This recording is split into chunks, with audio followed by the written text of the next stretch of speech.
Which book we are on? Chapter 17, Madhya lila. Now we continue reading Caitanya Caritamrita, chapter 17 of Madhya lila, text 185.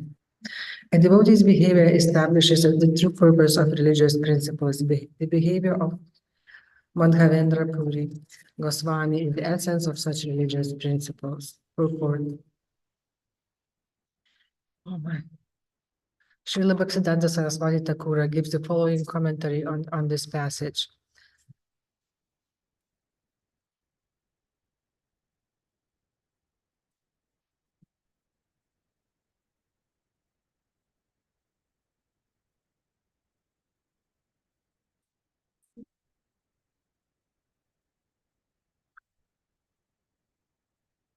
A sadhu, or honest man, is called Mahajana or Mahatma.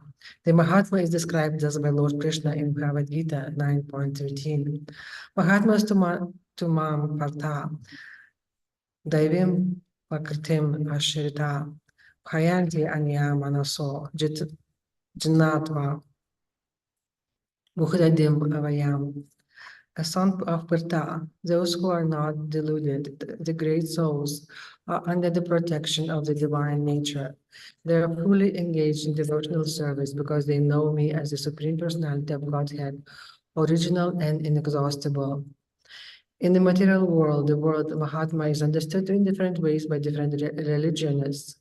Mundaners also come up with their different angles of vision. For the conditioned soul busy in sense gratification, Mahajana is recognized according to the proportion of sense gratification he offers.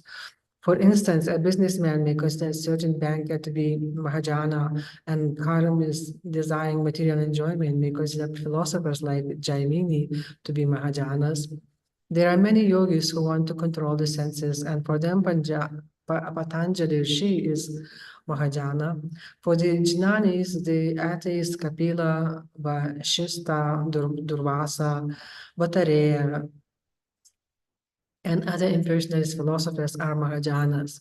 For the demons, Hiranyaksha, Hiranyakashipu, Ravana, Ravana's son, Meghanadana, Jarasandha, and others are accepted as Mahajanas. For materialistic anthropologists speculating on the evolution of the body, a person like Darwin is Mahajana. The scientists who are bewildered by Krishna's external energy have no relationship with Supreme Personality of Godhead, yet they are accepted by some as Mahajanas. Similarly, philosophers, historians, literary men, public speakers, and social and political leaders are sometimes accepted as Mahajanas. Such Mahajanas are respected by certain men who have been described in Srimad Bhagavatam, Svavid Varahostra, Haraya, Samsutah, Purushah, Pashuh, Nayadkarna, Patopato, Yatunama, Gadaraya. Men who are like dogs, hawks, camels, and asses praise those men who never listen to transcendental pastimes of Lord Shri Krishna, the deliverer from evils. Thus, on material platform, animalistic leaders are worshipped by animals. Sometimes physicians, psychiatrists, and social workers try to mitigate bodily pain, distress, and fear, but they have no knowledge of spiritual identity and are bereft of a relationship with God.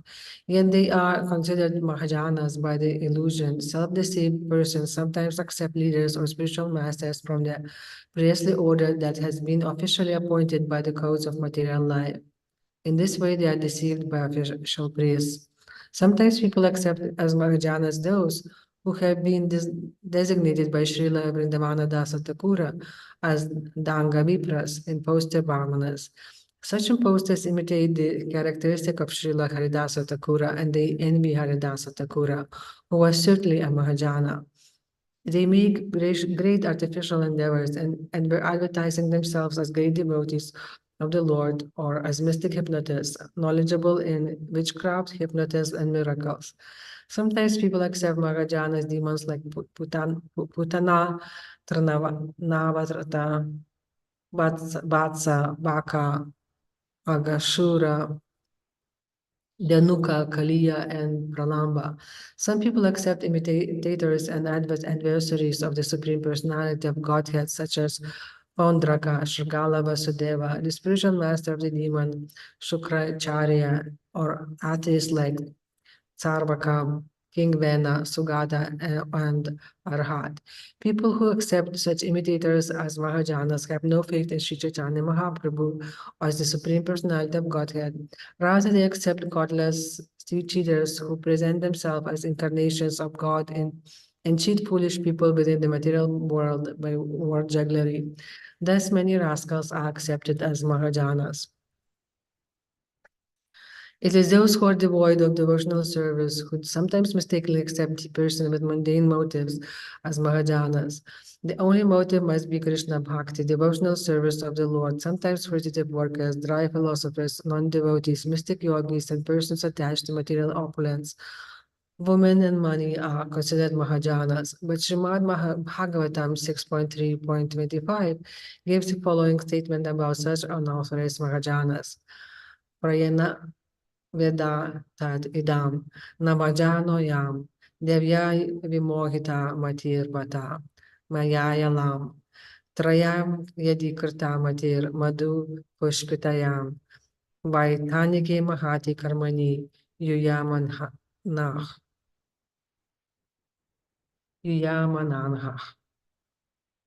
In this material world, karmis, fruitative actors, are accepted as Mahajanas by foolish people who do not know the value of devotional service. The mundane intelligence and mental speculative methods of such foolish people are under the control of three modes of material nature. Consequently, they cannot understand and avoid devotional service. They are attracted by material activities and they become worshippers of material nature. Thus, they are known as fruitative actors. They even become entangled in material activities disguised as spiritual activities. In the Bhagavad Gita, such people are described as Veda, Vada, Rata, supposed followers of the Vedas. They do not understand the real purport of the Vedas, yet they think of themselves as Vedic authorities. People versed in Vedic knowledge must know Krishna as the Supreme Personality of Godhead, Vedaya Sat Sarvaya, Aham Eva Vedya. Bhagavad Gita 15.15. In this material world, a person may be famous as Karmavira, a successful creative worker, or he may be very successful in performing religious duties, or he may be known as a hero in mental speculation, Jnana Vira, or he may be a very famous renunciant. In any case, Srimad Bhagavatam 3.23.56 gives the following opinion in this matter. Nihayat karma armaya na viragya kalpate na tirtha pada savayai jivana pi mirto hisa. Anyone whose work is not meant for elevating him to religious life, anyone whose religious ritualistic performances do not raise him to renunciation, and anyone situated in renunciation that does not lead him to devotional service to the Supreme Personality of Godhead must be considered dead, although he is breathing. The conclusion is that all pious activity, fruitive activity, religious principles, and renunciation must unlimitedly lead to devotional service. There are different types of processes for rendering service. One may serve his country, people, and society, the Varnashrama Dharma system. The sick, the poor, the rich, women, demigods, and so on. All this service comes under the heading of sense gratification or enjoyment in the material world. It is most unfortunate that people are more or less attracted by such material activity and that the leaders of these activities are accepted as Mahajanas. Yet, great ideal leaders. Actually, they are only misleaders, but an ordinary man cannot understand how he is being misled. Narottama Dasa Dakura says, Sadhu Shastra Guru Vakya, Citete Kartya Aikya. One should accept as one's guide the words of sadhus, the Shastra and the Guru. A sadhu is a great personality like Sri Caitanya Mahāprabhu. The Shastras are the injunctions of revealed scriptures, and the Guru or spiritual master is one who confirms the scriptural injunctions.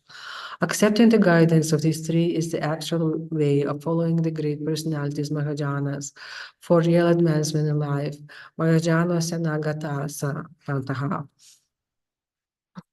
A man covered by illusion cannot understand the proper way. Therefore, Sri Caitanya Mahaprabhu says, Dharmastha-pana hetu sadhura vidyavahara. The behavior of a devotee is the criterion of all other behavior. Sri Caitanya Mahaprabhu himself followed the devotional principles and taught others to follow them. Puri Goshanira ye acharana ye Siddharma Sara. Sri Caitanya Mahaprabhu personally followed the behavior of Mahadeva Puri, Madhavendra Puri, and advised others to follow his principles. Unfortunately, people have been attracted to material bodies since time immemorial. Yasyatma budai kunape tridhatuke svadi kaladrak dikshu bhauma iyadih.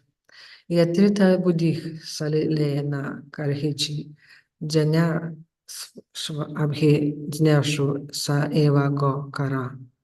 A human being who identifies this body made of three elements with his self, who considers the byproducts of the body to be his kinsmen, who considers his land of birth worshipable, and who goes to a place of pilgrimage simply to take a bath rather than meet men of transcendental knowledge, there is to be considered like an ass or a cow.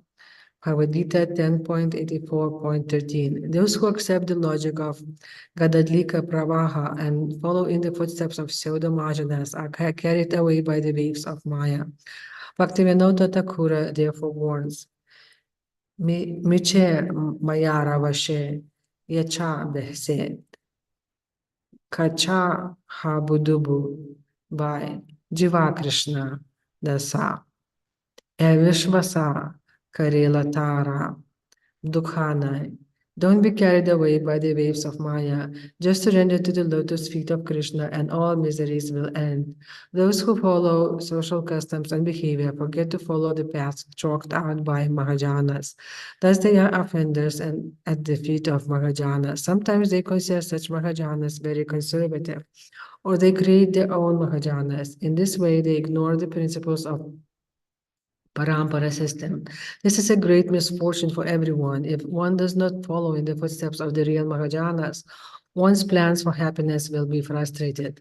This is elaborately explained later in Madhya Lila, chapter 25, verses 556 and 58. It is there stated,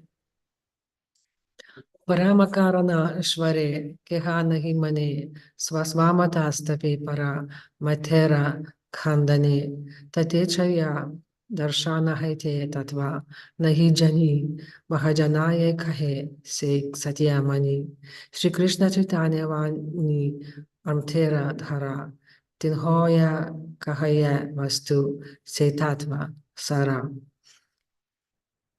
People who are so unfortunate that they do not accept the instructions of the Supreme Personality of Godhead, instead they want to be supported by so-called Mahajanas or authorities. Tatechaya darshana hite tatvana hijani. We cannot ascertain the real truth simply by following speculators. We have to follow the footsteps of the Mahajanas in the disciple succession. Then our attempt will be successful. Shri Krishna Chaitanya Vani Amrita Dhara. Whatever is spoken by Shri Chaitanya Mahāprabhu is an incessant flow of nectar. Whoever accepts his words as a reality can understand the essence of absolute truth. No one can ascertain the absolute truth by following the philosophy of Sankhya or yoga system of Patanjali, for neither the followers of Sankhya or the yogis who follow Patanjali accept Lord Vishnu as the Supreme Personality of Godhead. The ambition of such people is never fulfilled. Therefore, they are attracted by the external energy. Although mental speculators may be renowned all over the world as great authorities, actually they are not. Such leaders are themselves conservative and not at all liberal. However, if we preach this philosophy, people will consider Vaishnavas very sectarian. Śrīla Mahadeva Vṛndāvana was real Mahajana, but misguided people cannot distinguish the real from the unreal. But a person who is awakened to Krishna consciousness can understand the real religious path chalked out by the Lord and his pure devotees. Sri Vṛndāvana was a real Mahajana because he understood the absolute truth properly and throughout his life behaved like a pure devotee. Sri Chaitanya Mahāprabhu approved the method of Sri Vṛndāvana. Therefore, although from the material viewpoint, the Sanodya Brahmana was on a lower platform, Sri Chaitanya Mahāprabhu considered him situated on the highest platform of spiritual realization. Śrīmad Bhagavatam 6.3.20 states that there are 12 Mahajanas, Brahma, Narada, Shambhu, the four Kumaras, Kapila, Manu, Prahlada, Janaka, Bhishma, Bali, Shukadeva, and Yamaraya. To select our Mahajanas in the Gaudiya Sampradaya, we have to follow the footsteps of Sri Chaitanya Mahāprabhu and his representatives. His next representative, Sri Swarupa Damodara Gosvāmī, and the next representative are the 6 Gosvāmis, Sri Rūpa, Sri Sanatana, Bhata Raghunatha, Sri Jiva, Gopala Bhatta, and Dasa Raghunatha.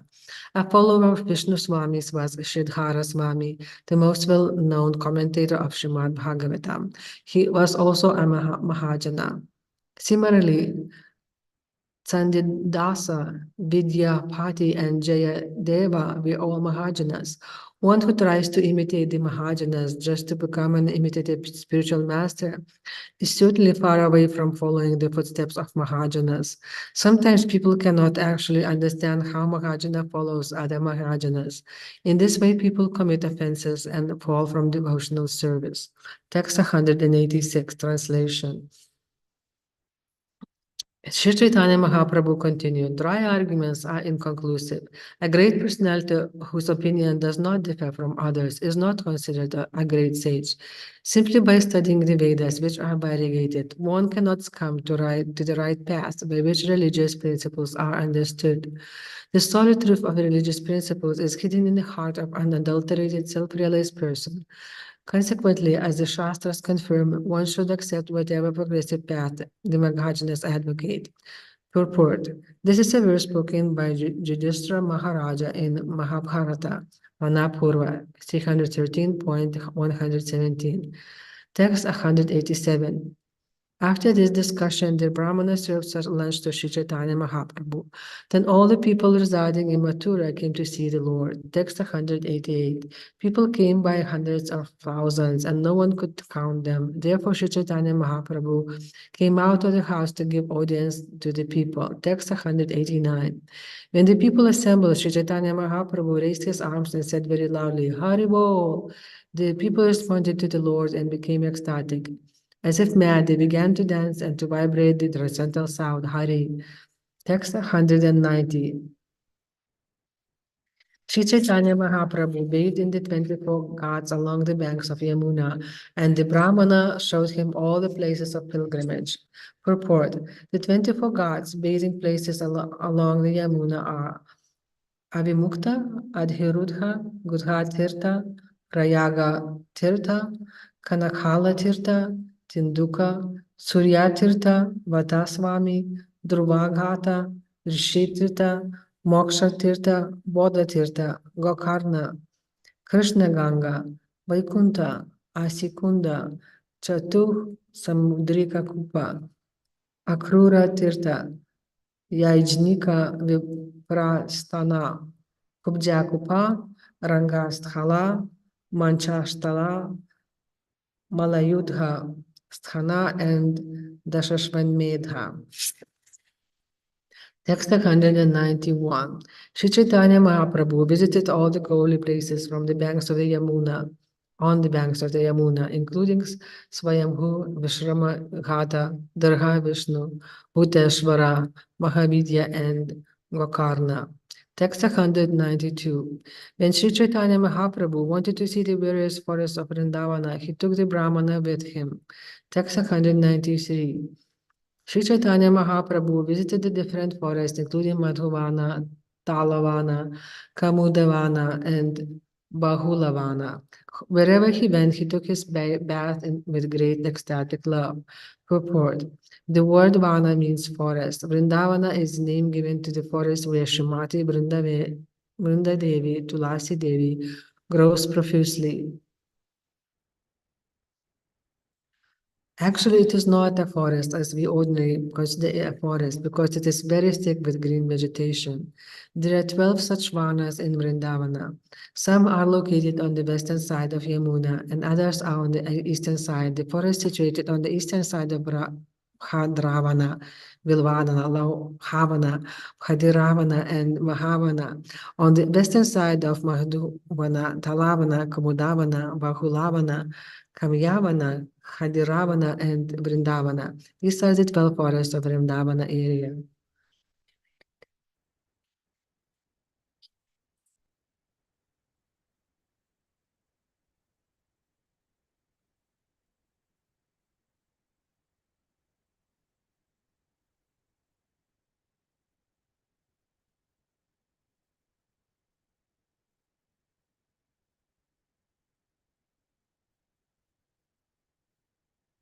Text 194. When Sri Chaitanya Mahaprabhu passed through Vṛndāvana, herds of gazing cows saw him pass and immediately surrounding him began to move very loudly. Text 195. Seeing the herds approach him, the Lord was stunned with ecstatic love. The cows then began to lick his body out of great affection. Text 196. Becoming pacified, Sri Chaitanya Mahaprabhu began to access the cows, and the cows, being unable to give up his company, went with him. Text 197. It was only with great difficulty that the cowherd men were able to keep the cows back. When the Lord chanted, all the deer heard his sweet voice and approached him. Text 198. When does and the bugs came and saw the Lord's face, they began to lick his body. Not being at all afraid of him, they accompanied him along the path. Text 199. Bumblebees and birds like the parrot and cuckoo all began to sing loudly on the fifth note, and the peacocks began to dance in front of the Lord. Text 200. Upon seeing Sri Caitanya Mahāprabhu, the trees and creepers of Vṛndāvana became jubilant. They twigs stood up and they began to shed tears of ecstasy in the form of honey. Text 201. The tree branches and creepers, overloaded with fruits and flowers, fell down at the lotus feet of the Lord and greeted him with various presentations as if they were friends. Text 202. Thus all the moving and non-moving living entities of Vṛndāvana became very jubilant to see the Lord. It was as if friends were made happy by seeing another friend. Text 203. Seeing their affection, the Lord was moved by ecstatic love. He began to sport with them exactly as a friend sports with his friends. Thus he voluntarily came under the control of his friends. Text 204. Sri Caitanya Mahāprabhu began to embrace each and every tree or creeper, and they began to offer their fruits and flowers as if in meditation. Text 205. The Lord's body was restless, and tears trembling and jubilation were manifest. He said very loudly, "Chant Krishna, chant Krishna." Text 206. All moving and non-moving creatures then began to vibrate the transcendental sound of Hare Krishna, as if they were echoing the deep sound of Caitanya Mahāprabhu. Text 207. The Lord then clasped the necks of the deer and began to cry. There was a jubilation manifest in the bodies of the deer, and the tears were in their eyes. Text 208. When the male and female parrot appeared on the branches of a tree, the Lord saw them and wanted to hear them speak. Text 209. Both parrots flew unto the hand of the Lord and began to chant the transcendental qualities of Krishna, and the Lord listened to them. Text 210. The male parrot sang, "The glorification of Lord Krishna, the Supreme Personality of Godhead, is beneficial to everyone in the universe. His beauty is victorious over the gopis of Vṛndāvana, and it subdues their patience. His pastimes astound the goddess of fortune, and his bodily strength turns Govardhana hill into a small toy, like a ball. His spotless qualities are unlimited, and his behavior satisfies everyone. Lord Krishna is attractive to everyone. Oh, may our Lord maintain the whole universe." Purport. This verse is found in Caritamrita 13.29, text 211. After hearing this description, the Lord Krishna from the male parrot, the female pair began to recite a description of Srimati Radharani. Text 212. The female parrot said, "Srimati Radharani's affection, her exquisite beauty and good behavior, her artistic dancing and chanting, and her poetic compositions are all so attractive that they attract the mind of Krishna, who attracts the mind of everyone in the universe." Purport. This verse is also found in Govinda Lilamrita 13.30. Text 213. Thereafter, the male parrot said, "Krishna is the enchanter of the mind of Cupid." He then began to recite another verse, text 214. The male parrot then said, "My dear Shari, female parrot, Shri Krishna carries a flute and enchants the hearts of all women throughout the universe. He specifically is the enjoyer of the beautiful gopis, and he is the enchanter of Cupid also. Let him be glorified." Purport. This verse is also found in the Govinda Lilamrita 13.31, text 215. Then the female parrot began to speak jokingly to the male parrot, and Sri Caitanya Mahāprabhu was struck with wonderful ecstatic love to hear her speak. Text 216. The female parrot said, "When Lord Shri Krishna is with Radharani, he is the enchanter of Cupid. Otherwise, when he is alone, he himself is enchanted by erotic feelings, even though he enchants the whole universe." Purport. This is another verse from the Govinda Lilamrita 13.32, text 217. Both pairs then flew on a tree branch, and Sri Caitanya Mahāprabhu began to watch the dancing of the peacocks with curiosity. Text 218. When the Lord saw the bluish necks of the peacocks, his remembrance of Krishna immediately awakened, and he fell to the ground in ecstatic love. Next, 219. When the Brahmana saw that Sri Chaitanya Mahaprabhu was unconscious, he and Balabhara Bhattacharya took care of him. Text 220. They hastily sprinkled water over the Lord's body.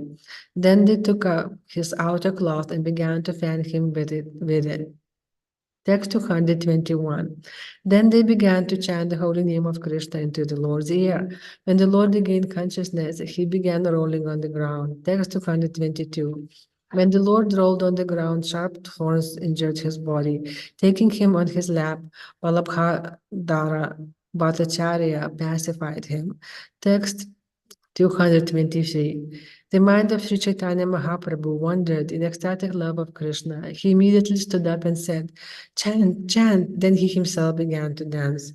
Text 224. Being thus ordered by the Lord, both Balabhadra Bhattacharya and the Brahmana began to chant the holy name of Krishna. Then the Lord, dancing and dancing, proceeded along the path. Text 225. The Brahmana was astounded to see the symptoms of ecstatic love exhibited by Sri Chaitanya Mahaprabhu. He then became anxious to give the Lord protection. Text 226. Sri Chaitanya Mahaprabhu's mind was absorbed in ecstatic love of Jagannath Puri. But then he passed along the road of the way to Vṛndāvana.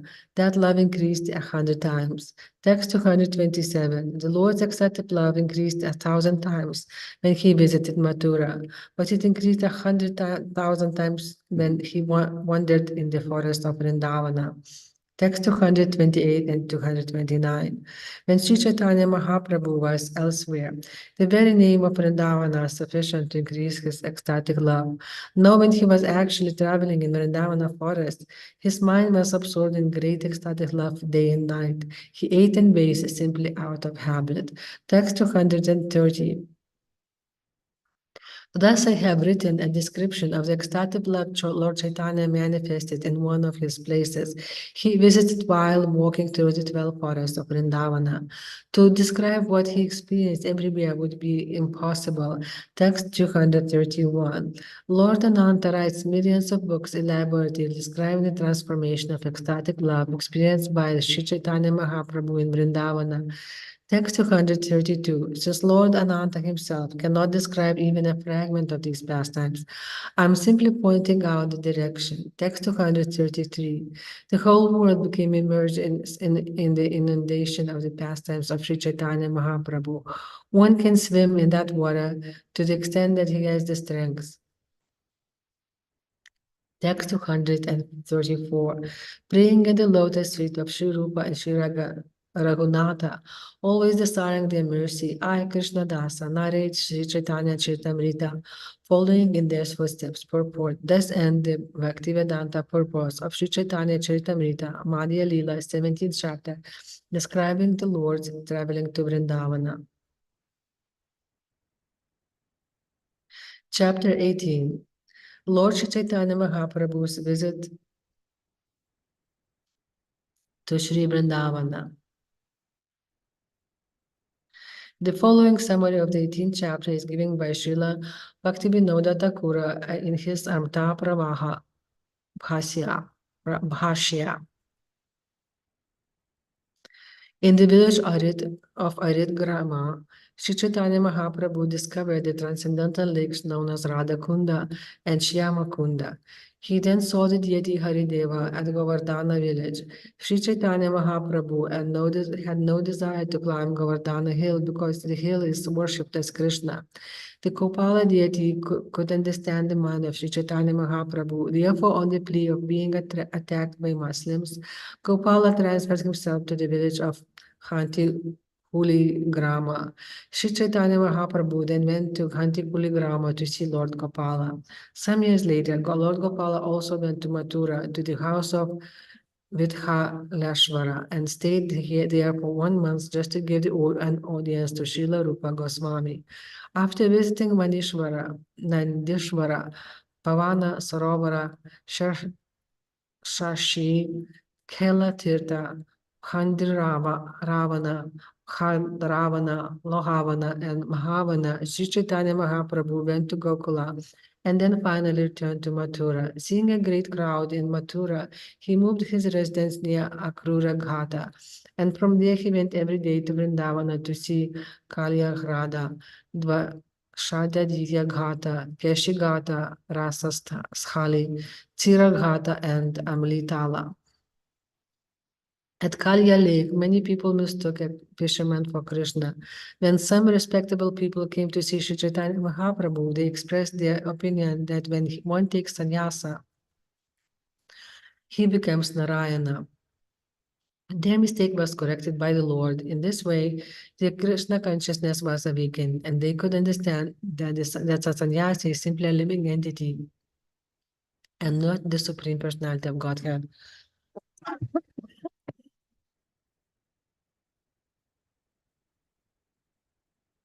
When Sri Chaitanya Mahaprabhu took his bath at Akrura Ghata, he submerged himself in the water for a long time. Balabhadra Bhattacharya decided to take Sri Chaitanya Mahaprabhu to Prayaga after visiting the holy place known as Sorokshetra. While stopping near a village on the way to Prayaga, Sri Chaitanya Mahaprabhu fainted in ecstatic love. Some Atana soldiers who were passing through saw Sri Chaitanya Mahaprabhu and falsely concluded that the Lord's associates, Balabhadra Bhattacharya and others, had killed the Lord with a poison named Khutura and were taking his wealth. Thus the soldiers arrested them. However, when Sri Chaitanya Mahaprabhu regained his senses, his associates were released. He talked with a person who was supposed to be a holy man in the party. From the Quran, Sri Chaitanya Mahaprabhu established devotional service to Krishna. Thus, the leader of the soldiers, named Vijuli Khan, surrendered to Sri Chaitanya Mahaprabhu, and he and his party became devotees of Lord Krishna. The same village today is known as the village of Pathana Vaishnavas. After bathing in the Ganges at Soro, Sri Chaitanya Mahaprabhu arrived at Prayaga at the confluence of three rivers, the Ganges, Yamuna, and Saraswati. Text 1. Sri Chaitanya Mahaprabhu traveled all over Vṛndāvana and pleased all living entities, moving and non-moving, with his glances. The Lord took much personal pleasure in seeing everyone. In this way, Lord Gauranga traveled in Vṛndāvana. Text 2. Translation. All glories of Gaurang Chandra, all glories of all glories to Lord Gaurachandra, all glories to Nityananda Prabhu, all glories to Advaita Prabhu, and all glories to all the devotees of Lord Chaitanya, headed by Sri Bhaksa Thakura. Text 3. Sri Chaitanya Mahaprabhu danced in ecstasy, but when he arrived in Arid Grama, his sense perception was awakened. Purport. Arid Grama is also called Arishta Grama. Sri Chaitanya Mahaprabhu understood that in the village Arishtashura and being killed by Sri Krishna.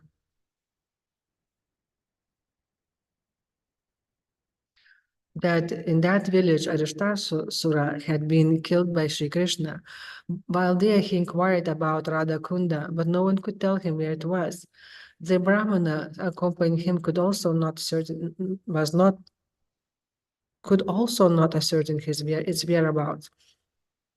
Sri Chaitanya Mahaprabhu could then understand that the holy places known as Radhakunda and Shyamakunda were at the time lost to everyone's vision. He therefore discovered Radhakunda and Shyamakunda, which were two reservoirs of water in two paddy fields. Although there was a very little water, Sri Chaitanya Mahaprabhu was omniscient and could understand that formerly these two ponds were called Sri Radhakunda and Shyamakunda. In this way, Radhakunda and Shyamakunda were discovered.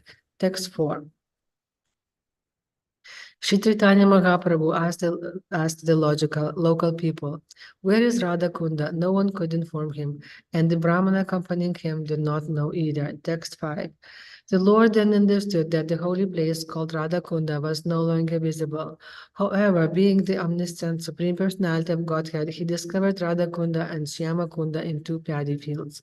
There was only a little water, but he took his bath there. Text 6. When the people of the village saw Sri Chaitanya Mahaprabhu taking his bath in those two ponds in the middle of the paddy fields, they were very much astonished. The Lord then offered his praise to Sri Radha Kunda. Text 7. Of all the gopis, Radharani is the dearmost. Similarly, the lake known as Radhakunda is very dear to the Lord because it is very dear to Srimati Radharani. Text 8. Just as Srimati Radharani is most dear to Lord Krishna, so her lake known as Radhakunda is also very dear to him. Of all the gopis, Srimati Radharani is certainly the most beloved. Purport. This is a verse from Padma Purana, text 9.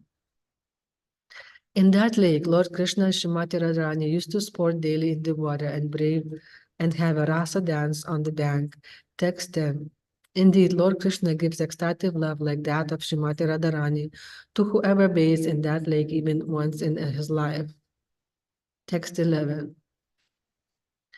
The attraction of Radhakunda is as sweet as that of Srimati Radharani. Similarly, the glories of the Kunda lake are as great as Srimati Radharani's. Text 12. Because of its wonderful transcendental qualities, Radhakunda is as dear to Krishna as Srimati Radharani.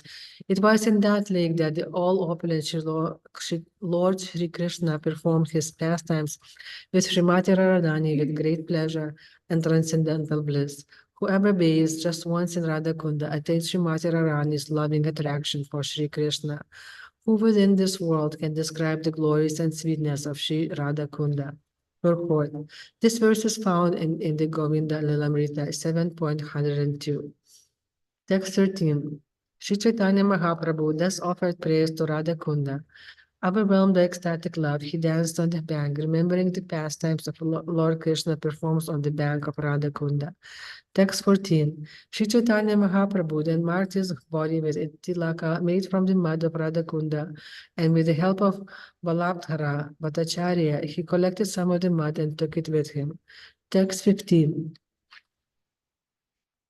From Radhakunda, Shri Caitanya Mahāprabhu went to Sumana's lake.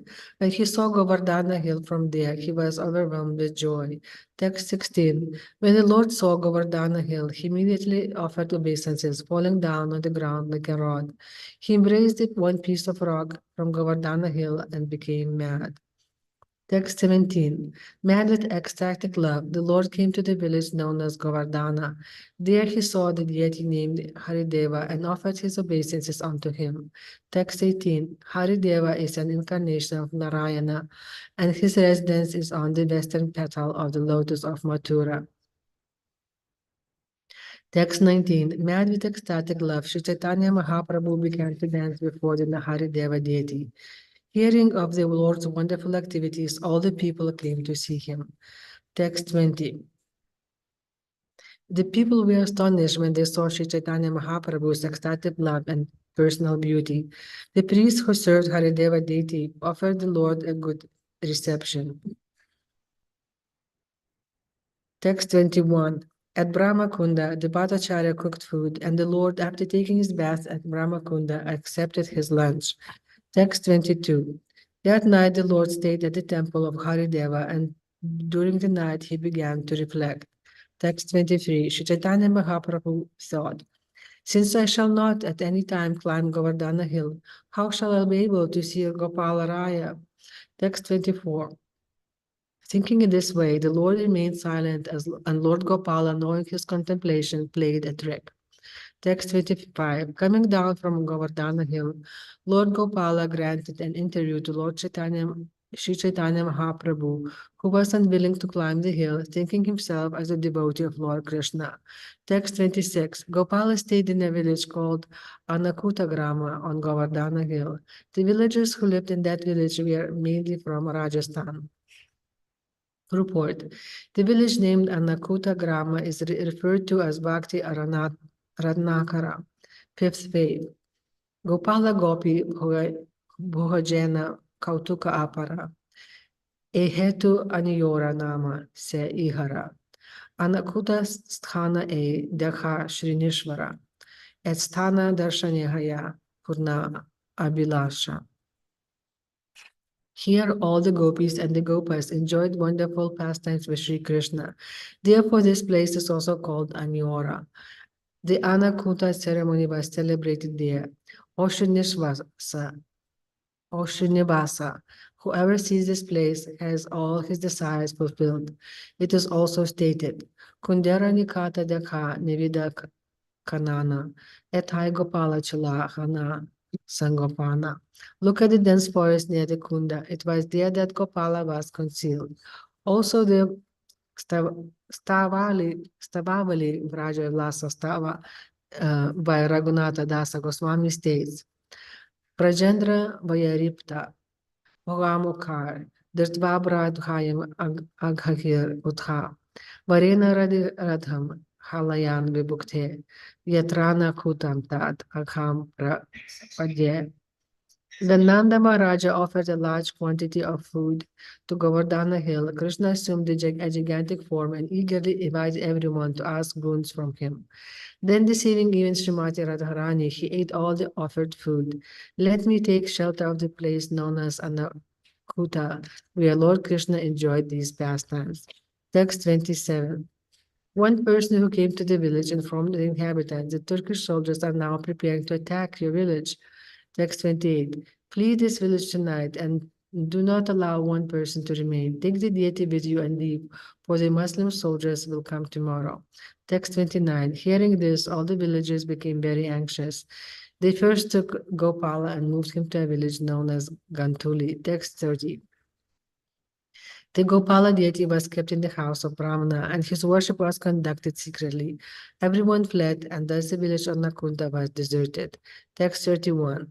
Due to fear of the Muslims, the Gopala deity was moved from one place to another again and again, thus giving up his temple. Lord Gopala would sometimes live in a bush and sometimes in one village after another. Text 32. In the morning, Sri Caitanya Mahāprabhu took his bath in a lake called Manasaganga. He then circumambulated Govardhana hill. Text 33. Just by seeing Govardhana hill, Sri Caitanya Mahāprabhu became ecstatic with love of Krishna. While dancing and dancing, he recited the following verse. Text 34.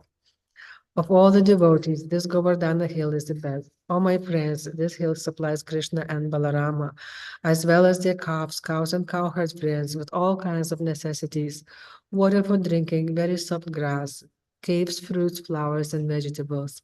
In this way, the hill offers respect to the Lord. Being touched by the lotus feet of Krishna and Balarama, Govardhana hill appears very jubilant. Purport. This is a quotation from Srimad Bhagavatam. It was spoken by the gopis when Lord Krishna and Balarama entered the forest in the autumn. The gopis spoke among themselves and glorified Krishna and Balarama for their pastimes. Text 35. Sri Caitanya Mahāprabhu then took his bath in a lake called Govinda Kunda. And while he was there, he heard that the Gopala deity had already gone to Ganchuli Grama. Text 36. Sri Caitanya Mahāprabhu then went to the village of Gantuli Grama and saw the Lord Gopala deity. Overwhelmed by ecstatic love, he began to chant and dance. Text 37. As soon as the Lord saw the beauty of the Gopala deity, he was immediately overwhelmed by ecstatic love, and he recited the following verse. He then enchanted and chanted until the day ended. Purport. Śrīla Bhaktisiddhanta Saraswati Thakura gives the following information about Govinda Kunda. It is a village named Anyora on Govardhana Hill, a little distance from the village of Paitha. Paitha, Govinda Kunda is situated near here, and there are two temples to Govinda and Baladeva there. According to some, Queen Padmavati excavated this lake. In the Bhakti Ratnakara 5th wave, the following statement is found. Eshi Govinda Kunda Mahima Aneka, et Indra Kaila Govindera Abhisheka. Govinda Kunda is exalted for its many spiritual activities. It was there that Indra, defeated by Lord Govinda, offered prayers to him and bathed him. In the book Stavavali Vraja Vilasa Stava 74, the following verse is found.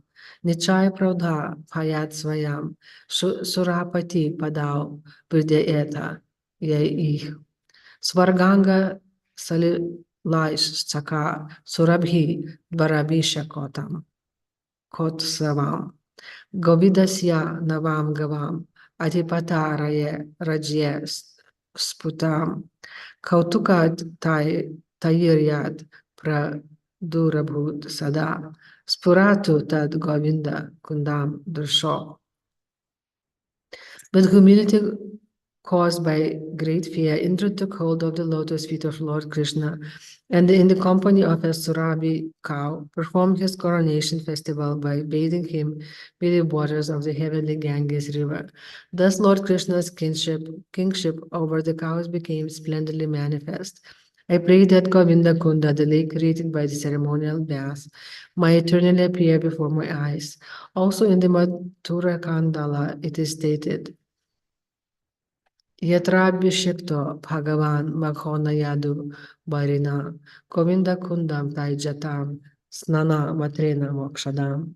Simply by bathing in Govinda Kunda, one is awarded liberation. This lake was produced when Bhagavan Sri Krishna was bathed by Lord Indra. Gantuli Grama is situated near the two villages Bilachu and Gopalapura. According to hearsay, Radha and Krishna first met here in the Bhakti Ratanakara, fifth page. It is stated, Sakti Dunkha Vastre Ganti Dila Sangopane. The two concealed themselves by tying their outer garments together. It is also stated, Kaguya Lai Ya Yeha Ganti Kuli Dila. With a Paguya they did the knot. For this reason, the village known as Gantuli. Text 38. Sri Chaitanya Mahaprabhu said, May the left arm of Sri Krishna, whose eyes are like the petals of lotus flower, always protect you. With his left arm, he raised Govardhana hill as if it were a toy. Purport. This verse is found in Bhakti Rasamrita Sindhu 2.1.62. Text 39. Sri Chaitanya Mahaprabhu saw the Gopala deity for 3 days. On the fourth day, the deity returned to his own temple. Text 40. Chaitanya walked with the deity of Gopala and he chanted and danced. A large and jubilant crowd of people also chanted the transcendental name of Krishna. Hari, Hari. Text 41. The Gopala deity then returned to his own temple. And Sri Chaitanya Mahaprabhu remained at the bottom of the hill. Thus all the desires of Sri Chaitanya Mahaprabhu were satisfied by the Gopala deity. Text 42. This is the way of Lord Gopala's kind behavior to his devotees. Seeing this, the devotees were overwhelmed by ecstatic love. Text 43. Sri Chaitanya Mahaprabhu was very eager to see Gopala, but he did not want to climb Govardhana hill. Therefore, by some trick, the Gopala deity personally descended. Text 44. In this way, giving some excuse, Gopala sometimes remains in the bushes of the forest, and sometimes he stays in the village. One who is a devotee comes to see the deity. Text 45. The two brothers Rūpa and Sanatana did not climb the hill. To them also Lord Gopala granted an interview. Text 46. In ripe old age, Śrīla Gosvāmī could not go there, but he had a desire to see the beauty of Gopala. Text 47.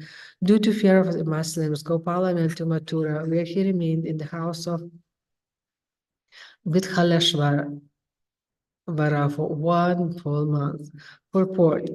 When the two brothers, Śrīla Rūpa Gosvāmī and Sanatana Gosvāmī, went to Vṛndāvana, they decided to live there. Following Sri Chaitanya Mahaprabhu's example, they did not climb the hill because they considered it non-different from Krishna, the Supreme Personality of Godhead.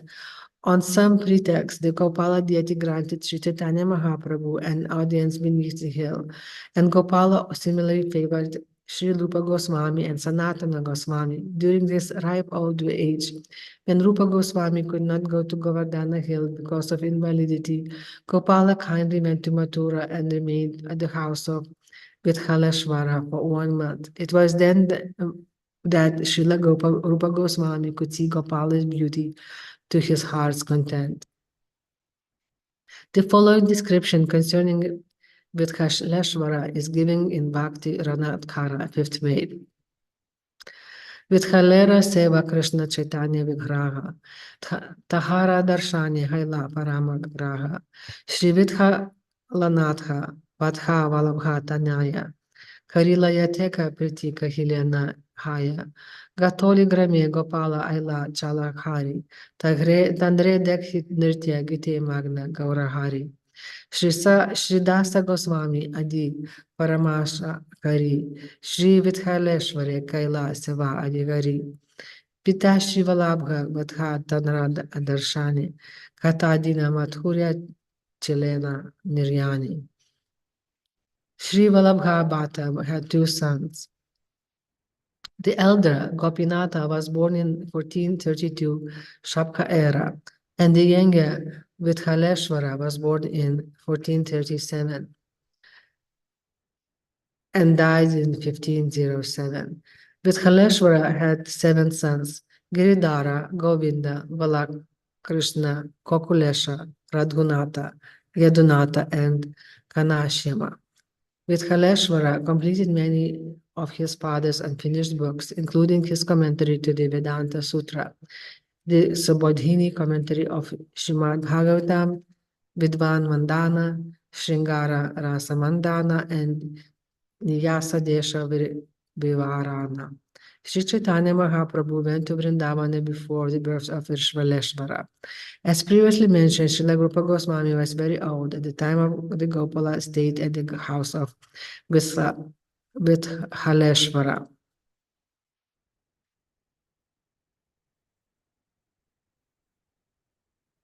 Text 48. Śrīla Rūpa Gosvāmī and his associates stayed in Mathura for 1 month and saw the Gopala deity. Text 49. When Rūpa Gosvāmī stayed in Mathura, he was accompanied by Gopala Bhatta Gosvāmī, Radhunatha Dasa Gosvāmī, Radhunatha Bhatta Gosvāmī, and Lokanatha Dasa Gosvāmī. Purport. Sri Lokanatha Gosvāmī was a personal associate of Sri Caitanya Mahāprabhu and great devotee of the Lord. He was a resident of village named Lakhadi in the district of Jasore in Bengal. Previously, he lived in Katsanapada. His father's name was Padmanabha, and his only sibling was younger brother named Pragalba. Following the orders of Sri Caitanya Mahāprabhu, Sri Lokanatha went to Vṛndāvana to live. He established a temple named Gokulananda. Srila Narottama Dasa Thakura selected Lokanatha Dasa Gosvāmī to be his spiritual master, and Narottama Dasa Thakura was his only disciple. Because Lokanatha Dasa Gosvāmī did not want his name mentioned in Caitanya Caritamrita, we do not often see it in this celebrated book. On the E.B.R. railroad, the Yashohara station is located in Bangladesh. From the railway station, one has to go by bus to the village of Sonakhali and from there to Khejura. From there, one has to walk or during the rainy season, go by boat to the village of Talakhadi. In this village, there are still descendants of Lokanatha Gosvāmī's younger brother. Text 50. Uharva Gosvāmī, Sri Jiva Gosvāmī, Sri Yadavacharya, and Govinda Gosvāmī also accompanied Śrīla Rūpa Gosvāmī. Text 51. He was also accompanied by Sri Uddhava Dasa, Madhava, Sri Gopala Dasa, and Narayana Dasa. Text 52. The great devotee Govinda, Bani Krishna Dasa, Pundarikaksha, Ishana, and Lagu Haridasa also accompanied him. Purport. Ladur Haridasa should not be confused with Junior Haridasa, who committed suicide at Prayaga. Generally, a devotee is called Haridasa, and consequently, there are many Haridasas. The chief was Thakura Haridasa. There was also a Madhyana Haridasa. In the Bhakti Ratnakara 6 ways, there is a list of many of the chief devotees who accompanied Śrīla Rūpa Gosvāmī. Gosvāmī Gokala Bhatta Atidayamaya, Bhugarbha Sri Lokanatha Gunera Alaya, Sri Madhava, Sri Paramananda Vatacharya, Sri Madhu Pandita Yandra Charita Acharya, Premi Krishna Dasa Brahmachari, Yadavacharya Narayana Kripavan, Sri Pundarika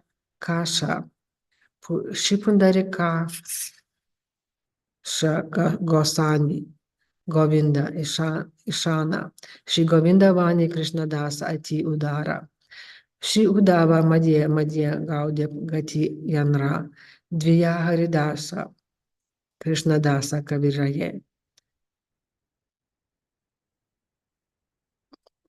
Kaviraja. Shri Gopala Dasa Yendra Alokita Kaya, Shri Gopala Madhavadi Yateka Vaishnava. The following Vaishnavas were present with Srila Rupa Gosvāmī, the merciful Gopala Bhata Gosvāmī, Phugarbha Gosvāmī, Sri Lokanatha Dasa Gosvāmī, a reservoir of good qualities, Sri Madhava, Sri Paramananda Bhattacharya, Sri Madhu Pandita, whose characteristics are all wonderful, Premi Krishna Dasa, Krishna Dasa Brahmachari, Yadavacharya, the merciful Narayana, Shri Pundarikasha Gosvāmī, Govinda Ishana, Shri Govinda, the magnanimous Vani Krishna Dasa, Shri Uddhava, who occasionally visited Bengal, Dviya Haridasa, Krishna Dasa Kaviraya, Shri Gopala Dasa, whose body is completely spiritual, Shri Gopala Madhava, and many others. Text 53. It was with great jubilation that Rupa Gosvāmī visited Lord Gopala, accompanied by all his devotees. Text 54. After staying in Mathura for 1 month, the Gopala deity to return to his own. I'm just here chanting. I'll just finish on that. After staying at Mathura for 1 month, the Gopala deity returned to his own place, and Sri Rupa Gosvāmī returned to Vṛndāvana. Text 55. In the course of this story, I have given a description of Lord Gopala's mercy. After seeing the Gopala deity, Sri Caitanya Mahāprabhu went to Sri Kamyavana. Purport. Kamyavana is mentioned in Adi Varaha Purana. Chaturham Kamyaka Vanam, Vanam Utamam, Tatra Gatva Narodevi, Mamaloke Mahiyate. Lord Shiva said, the best of all the forests, in the fourth of these named Kamyaka. O Goddess Devi, any person who goes there is eligible to enjoy the glories of my abode. In the Bhakti Ratnakara fifth Veda, it is also said, E Kamyavave ne Krishna Lila Manohara, Karibe Darshana Sthana Kunda Bahutara, Kamyavani Yatta Tirtaya Lekhana Hitara. In this Kamyavana, Krishna performed enchanting pastimes. Here you will be able to take darshana of many ponds and other transcendental spots. I cannot even describe in writing all the sacred tirthas found in Kamyavana. Text 56. Sri Caitanya Mahāprabhu's touring Vṛndāvana has been previously described. In the same ecstatic way, he traveled all over Vṛndāvana. Text 57. After visiting the places of Krishna's pastimes at Kamyavana, Sri Caitanya Mahāprabhu went to Nadeshvara. While there, he was overwhelmed with ecstatic love. Purport. Nadeshvara is a house of Maharaja Nanda.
Sri Chaitanya Caritamrita, Madhya Lila, Chapter 18, Text 57.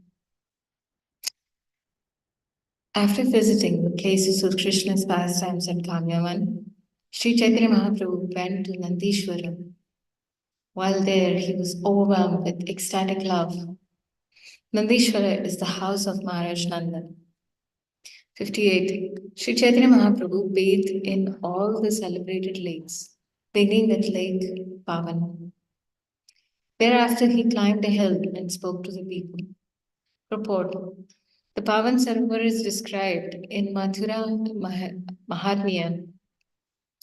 Pavanas Sarasi Snatva Krishnam Nandishwara Girau Trishvanandam Yashodam Cha Sarvabhishtam Avapnuyat.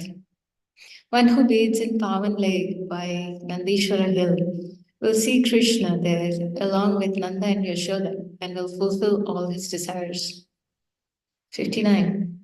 Sri Chaitanya Mahaprabhu asked, "Are there any deities on top of this hill?" Purport. The local peoples replied, "There are deities on this hill, but they are located within a cave." 60. There are a father and mother with well-built bodies, and between them is a very beautiful child who is curved in 3 places. Hearing this, Sri Chaitanya Mahaprabhu became very happy. After excavating the cave, he saw the 3 deities. Sri Chaitanya Mahaprabhu offered his respects to Nanda Maharaj and Mother Yashoda, and with great ecstatic love, he touched the body of Lord Krishna. 63. Every day, the Lord chanted and danced in ecstatic love. Finally, he went to Kadiravan. Report. Kadiravan is described in the Bhakti Ratnakar 5th wave. Dhakaha Kadiravana Vidita Jagati Vishnu Loka Prapti Eta Gamana Madhrita.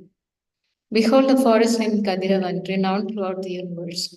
If one comes to Kadiravana, he can immediately be elevated to Vishnu Loka. 64.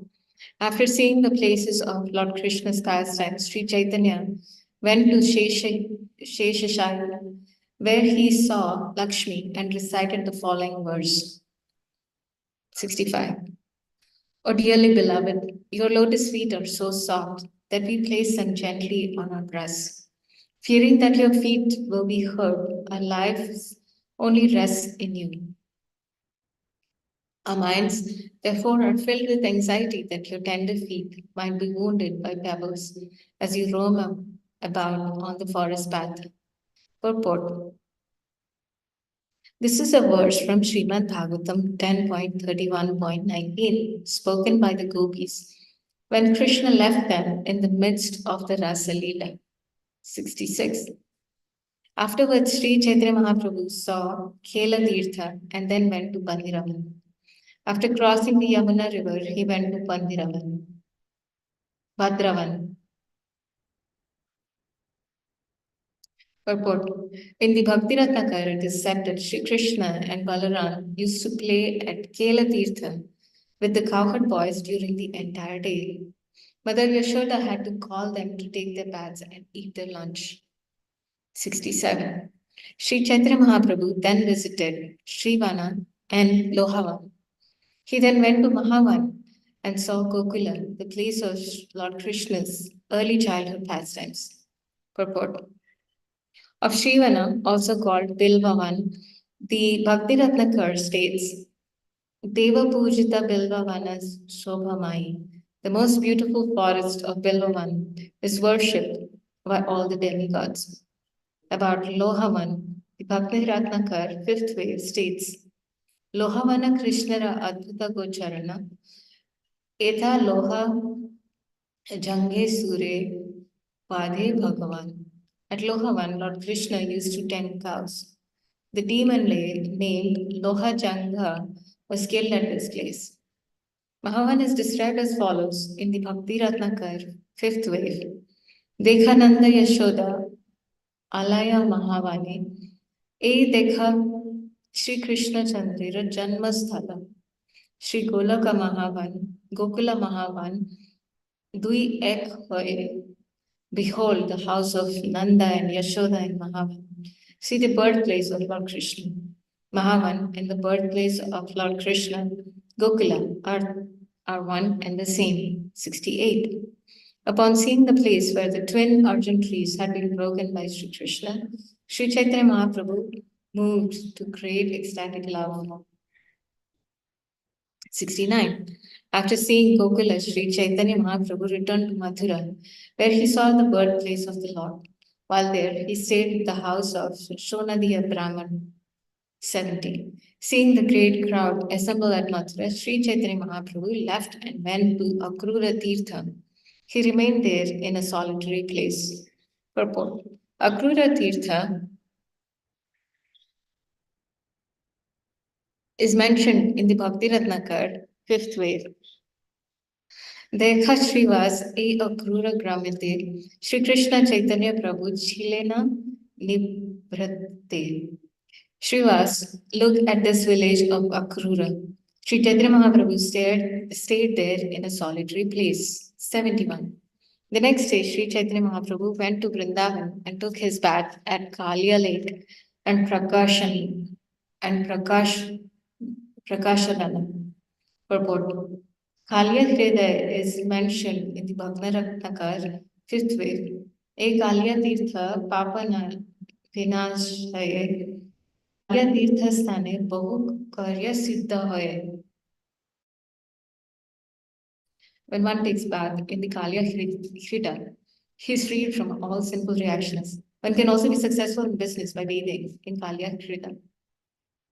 72. After seeing the holy place called Prakashanandan, Sri Chaitanya Mahaprabhu went to Dvadasaditya. From there, he went to Keshi Tirtha and he saw the place where the rasa dance had taken place.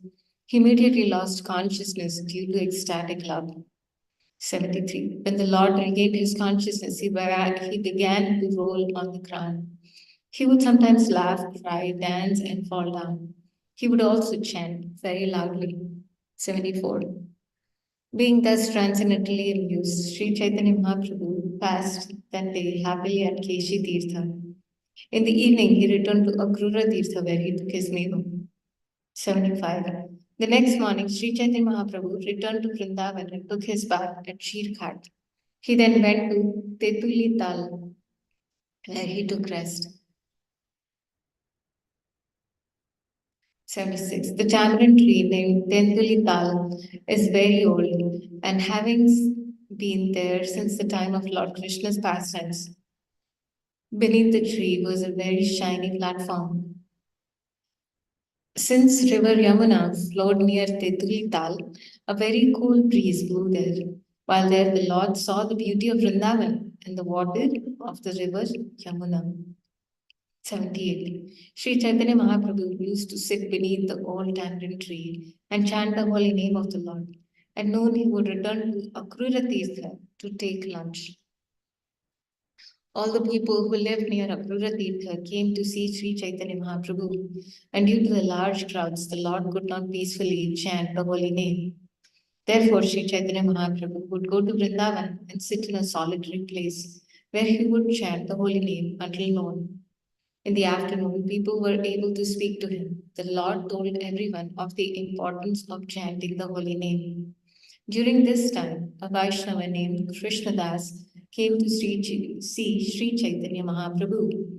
He was a householder belonging to the Kshatriya caste, and his house was located on the other side of the Yamuna. After bathing at Keshi Tirtha, Krishnadas went towards Kalyadaha and suddenly saw Sri Chaitanya Mahaprabhu sitting at Amlital, Tetulital. Upon seeing the Lord's personal beauty and ecstatic love, Krishnadas was very much astonished. Out of ecstatic love, he offered his respectful obeisances unto the Lord. Sri Chaitanya Mahaprabhu asked Krishnadas, "Who are you? Where is your home?" Krishnadas replied, "I am a most fallen householder. I belong to the Rajput caste and my home is on the other side of river Yamuna, but I wish to be there to be the servant of a Vaishnava. Today I had a dream, and according to the dream, I have come here and found you." Sri Chaitanya Mahaprabhu then bestowed upon Krishnadas his causeless mercy by embracing him. Krishnadas became mad with ecstatic love and began to dance and chant the holy name of Hari. Krishnadas returned to Akrura Tirtha with the Lord, and remnants of the Lord's food were given to him. The next morning, Krishnadas went to Sri Chaitanya Mahaprabhu with Sri Chaitanya Mahaprabhu to Vṛndāvana and carried his water pot. Krishna thus left his wife, home and children in order to remain with Sri Chaitanya Mahaprabhu.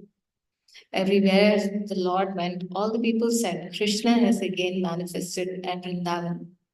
One morning, many people came to Akrura Tirtham.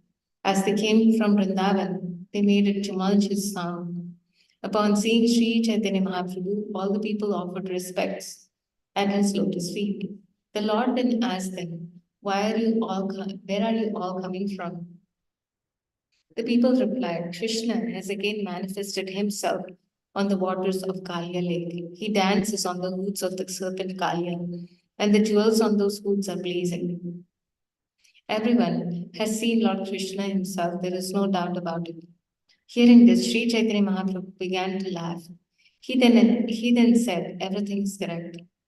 For 3 successive nights, people went to Kalya Daha to see Krishna, and everyone returned saying, now we have seen Krishna himself.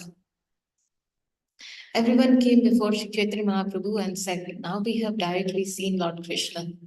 As per the mercy of the goddess of learning, they were made to speak the truth. When the people saw Sri Chaitanya Mahaprabhu, they actually saw Krishna. But because they were following their own imperfect knowledge, they accepted the wrong thing as Krishna. At that time, Balabhadra Bhattacharya placed a request at the lotus feet of Sri Chaitanya Mahaprabhu. He said, please give me permission to go see Lord Krishna directly. Purport. The puzzled people who visited Sri Chaitanya Mahaprabhu were actually seeing Lord Krishna, but they were mistaken in thinking that Lord Krishna had come to Kalya lake. They all said that they had seen Krishna directly performing his pastimes on the hoods of the serpent Kalya, and the jewels on Kalya's hoods were blazing brilliantly. Because they were speculating with their imperfect knowledge, they saw Sri Chaitanya Mahaprabhu as an ordinary human being and a boatman's light in the lake as Krishna. One must see things as they are through the mercy of a spiritual master. Otherwise, if one tries to see Krishna directly, he may mistake an ordinary man for Krishna, or Krishna for an ordinary man. Everyone has to see Krishna according to the verdict of Vedic literatures presented by the self-realized spiritual master. A sincere person is able to see Krishna through the transparent via media of Sri Gurudev, the spiritual master. Unless one is enlightened by the knowledge given by the spiritual master, he cannot see things as they are, even though he remains constantly with the spiritual master. This incident at Kalya Daha is very instructive for those eager to advance in Krishna consciousness. Text 100. When Balabhadra Bhattacharya asked to see Krishna at Kalya Daha, Sri Chaitanya Mahaprabhu mercifully slapped him, saying, you are a learned scholar, but you have become a fool, being influenced by the statements of other fools. Purport. Maya is so strong that even a person like Balabhadra Bhattacharya, who was constantly staying with Sri Chaitanya Mahaprabhu, was influenced by the words of fools. He wanted to see Krishna directly by going to Kalya Daha, but Sri Chaitanya Mahaprabhu, being the original spiritual master, would not allow his servant to fall into such foolishness. He therefore chastised him, slapping him, just to bring him to a real sense of Krishna consciousness. 101. Why would Krishna appear in the age of Kali? Foolish people who are mistaken are simply causing agitation and making a tumult. Purport. Sri Chaitanya Mahaprabhu's first statement, Krishna Khena Darshan Vivek Kali Kali, refers to the scriptures.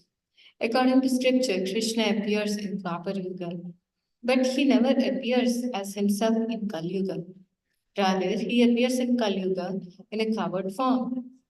As stated in Srimad Bhagavatam 11.5.32, Krishna Varnam Tvisha Krishnam Sango Pangastra Parshadam. Krishna appears in the age of Kali in the garb of a devotee, Sri Chaitanya Mahaprabhu, who always associates with his internal soldiers, Sri Advaita Prabhu, Sri Nityananda Prabhu, Srivas Prabhu, and Gadadhar Prabhu.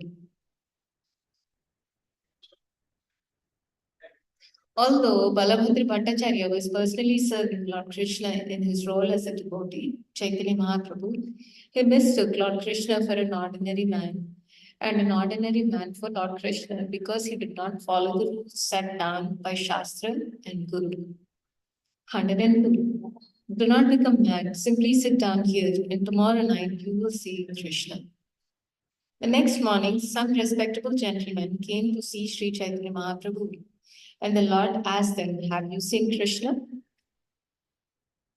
These respectable gentlemen replied, "At night in Kalya Lake, a fisherman lights a torch in his boat and catches many fish.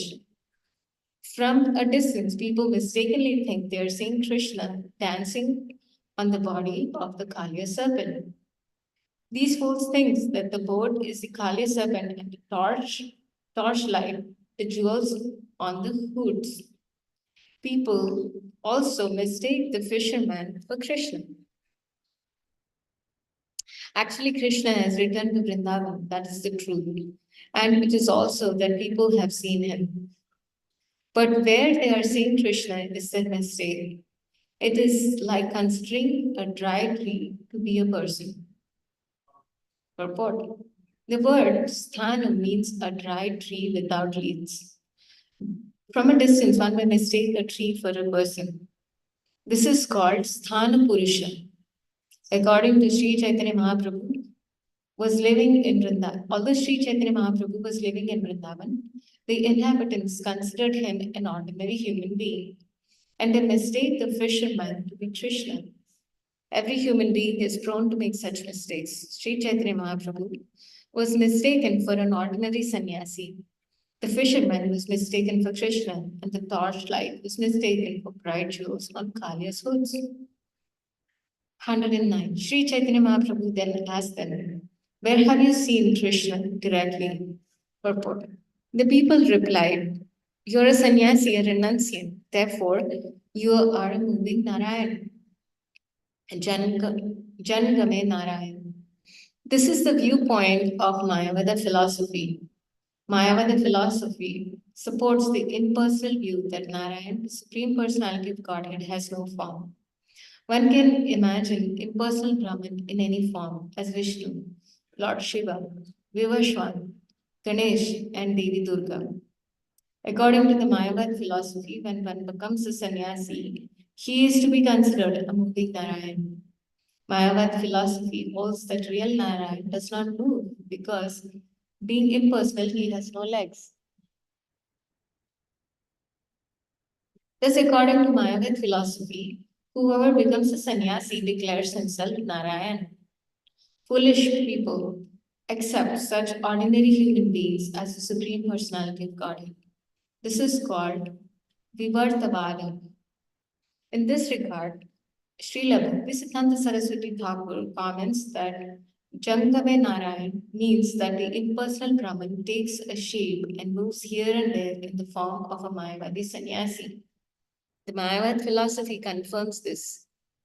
Danda Grihana Matrena Naro Narayana Bhavid. Simply by accepting the danda or the order of sannyas, one is immediately transformed into Narayan. Therefore, Mayavadi sannyasis address one another by saying Om Namo Narayana.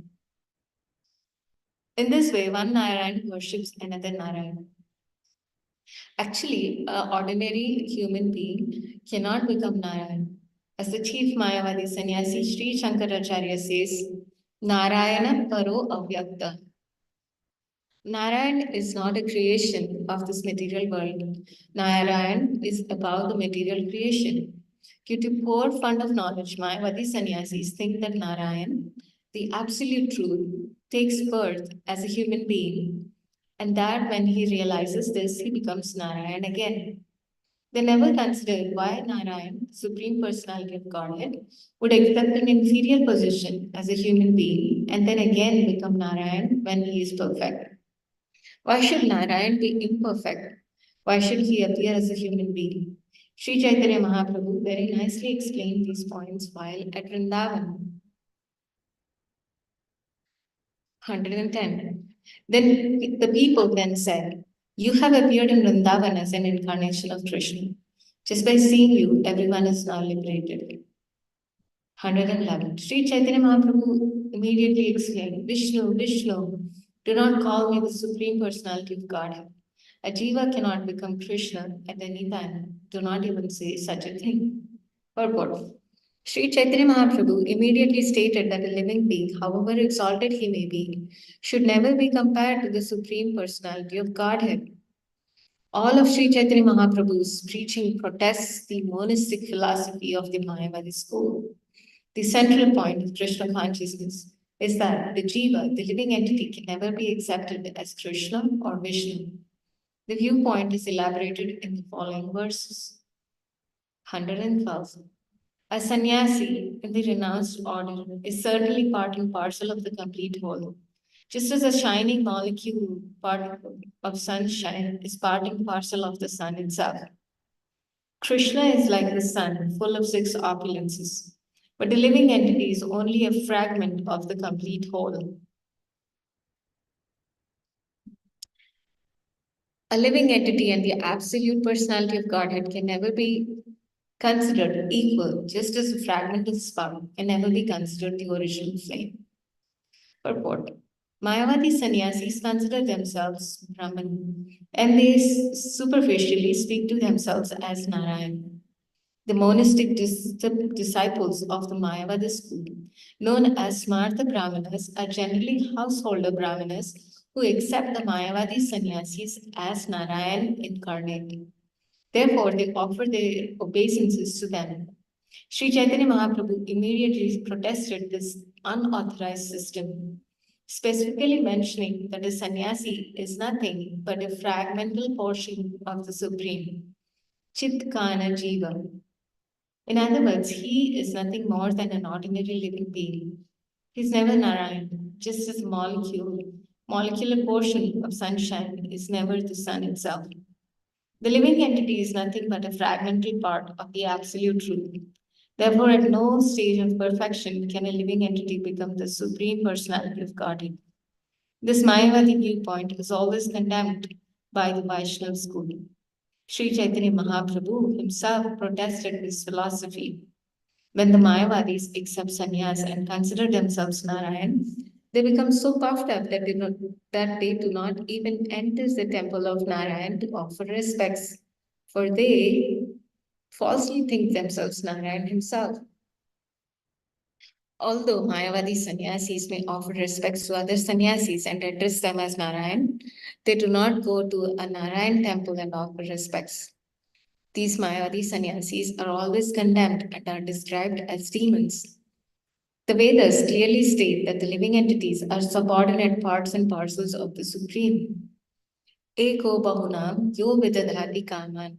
The Supreme Being Krishna maintains all living entities. 114. The Supreme Personality of Godhead, the Supreme Controller, is always full of transcendental bliss and is accompanied by the potencies known as Hladini and Samvit. The conditioned soul, however, is always covered by ignorance and embarrassed by the threefold miseries of life. Thus, he is a treasure house of all kinds of tribulations. Purport.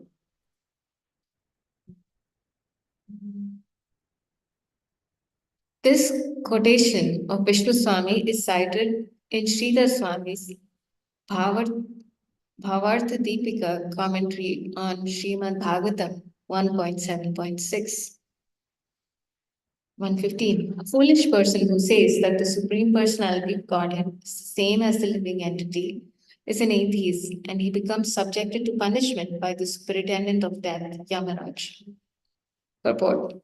Śrīla Bhaktisiddhanta Saraswati Thakur says the word Pashandi refers to one who considers the living entity under the control of the illusory energy to be equal to the Supreme Personality of Godhead, who is transcendental to all material qualities.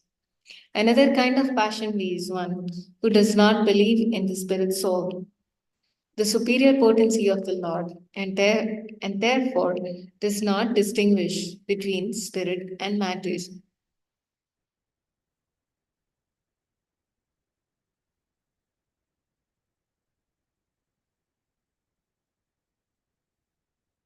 While describing one of the offenses against the chanting of the holy names, specifically the offense called Shruti Shastra Nindana, blaspheming the Vedic literature, Jiva Gosvāmī states in his Bhakti Sandarbha, Yatha Pashandi Margena Dattatreya Shiva Devo Pasakanam Pashandinam.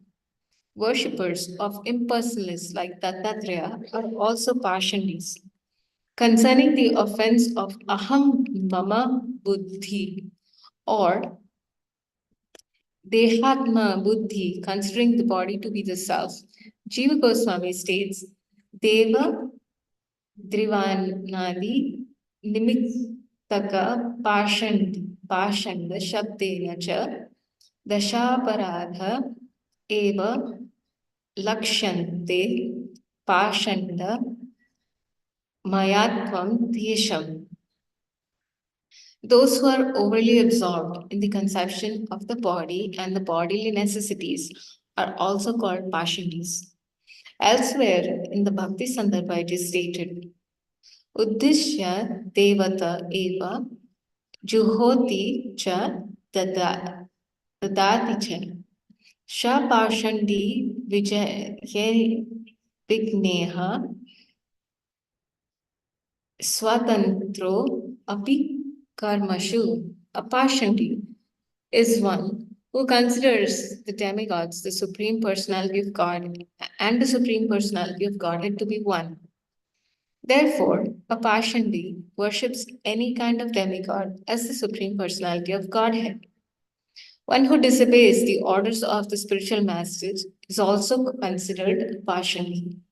The word Pashandi is described in many places in Srimad Bhagavatam, including 4.2.28, 30 and 32, 5.6.9, and 12.2.13 and 3.43.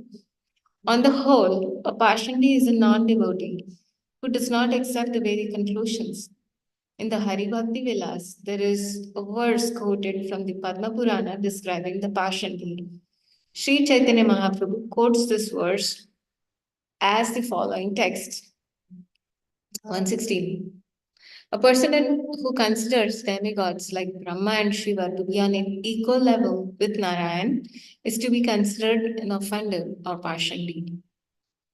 After Sri Chaitanya Mahaprabhu explained the difference between an ordinary living being and the Supreme Personality of Godhead, the people said, No one considers you an ordinary human being. You are like Krishna in every respect, in both bodily features and characteristics.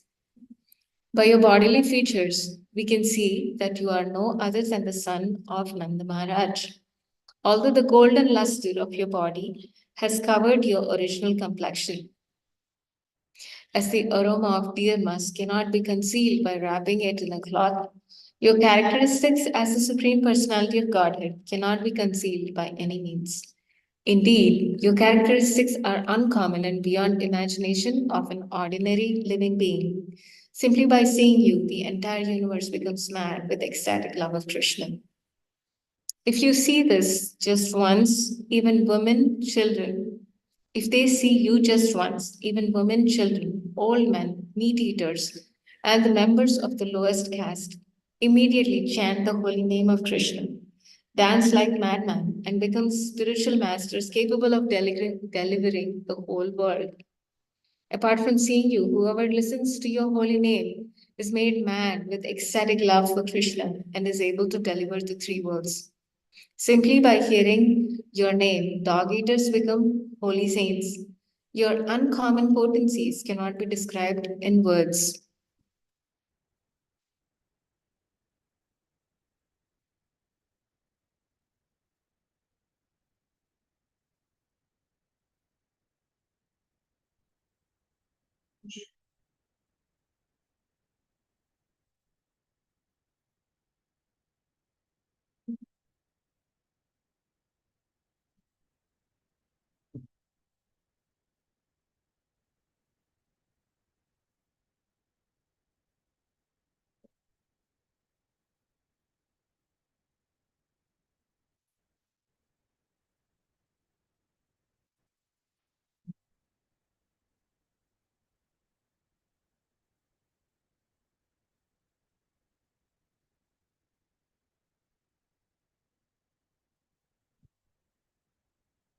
Text 125. To say nothing of the spiritual advancement of persons who see the Supreme Person face to face, even a person born in a family of dog eaters becomes immediately eligible to perform Vedic sacrifices if he once utters the holy name of the Supreme Personality of Godhead, or chants about him, hears about his pastimes, offers him obeisances, or even remembers him. Purport. For an explanation of this verse, Srimad Bhagavatam 3.33.6, see Madhya Lila, chapter 16, text 186. Text 126, translation. These glories of yours are only marginal. Originally, you are the son of Maharaja Nanda.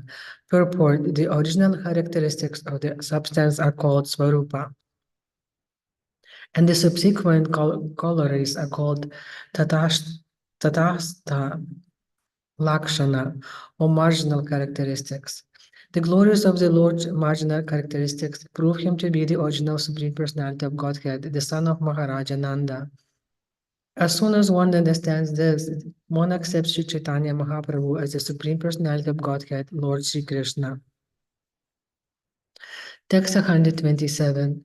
Sri Caitanya Mahāprabhu then bestowed his causeless mercy upon all the people there, and everyone became ecstatic with love of God. Finally, they all returned to their homes. Text 128. Sri Caitanya Mahāprabhu remained for some days in Akrura Tirtha. He delivered everyone there simply by distributing the holy name of Krishna and ecstatic love for the God, for the Lord. Text 129. The Brahmana disciple of Madhavendra Puri went from house to house in Mathura and inspired other Brahmanas to invite Chaitanya Mahaprabhu to their homes. Text 130. Thus all respectable people of Mathura, headed by Brahmanas, came to La Balabhadra Bhattacharya and extended invitations to the Lord. Text 131.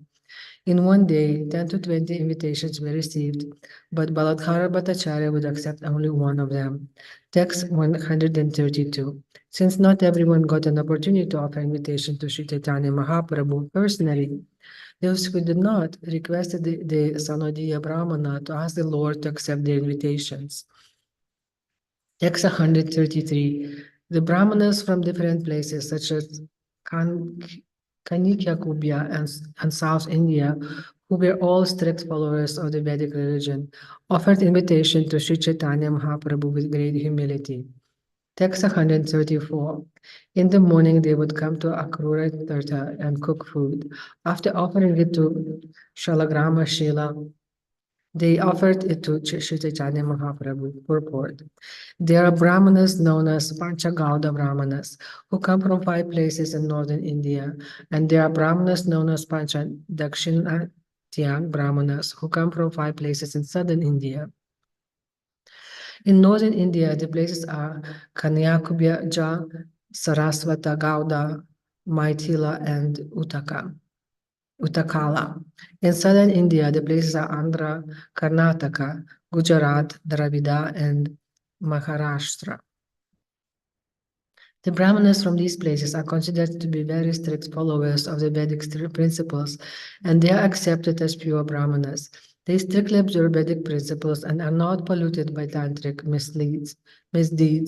All of these Brahmanas respectfully invited Chaitanya Mahaprabhu for lunch. Text 135. One day, Sri Chaitanya Mahaprabhu sat at the bathing ghat of Akrura Tirtha and saw the following thoughts. Purport. Akrura Tirtha is located on the road between Vṛndāvana and Mathura. When Krishna and Balarama were being taken to Mathura by Akrura, the Lord rested at his place and took his bath in Yamuna. When Krishna and Balarama took their baths, Akrura saw the entire world of Vaikuntha within the water. The inhabitants of Vṛndāvana also saw the Vaikuntha planets within the water. Text 136. Sri Chaitanya Mahaprabhu thought, at this bathing place, Akrura saw Vaikuntha, the spiritual world, and all the inhabitants of Raja saw Goloka, Vṛndāvana. Text 137. While considering how Akrura remained within the water, Sri Chaitanya Mahaprabhu immediately jumped in and stayed underwater for some time. Text 138. When Krishnadasa saw that Chaitanya Mahaprabhu was drowning, he cried and shouted very loudly. Balabhara Bhattacharya immediately came and pulled the Lord out. Text 139. After this, Balabhara Bhattacharya took this son Naudya Brahmana to the scheduled place, to secluded place, and consulted with him. Text 140. Balabhara Bhattacharya said, since I was present today, it was possible for me to pull the Lord up. But if he starts drowning in Vṛndāvana, who will help him? Text 141. Now there is a crowd of people here, and these invitations are causing much disturbance. In addition, the Lord is always ecstatic and emotional. I do not find the situation here very good. Text 142. It would be good if we could get Sri Caitanya Mahaprabhu out of Vṛndāvana. That is my final conclusion. Text 143. The Sanodya Brahmana said, let us take him to Prayaga and go along the banks of the Ganges. It will be very pleasurable to go that way. Text 144. After going to the holy place named Sorokshetra and bathing in the Ganges, let us take Sri Chaitanya Mahaprabhu that way and go. Text 145. It is now the beginning of the month of Magha. If we go Prayaga this time, we shall have an opportunity to bathe for a few days during Makara Sankranti. Purport. Bathing during the month of Magha in Magha Lela still takes place. This is a very old Mela assembly dating from time immemorial. It is said that ever since the Lord in the form of Mohini took a bucket of nectar and kept it in Prayaga, holy men have gathered there every year and observed Magha Mela. Every 12th year, there is a Kumbh Mela, a great festival, and all the holy men from all over India assemble there. The Brahmana wanted to take advantage of the Magha Mela and bathe there. Bathing at the confluence of the Ganges and Yamuna near the fort of Allahabad, Prayaga, is mentioned in the revealed scriptures. Mahemasi Gamisyanti Gangaya Muna Sangaman Gavam Shata Sahasrasya Samyagdatam Sayat Palam Prayage Magha Masetvai Trayaham Sanasyatat Palam. If one goes to Prayaga and bathes in the confluence of the Ganges and Yamuna in the month of Magha, he attains the result of giving hundreds and thousands of cows in charity. Simply by bathing for 3 days there, he attains the results of such pious activity. Because of this, the Sanodya Brahmana was very eager to go to Prayaga and bathe. Generally, karmis, fruitive laborers, take advantage of bathing there during the month of Magha, thinking that they will be rewarded in the future. Those who are situated in devotional service do not very strictly follow this karma kandya process. Text 146. The Sanodya Brahmana continued, kindly submit to Sri Chaitanya Mahaprabhu the unhappiness you are feeling within yourself. Then propose that we will all go to Prayaga on the full moon day on the month of Magha. Text 147. Tell the Lord of the happiness you will feel in traveling via the banks of the Ganges. Balabhara Bhattacharya therefore submitted this prayer to Sri Chaitanya Mahaprabhu. Text 148. Balabhara Bhattacharya told the Lord, I can no longer tolerate the disturbance of the crowd. People are coming on after another to offer invitations. Text 149. Early in the morning, people come here and not seeing you present, they simply attacks my brain. Text 150. I will be very happy if we all leave and take baths by the banks of the Ganges. Then we can have the opportunity of bathing in the Ganges at Prayaga during Makara Sankranti. Report. There are 2 great occasions for bathing in the Ganges during Magha Mela. One is on the day of the dark moon, and the other is on the day of the full moon during the month of Magha. Text 151. My mind has become very much agitated, and I cannot bear this anxiety. Now everything rests on the permission of your Lordship. I will accept whatever you want to do. Text 152. Although Sri Caitanya Mahaprabhu had no desire to leave Vṛndāvana, he began to speak sweet words just to fulfill the desire of his devotee. Text 153. Sri Chaitanya Mahaprabhu said, "You have brought me here to show me Vṛndāvana. I'm very much indebted to you, and I shall not be able to repay this debt." Text 154. Whatever you desire, I must do. Wherever you take me, I shall go. Text 155. The next morning, Sri Chaitanya Mahaprabhu got up early. After taking his bath, he became ecstatic with love, knowing that he now had to leave Vṛndāvana. Text 156. Although the Lord did not exhibit any external symptoms, his mind was filled with ecstatic love. At that time, Balabdhara Bhattacharya said, "Let us go to Mahāvana, Gokula." Text 157. Saying this, Balabdhara Bhattacharya made Sri Chaitanya Mahaprabhu sit aboard a boat. After they crossed the river, he took the Lord with him. Text 158. Both Rajaputa Krishnadasa and the Sanodiya Brahmana knew the path along Ganges bank very well. Text 159. While walking, Sri Chaitanya Mahaprabhu, understanding that the others were fatigued, took them all beneath a tree and sat down. Text 160. There were many cows grazing near the tree, and the Lord was very pleased to see them. Text 161. Suddenly a cowherd boy blew on his flute, and immediately the Lord was struck with ecstatic love. Text 162. Filled with ecstatic love, the Lord fell to the ground unconscious. He foamed about the mouth, and his breathing stopped. Text 163. While the Lord was unconscious, 10 cavalry soldiers belonging to the Muslim Pathana military order rode up and dismounted. Text 164. Seeing the Lord unconscious, the soldiers thought, "This sannyasi must have possessed a large quantity of gold." Text 155. These four rogues here must have taken away the sannyasi's riches after killing him by making him take the poison Dutura. Text 166. Thinking this, the Pathana soldiers arrested the 4 persons and decided to kill them. Because of this, the 2 Bengalis began to tremble. Purport. The 4 persons were Balabdhara Bhattacharya, his assistant Brahmana, Rajaputa Krishnadasa, and the Sanodiya Brahmana, devotee of Madhavendra Puri.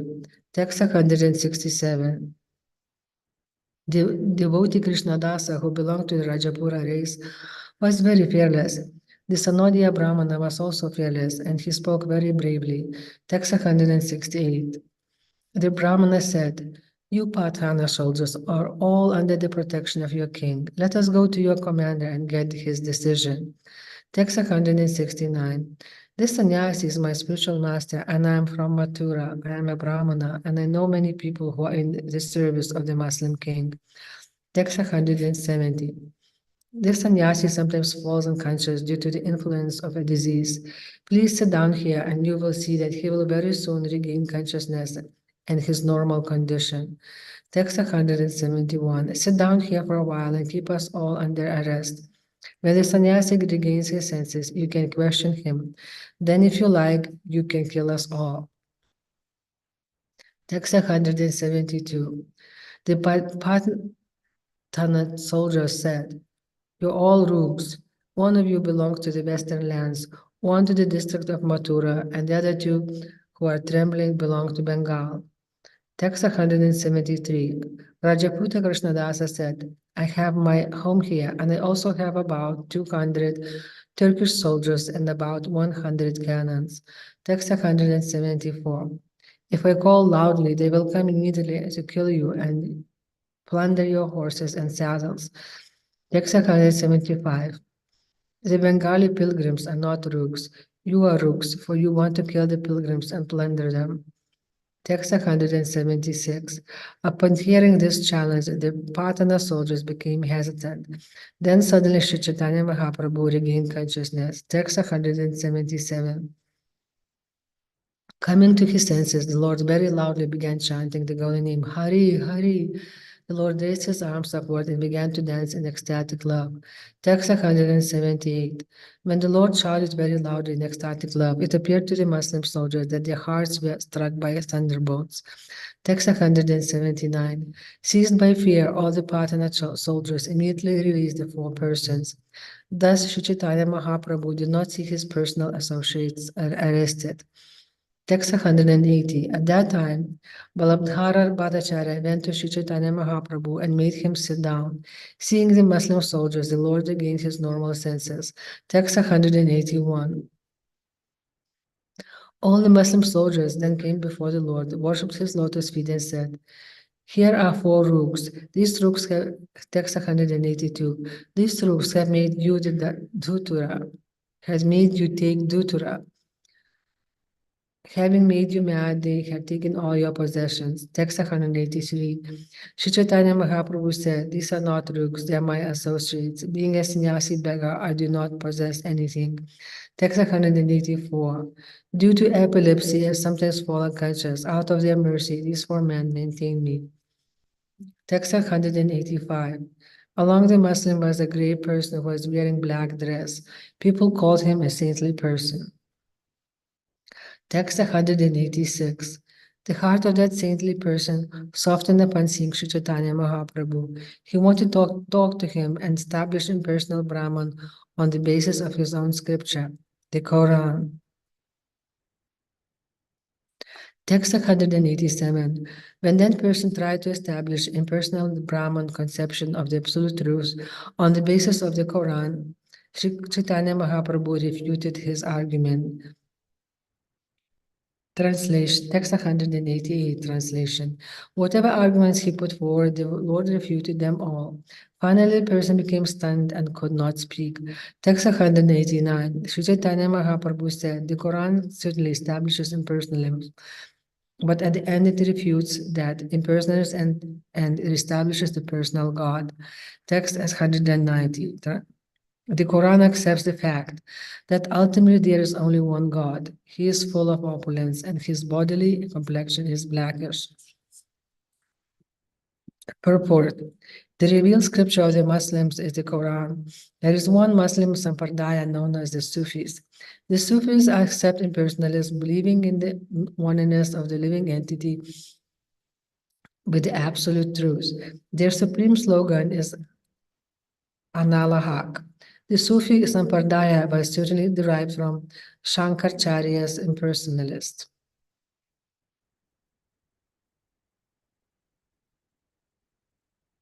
Text 191. According to Quran, the Lord has a supreme blissful transcendental body. He is the absolute truth, the all-pervading, omniscient, and eternal being. He is the origin of everything.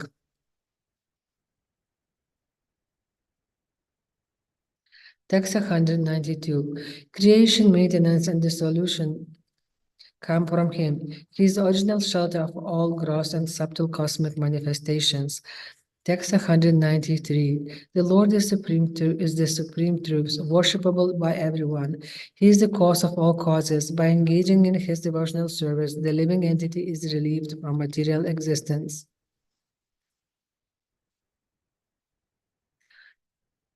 Text 194. No conditioned soul can get out of material bondage without serving the Supreme Personality of Godhead. Love at his lotus feet is the ultimate goal of life. Purport. According to the Muslim scripture, without ibadat, offering prayers at the mosque or elsewhere 5 times daily namaz, one cannot be successful in life. Sri Chaitanya Mahaprabhu pointed out that in the revealed scriptures of the Muslims, love of Godhead is the ultimate goal. Karma yoga and jnana yoga are certainly described in the Quran, but ultimately the Quran states that the ultimate goal of the offering is the offering of praise to Supreme Person, Avadat. Text 195. The happiness of liberation, whereby one merges into Lord's existence, cannot even be compared to a fragment of the transcendental bliss obtained by service unto Lord's lotus feet. Text 196. In the Quran, there are descriptions of putative activity, speculative knowledge, mystic power, and union with the Supreme. But ultimately, all this is refuted and the Lord's personal feature established along with his devotional service. Text 197. The scholars of the Quran are not very advanced in knowledge. Although there are many methods prescribed, they do not know that the ultimate conclusion should be considered the most powerful. Text 198. Seeing your own Quran and deliberating over what is written there, what is your conclusion? Text 199. The saintly Muslim replied, all that you have said is true.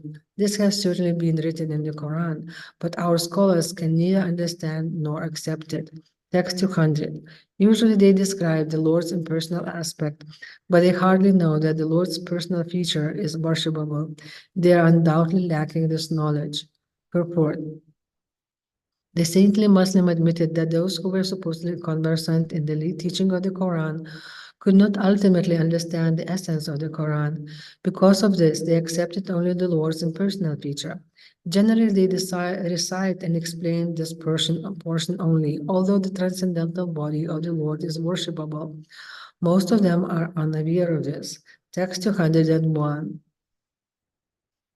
Since you are that very same Supreme Personality of God Himself, please be merciful upon me. I am fallen and unfit. Text 202. I have subdued the Muslim scripture very extensively, but from it I cannot conclusively decide that the ultimate goal of life is or how can I approach it.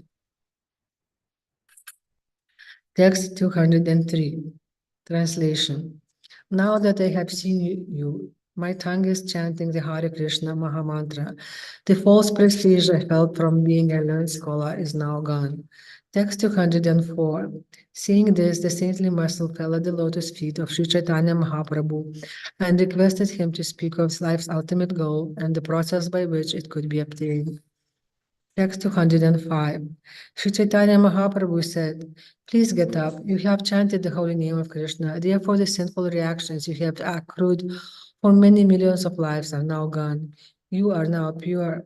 Text 206. Sri Chaitanya Mahaprabhu then told all Muslims there, chant the holy name of Krishna, chant the holy name of Krishna. And they all began to chant. They were all overwhelmed by ecstatic love. Text 207.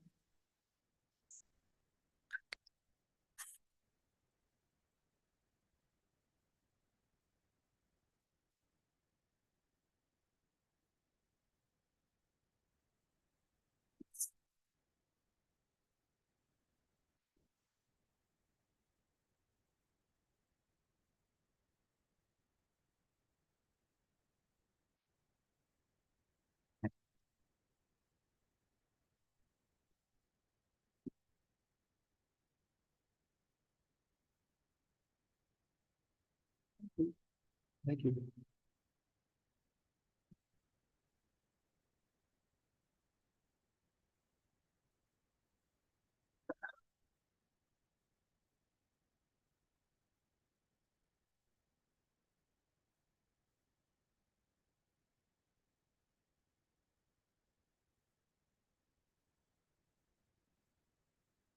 Namo Vishnupadaya Krishna Pristaya Bhutale Srimate Bhakti Vedanta Swami Niti Namane Namaste Saraswati Deve Purvani Prachane Nirvisesha Sunyavari Paschatari Satarane Jai Jai Sri Chaitanya Jaya Nityananda Jaya Advaita Chandra Jaya Gaura Bhakta Vrinda Hare Krishna, Krishna Krishna, Hare Hare, Hare Rama, Rama Rama, Hare Hare.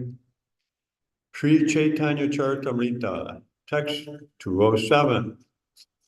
Ramadasa Bali Prabhu Tanra Kaila Nama Arahika Patana Tanra Nama Vijuli Kana. Translation. In this way, Sri Chaitanya Mahaprabhu directly initiated the saintly Muslim by advising him to chant the holy name of Krishna. The Muslim's name was changed to Ramdas. Another Caitanya Muslim present was named Vijuli Khan. Purport by Śrīla Prabhupada. After being initiated, the devotees in the Krishna consciousness movement changed their names. Whenever a person in the Western world becomes interested in this Krishna consciousness movement, he is initiated by this process. In India, we are falsely accused of converting Blechas and Yavanas to the Hindu religion. In India, there are many Mayavadi sannyasis known as Jagadguru, although they have hardly visited the whole world. Some are not even sufficiently educated, yet they make accusations against our movement and accuse us of destroying the principles of the Hindu religion by accepting Muslims and Javanas as Vaishnavas. Such people are simply envious. We are not spoiling the Hindu system of religion, but are simply following in the footsteps of Sri Caitanya Mahāprabhu by traveling all over the world and accepting those who are interested in understanding Krishna as Krishnadas or Ramdas. By the process of a bona fide spiritual initiation, their names are changed. Alpa Vyasa Tanra Rajara Kumara Ramadas Adi Patana Chakara Tanhara. Vijuli Khan was very young, and he was the son of the king. All other Muslims were Patanas, headed by Ramdas, were his servants. Krishna Bali Pade Se Mahāprabhu Paya Prabhu Sri Charana Lila Tanharama Taya. Vijuli Khan also fell down at the lotus feet of Sri Caitanya Mahāprabhu when the Lord placed his foot on his head. Text 210. Tan Tabare Kripakare Prabhuta Chalila Saita Patana Saba Vairagi Haila. After bestowing his mercy upon them in this way, Sri Caitanya Mahāprabhu left. All those Patana Muslims then became mendicants. Patana Vaishnava Bali Haihela Tanra Kyakti Sarvatra Ahiya Bule Mahaprabhura Kirti. Later, these very Patanas became celebrated as the Patan Vaishnavas. They toured all over the country and chanted the glorious activities of Sri Caitanya Mahāprabhu. Se Vijuli Kana Haila Mahabhagavat Sarva Tirte Haila Tanra Parama Mahatma. Vijuli Khan became a greatly advanced devotee, and his importance was celebrated at every holy place of pilgrimage. Aiche lila kari Prabhu Shri Krishna Caitanya Paschime Aisha Kaila Yavanari Danya. Translation. In this way, Lord Sri Caitanya Mahāprabhu performed his pastimes. Coming to the western part of India, he bestowed good fortune upon the Yavanas and Blechas. Purport. The word Yavana means meat eater. Anyone from a meat-eating community is called a Yavana. One who does not strictly observe the Vedic regulative principles is called a Mlecha. These words do not refer to any particular man. Even if a person is born in a Brahmin, Kshatriya, Vaishya, or Shudra family, he is Mlecha or Yavana if he does not strictly follow the regulative principles or if he eats meat. Sorho Shatre Asi Prabhu Kaila Ganga Snana Ganga Tira Pate Kaila Prayaga Prayana. Sri Caitanya Mahāprabhu next went to a holy place of pilgrimage called Sorokshetra. He took his bath in the Ganges there and started for Prayag on the path along the banks of the Ganges. Text 215. Se vipre Krishna dase Prabhu vidaya dila Yoda hate duijana kahite lagila. At Sorokshetra, the Lord requested the Sanodiya Brahmin and Rajput Krishnadas to return home, but with folded hands, they began to speak as follows. Prahag parihanta dunhe toma sange yava tomara charana sangha punha kahan prabha.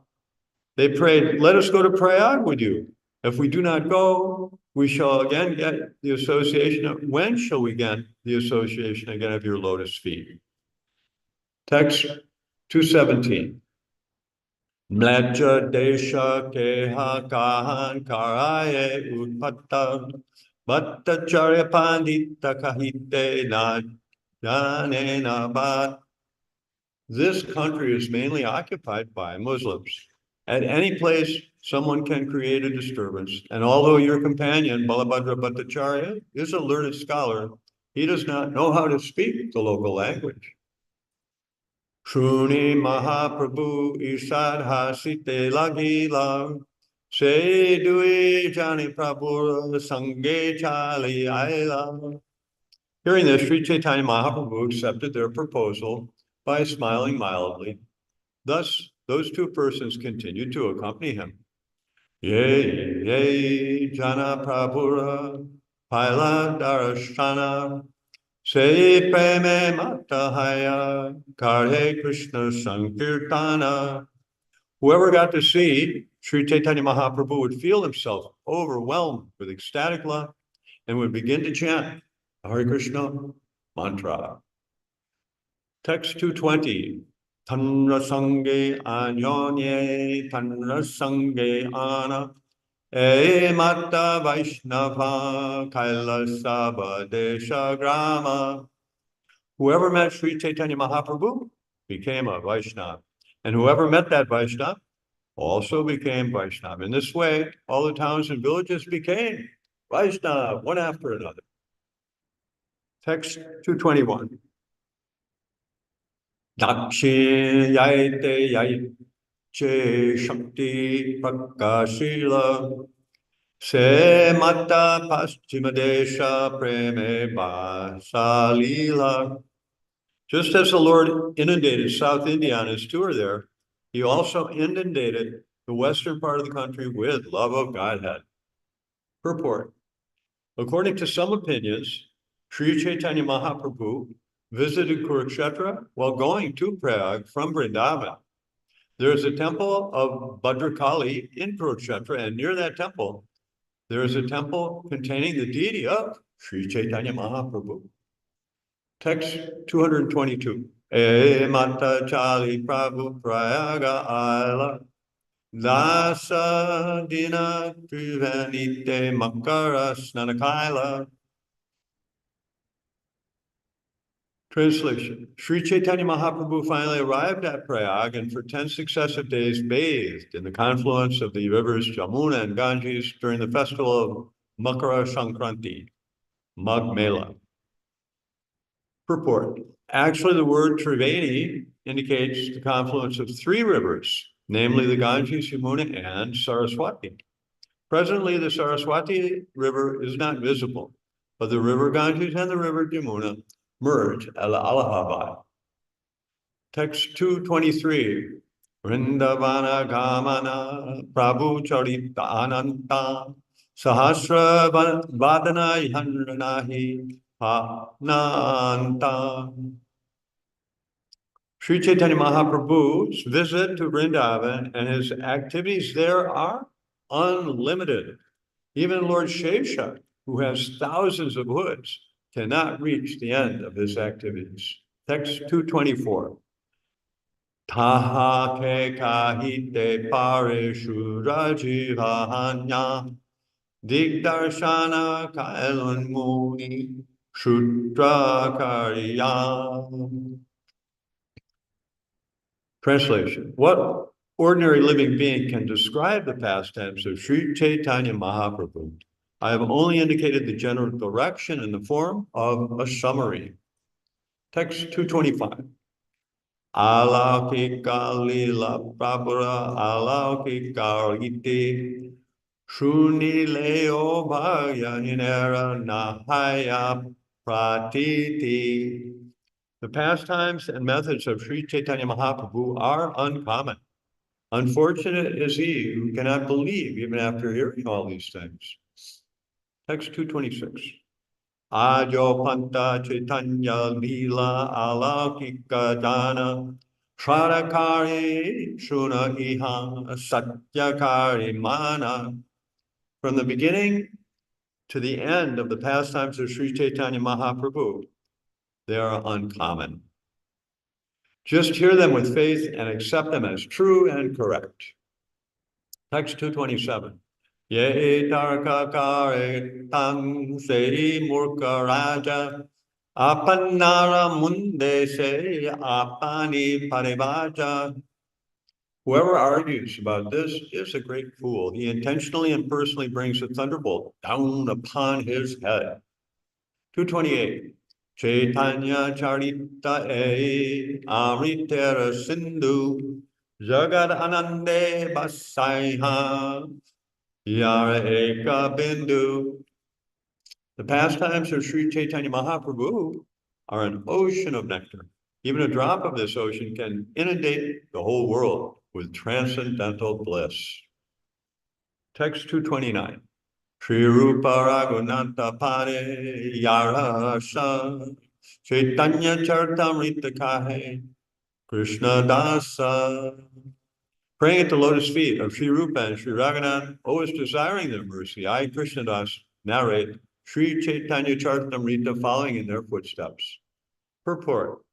Thus end the Bhaktivinoda purports of Sri Caitanya Caritamrita Madhya Lila, 18th chapter, describing the Lord's visit to Sri Vṛndāvana and his conversion of the Muslim soldiers on the way to Prayag. Chapter 19. Lord Sri Caitanya Mahaprabhu instructs Rūpa Gosvāmī, Śrīla Rūpa Gosvāmī. A summary of this chapter is given by Śrīla Bhaktivinoda Thakur in his Amrita Prabha Vasya, meaning Sri Caitanya Mahaprabhu in a village called Ramakeli, two brothers, Rūpa and Sanatan, began to devise means to get out of their government service. They appointed some Brahmins to perform Purashcharana ceremonies and chant the holy name of Krishna. Śrīla Rūpa Gosvāmī deposited 10,000 gold coins with a grocer, and the balance he brought in 2 boats to a place called Bakla Chandradweep. There he divided his money among the Brahmins, Vaishnavas, and his relatives, and a portion he kept for emergency measures and personal needs. He was informed that Sri Caitanya Mahaprabhu was going to Vṛndāvana from Jagannath Puri through the forest of Jharkhand. Therefore, he sent 2 people to Jagannath Puri to find out when the Lord would leave for Vṛndāvana. In this way, Rūpa Gosvāmī retired, but Sanatan Gosvāmī told the Nawab that he was sick and could not attend to his work. Giving this excuse, he sat home and studied Srimad Bhagavatam with learned Brahmin scholars. The Nawab Hussain Shah first sent his personal physician to see what the real facts were. Then he personally came to see why Sanatan was not attending to official business. Knowing that he wanted to resign his post, the Nawab had him arrested and imprisoned. The Nawab then went off to attack Orissa. When Sri Caitanya Mahaprabhu started for Vṛndāvana through the forest of Jharkhand, Rūpa Gosvāmī left home and sent news to Sanatan that he was leaving with his younger brother, Anupam Malik, to meet Sri Caitanya Mahaprabhu. Śrīla Rūpa Gosvāmī finally reached Prayag and met with Sri Caitanya Mahaprabhu for 10 successive days. During this time, Balabhabat extended an invitation to the Lord with great respect. Sri Caitanya Mahaprabhu introduced Śrīla Rūpa Gosvāmī to Balabhabat. After this, Brahmin scholar became Raghupati Upadhyaya, arrived and discussed Krishna consciousness with the Lord. Kaviraj Goswāmī then extensively describes the living condition of Sri Rūpa and Sanatan at Vṛndāvana. During the 10 days at Prayag, Sri Rūpa Goswāmī was instructed by the Lord, who gave him the basic principles of the Bhakti Rasamrita Sindhu. The Lord then sent Śrīla Rūpa Goswāmī to Vṛndāvana. The Lord himself returned to Varanasi and stayed at the home of Chandrasekhara. Text 1. Vṛndāvaniham rasa kalivartam kalena luptam nija saktam utkaha sancharya rupe vyatano punasa prabhur vidal pragiva loka shrishtam. Before the creation of this cosmic manifestation, the Lord enlightened the heart of Lord Brahma with the details of creation and manifested the Vedic knowledge.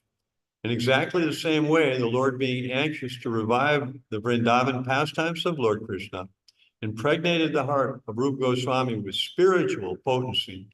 By this potency, Śrīla Rūpa Goswāmī could revive the activities of Krishna in Vrindavan, activities almost lost to memory. In this way, he spread Krishna consciousness throughout the world. Jai Jai Shri Caitanya Jaya Nityananda Jaya Advaita Chandra Jaya Gaura Bhakta Vrinda. All glories to Sri Caitanya Mahāprabhu, all glories to Lord Nityananda, all glories to Advaita Chandra, and all glories to all the devotees of the Lord. Text 3. Shri Rūpa Sanatana Rahe Rama Kali Rame Prabhurim Mili Lagela Apana Bhavane. After meeting Sri Caitanya Mahāprabhu in the village of Ramakeli, the brothers Rūpa and Sanatan returned to their homes. Duibai Vishaya Tyagera Upaya Shri Śrīla Bahudana Diya Dui Brahmane Barila. The two brothers devised a means whereby they could give up their material activities. For this purpose, they appointed two Brahmins and paid them a large amount of money. Krishna Mantre Karaila Dui Puras Charana Achirat Pibare Caitanya Charana. The Brahmins performed religious ceremonies and chanted the holy name of Krishna so that the two brothers might attain shelter at the lotus feet of Sri Caitanya Mahāprabhu very soon. Purport. A Puras Charana is a ritualistic ceremony performed under the guidance of an expert spiritual master or a Brahmin. It is performed for the fulfillment of certain desires. One rises early in the morning, chants the Hare Krishna mantra, performs archana by the Artik ceremony, and worships the deities. These activities are described in Madhya Lila 15th chapter, verse 108. Text 6. Sri Rūpa Goswāmī Tabe Naukate Bariya Apanara Gare Aila Bahudana Hanya. At this time, Sri Rūpa Goswāmī returned home, taking with him large quantities of riches loaded in boats. Brahmana Vaishnavi Dila Tara Ardhadane Eka Chati Dana Dila Kutumba Barame. Śrīla Rūpa Goswāmī divided the wealth that he brought back home. He gave 50% in charity to the Brahmins and Vaishnavas and 25% to his relatives. Purport. This is a practical example of how one should divide his money and retire from household life. 50% of one's money should be distributed to qualifying pure devotees of the Lord. 25% may be given to family members, and 25% may be kept for personal use in case of an emergency. Text number 8. Danda bandalagi chauti sanchaya karila bala bala viprastane stapya rakila. Translation. He kept 1/4 of his wealth with a respectable Brahmin. He kept this for his personal safety because he was expecting some legal complications. Text 9. Gaude Rakila Mudra Dashe Hajare Sanatana Vyaya Kare Rake Mudhi Kare. He deposited 10,000 coins which were later spent by Sri Sanatana Goswami in the custody of a local Bengali grocer. Text 10, Shri Rūpa, Śrīla, Prabhura, Niladri, Gamana, Vanapaite, Yabena, Prabhu, Shri Vṛndāvana. Sri Rūpa Goswami heard that Sri Caitanya Mahāprabhu had returned to Jagannath Puri and was preparing to go to Vṛndāvana through the forest. Text 11, Rūpa Goswami Nilachale Pataila Dudana Prabhu Yabe Vṛndāvana Karena Gamana. Sri Rūpa Goswami sent two people to Jagannath Puri to find out when Sri Caitanya Mahāprabhu would depart for Vṛndāvana.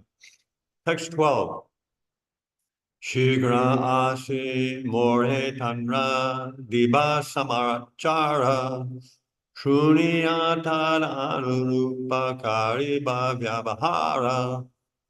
Sri Rupa Goswami told the two men, you are to return quickly and let me know when he will depart, then I shall make proper arrangements.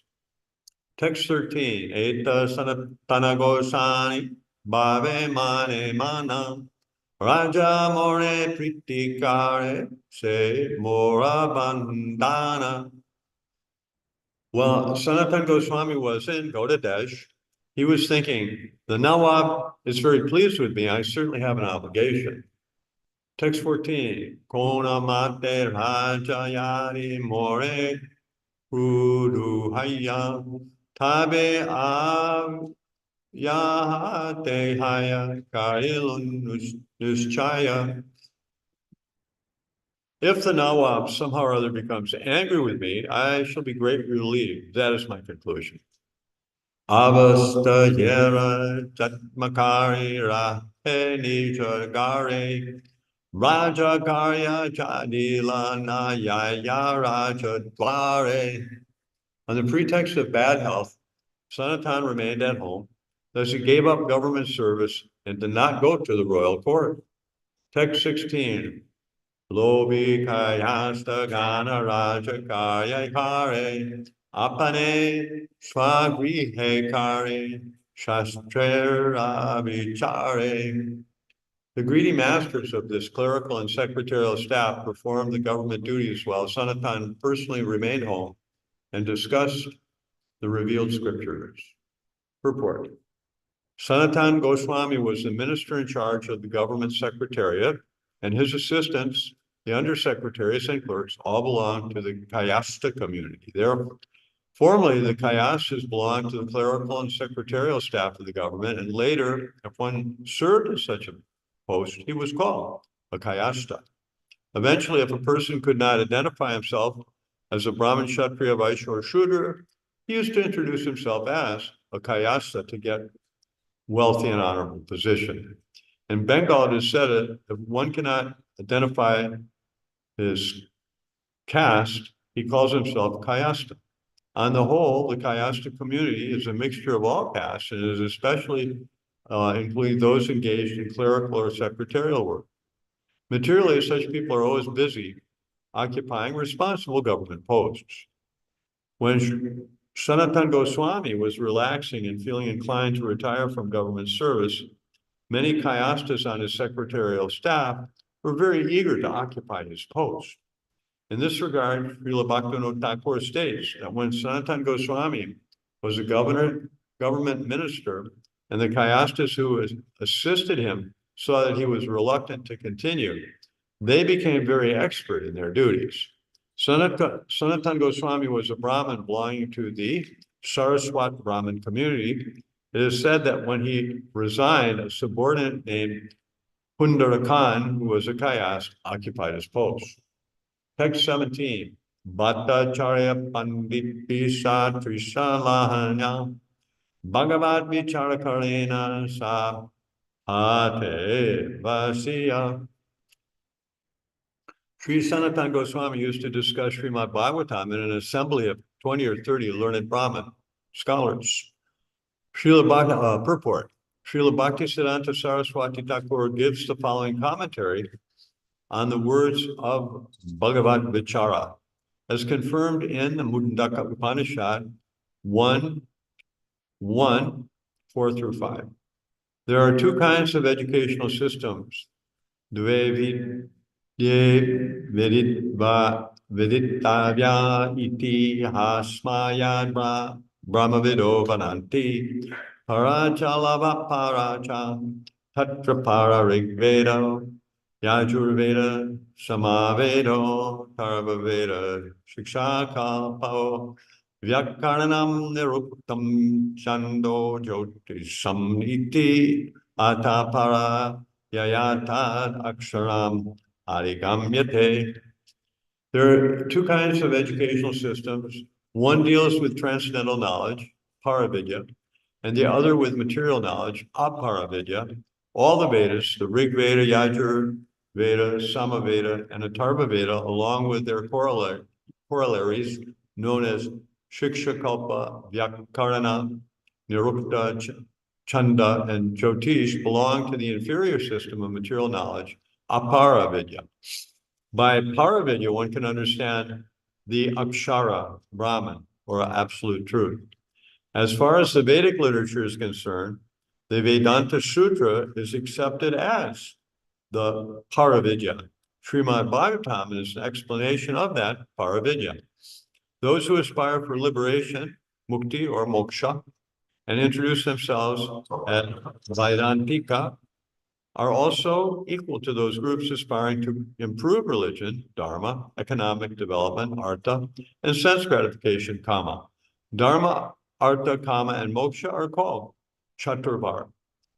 They are all within the system of inferior material knowledge. Any literature giving information about the spiritual world, spiritual life, spiritual identity, and the spirit soul is called paravidya. Srimad Bhagavatam does not have anything to do with the materialistic way of life. It gives transcendental information to educate people in the superior system of paravidya. Sanatana Gosvāmī was engaged in discussing Bhagavad Vidya, which means he discussed transcendental superior knowledge. Those who are karmis, jnanis, or yogis are not actually fit to discuss Srimad Bhagavatam. Only Vaishnavas or pure devotees are fit to discuss the literature. As stated in the Srimad Bhagavatam in the 12th canto, chapter 13, text 18, Srimad Bhagavatam Puranam Amalam Yat Vaishnavanam Priyam Yasmin Paramahamsyam Ekam Amalam Janam Param Gidyat Giyate Yatra Jnana Viragya Bhakti Sahitam Naishkaram Yam Aviskritam Tadshrinvan Supatan Vicharana Paro Bhaktya Vimuchan Naraha. Although Srimad Bhagavatam is counted among the Puranas, it is called the spotless Purana. Because it does not discuss anything material, it is liked by transcendental Vaishnava devotees. The subject matter found in the Srimad Bhagavatam is meant for Paramahamsas. It is said, Paramo Niratsaram Satam Vedyam. A Paramahamsa is one who does not live in the material world and who does not envy others.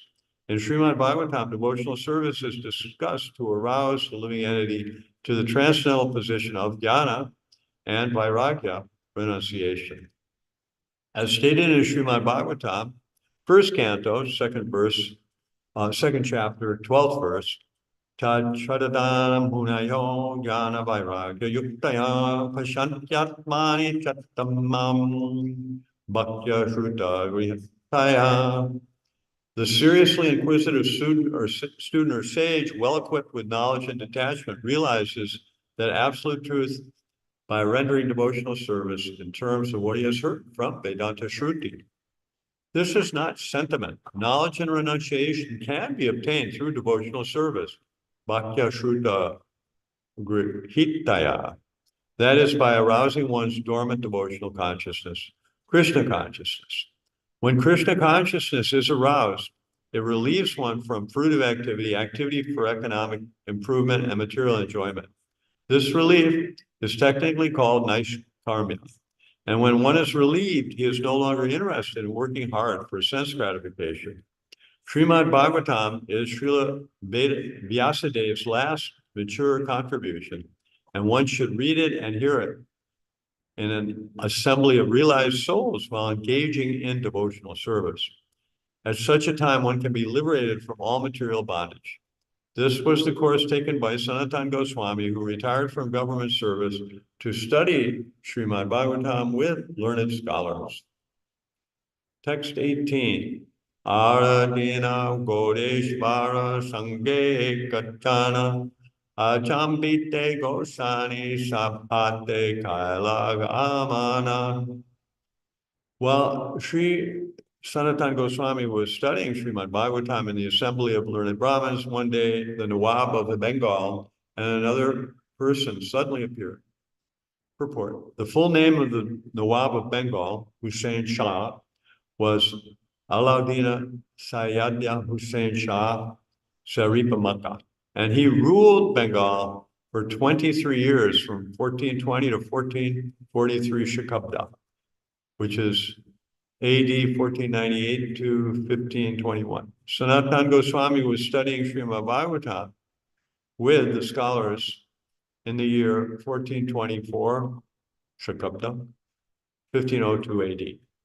Text 19. Patsaha dekiya sabe sambrame uttila sambrame asana diya rajare vasaila. As soon as all the Brahmins and Sanatana Goswāmī saw the Nawab appear, they all stood up and respectfully gave him a sitting place to honor him. Purport. Although Nawab Hussain Shah was a Malecha Yavana, he was nonetheless the governor of the country, and the learned scholars and Sanatana Goswāmī offered him all respect, due a king or a governor. When a person occupies an exalted executive post, one should consider that he has acquired it by the grace of the Lord. In Bhagavad Gita, 10th canto, 10th chapter, text 41, Lord Krishna says, Yad yad vibhutimat sattvam srimad urjitam eva va tattad eva gachat tvam mama tejo nisam sambhavam. Know that all opulent, beautiful, and glorious creations spring but from a spark of my splendor. Whenever we see something exalted, we must consider it part of the power of the Supreme Personality of Godhead. A powerful man, Vibhutimat Sattvam, is one who has obtained the grace of the Lord or has derived some power from him.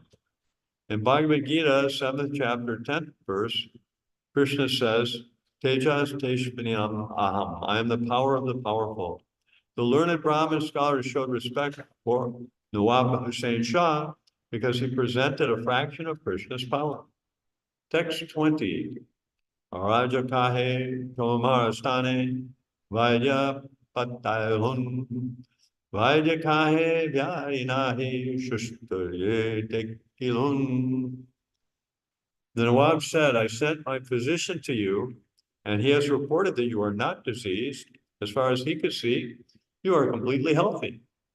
Text 21. Amara ye kuchukarya sabatomalaya karya chari rahila tumi garate vasiya. I'm depending on you to carry out so many of my activities, but you have given up your governmental duties to sit here at home. Text 22. Morhayata karya kama sabakala nasha. Kitomara ridaye achekaha morapaja. You have spoiled all my activities. What is your intention? Please tell me frankly. Text 23. Sanatana kahe. Nahi ama haite kama ara eka jana di akara samadhana. Sanatana Goswāmī replied, you can no longer expect any service from me. Please arrange for someone else to tend to the management. Text 24.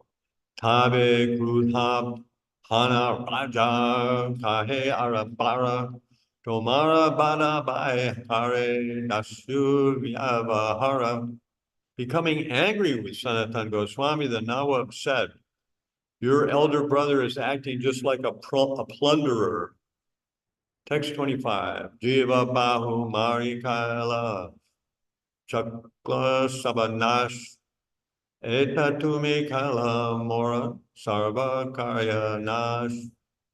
By killing many living entities, your elder brother has destroyed all Bengal.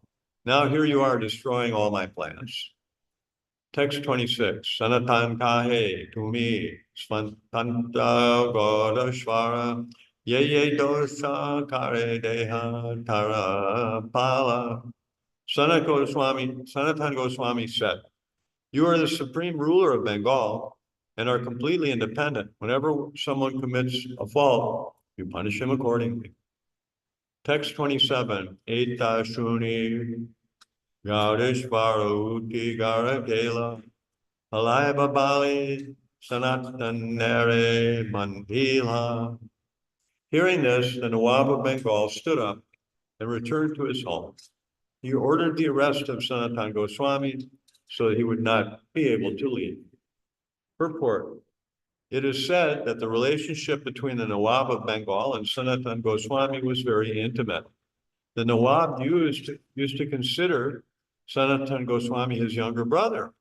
And when Sanatan Goswami showed a very strong intention to resign, the Nawab, feeling familial affection, essentially said, I am your elder brother, but I do not look after the state management. My only business is attacking other states with my soldiers and fighting everywhere as a plunderer. Because I am a meat eater, Vṛndāvana, I am used to hunting all kinds of living beings. In this way, I am destroying all kinds of living entities in Bengal. While engaged in this destructive business, I'm hoping that you will tend to the administration of the state. Since I, your elder brother, am engaged in such a destructive business, you, being my younger brother, should look after the state management. If you do not, how will things continue? This talk was based on a family relationship, and Sanatan Goswami also replied in an intimate, joking way. Essentially, he told the Nawab, "Now, my dear brother, you are the independent ruler of Bengal. You can act whatever way you like. And if someone commits a fault, you can punish him accordingly." In other words, Sanatan Goswami was saying that since the Nawab was accustomed to acting like a plunderer, he should go ahead and take action. Since Sanatan was not showing much enthusiasm for performing his duty, the Nawab should dismiss him from his service. The Nawab couldn't understand the intention of Sanatan Goswami's statement. Therefore, he left in an angry mood and ordered Sanatan Goswami's arrest. Text 28. Anakale gela raja udiya marite sanatane kahe tumi chala mora sate. At this time, Nawab was going to attack the province of Orissa, and he told Sanatan Goswami, come along with me. Purport. Hussein Shah attacked the neighboring province of Orissa in 1424 Shakabda, which is 1502 AD. At that time, he conquered the feudal princes there. Text 29. Tenho kahe have tumi devataya dukatite mora shakti nahi tomara sangeyaiti. Sanatan Goswami replied, you are going to Orissa to give pain to the Supreme Personality of Godhead. For this reason, I am powerless to go with you. Text 30. Tabe tanre bandirakti karila gamana etan nilachala haite prabhu talila Vṛndāvana. The Nawab again arrested Sanatan Goswami and kept him in prison. At this time, Sri Caitanya Mahāprabhu departed for Vṛndāvana from Jagannath Puri. Tabe se duichara Rūpa tane ila Vṛndāvana chalila Prabhu Asiya kahila. The two persons who went to Jagannath Puri to inquire about the Lord's departure returned and informed Rūpa Goswami that the Lord had already departed for Vṛndāvana. Text 32. Shunya Sri Rūpa Likila Sanatantani Vṛndāvana chalila Sri Caitanya Gosani. Upon receiving this message from his two messengers, Rūpa Goswami immediately wrote a letter to Sanatan Goswami saying that Sri Caitanya Mahaprabhu had departed for Vṛndāvana. Ami tui pai chalilana tanhare milite, tumi aiche taichi chuti aisata haite. This letter to Sanatana Goswami, Śrīla Rūpa Gosvāmī wrote, "We are two brothers and are starting to go Sri Caitanya Mahaprabhu. You must also somehow or other get released and come meet us." Purport. The two brothers here I mentioned are Rūpa Gosvāmī and his younger brother, Anupama Malik. Rūpa Gosvāmī was informing Sanatana Goswami that he should join him and his younger brother. Text 34.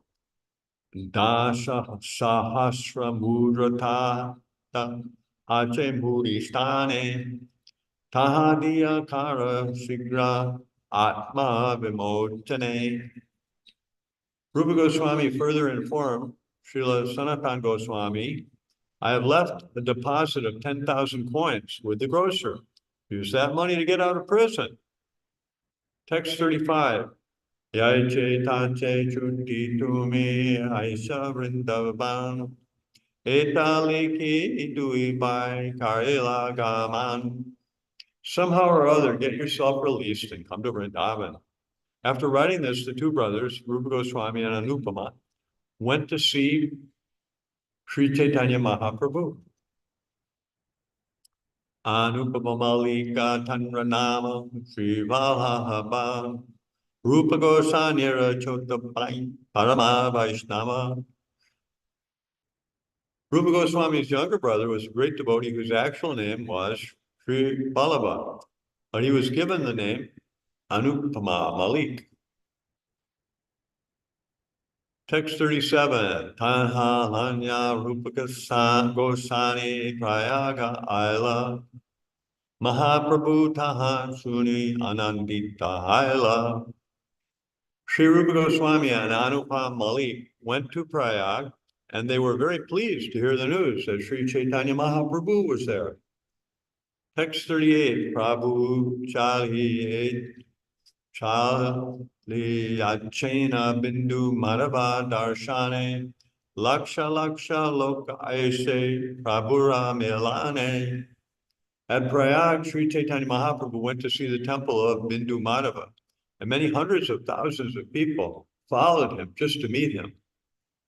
Keha Kande, Keha Hase, Keha Nache Gaya, Krishna Krishna Bali, Keha Garagari Yaya.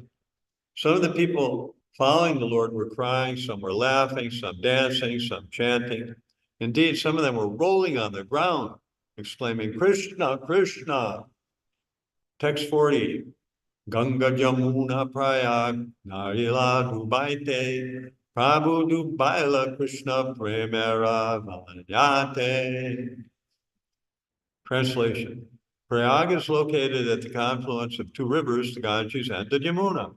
Although these rivers were not able to flood Prayag with water, Sri Caitanya Mahaprabhu inundated the whole area with waves of ecstatic love for Krishna. Text 51. Bida deki duibai rahila nirdane prabhura aveshahaila madhava darshane. Seeing the great crowd, the two brothers remained standing in a secluded place. They could see that Sri Caitanya Mahaprabhu was ecstatic to see Lord Bindu Madhava. Text 42. Prema veshe nache prabhu hari dvani kari urdva bahu kari bale bala hari hari. The Lord was loudly chanting the holy name of Hari, dancing in ecstatic love and raising his arms. He asked everyone to chant Hari, Hari. Text 43. Prabhura mahima deki loke chamatkara Praya age prabhura lila nari varni bara. Everyone was astounded to see the greatness of Sri Caitanya Mahaprabhu. Indeed, I cannot properly describe the pastimes of the Lord at Prayag. Text 44. Dakshinatya Viprasane Ache Parichaya Se Vipranimantriya Nila Nitalaya.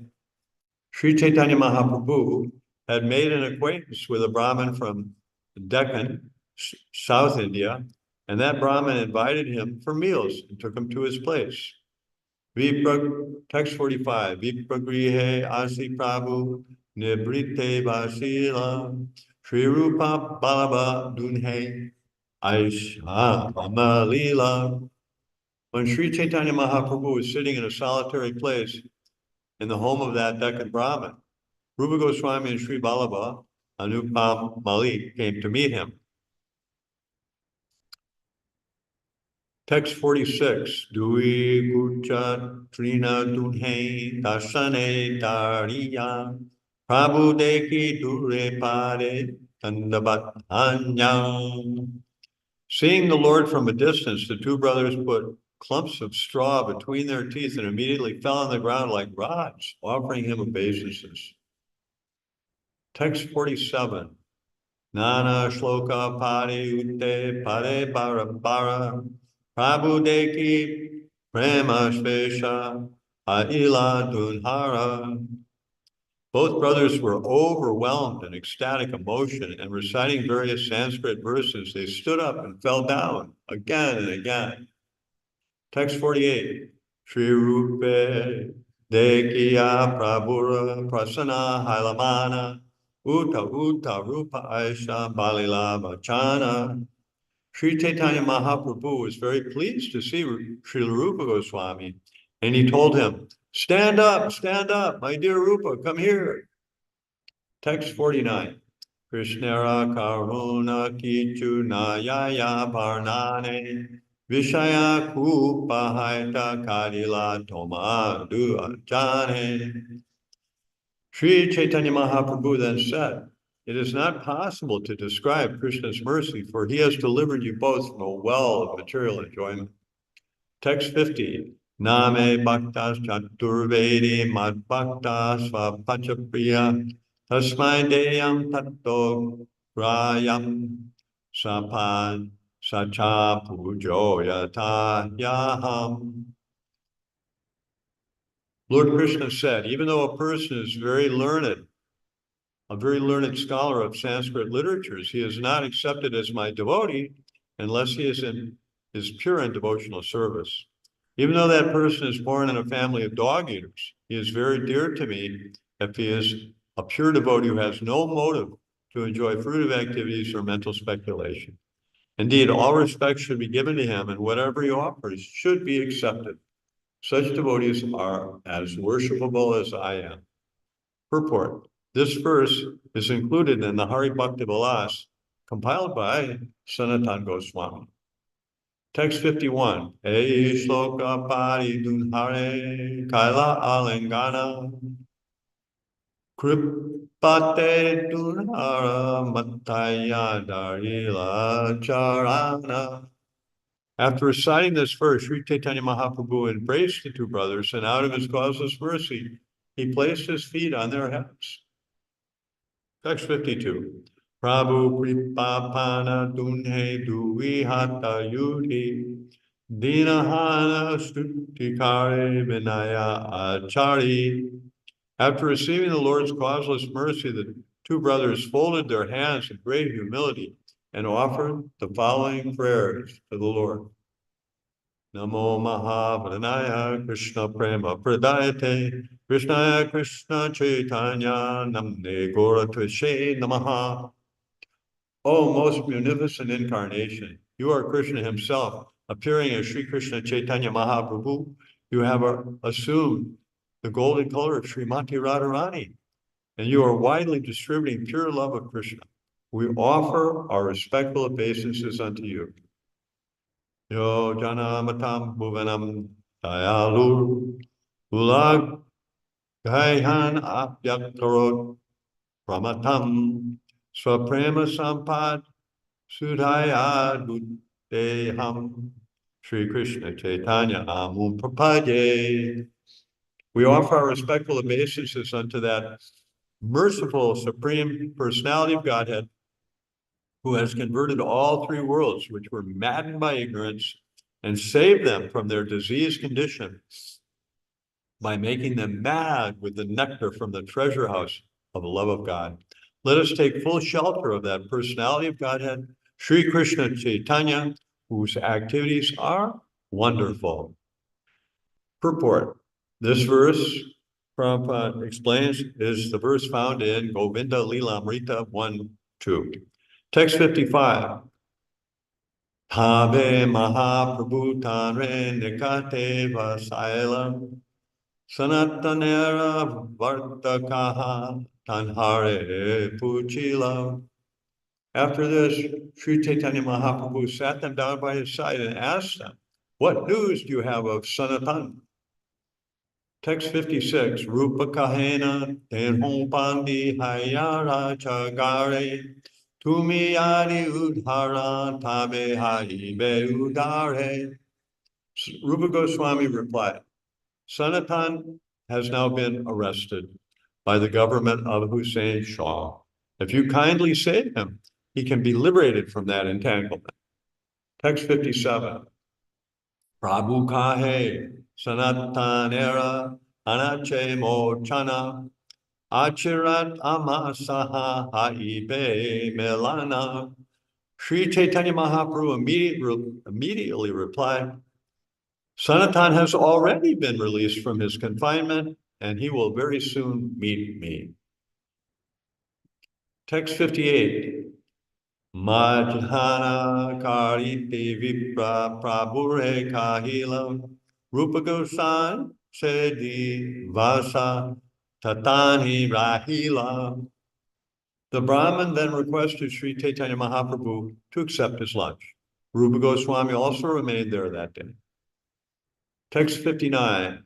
Bhattacharya Duibayi Nimantrana Kaila Prabhura Shesha Prasada Patra Duibayi Kaila. Balabhadra Bhattacharya invited the two brothers to take lunch also. The remnants of food from the plate of Sri Caitanya Mahaprabhu were offered to them. Text 60. Triveni Upara Prabhu Vasagara Sthana Duibai Vasa Kaila Prabhu Sanitana. Sri Caitanya Mahaprabhu selected his residence beside the confluence of the Ganges and the Yamuna, a place called Triveni. The two brothers, Rūpa Gosvāmī and Sri Vallabha, selected their residence near the Lord's. Text 61. Se Kale Vallabha Rahe Adaila Grame Mahāprabhu Aila Shuni Aila Tanrastane.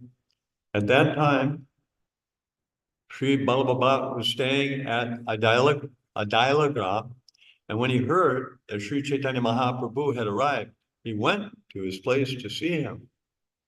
Purport. Vallabha was a great learned scholar of Vaishnavism. In the beginning, he was very much devoted to Sri Caitanya Mahaprabhu, but since he thought he could not receive proper respect from him, he later joined the Vishnu Swami sect and became the Acharya of that sect. This sect is celebrated as the Vallabhacharya Sampradaya. The Sampradaya has had great influence in Vṛndāvana, near Gokul, and in Bombay. Vallabha wrote many books, including a commentary on Srimad Bhagavatam called Subhodhini Tika, and notes on the Vedanta Sutra in the form of an Anubhasha. He also wrote a combination of 16 short works called Sodash Grant. The village where he was staying, Adailagram,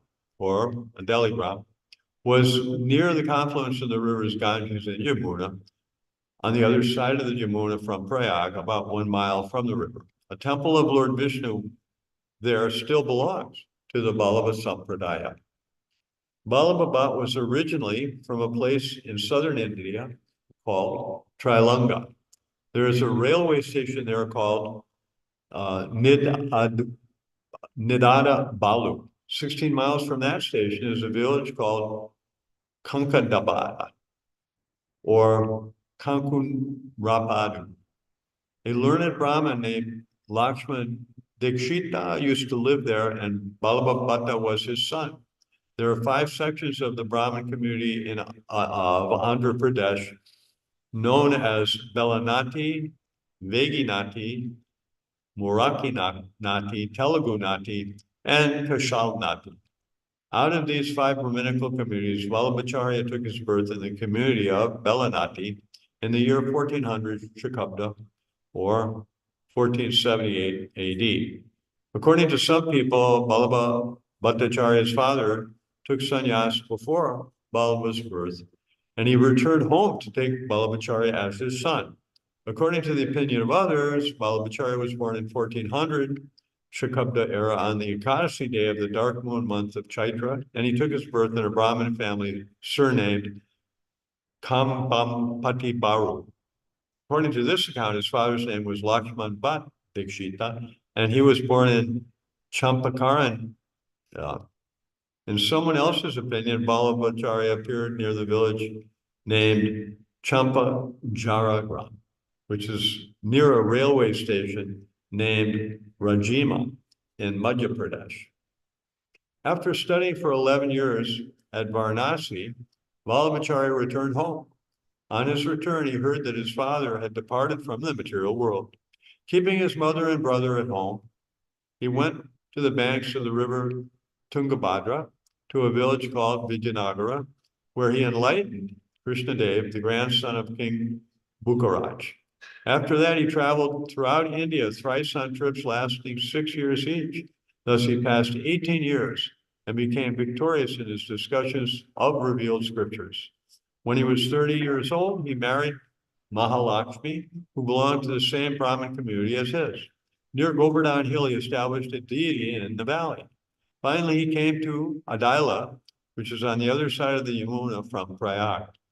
Vallabhacharya had 2 sons, Gopinath, Vitaleshvara, and in his old age, he accepted the renounced order in 1452 Shakabda and 1530 AD. Jai Shri Caitanya Prabhu Nityananda. Jai Jagannath Baladev Subhadra Marani ki Jai, Jai Jai Shri Shri Kishore Kishore ki Jai, Śrīla Bhakti Siddhanta Saraswati Maharaj Prabhupada Thakur ki Jai, A.C. Bhaktivinoda Swami Śrīla Prabhupada ki Jai.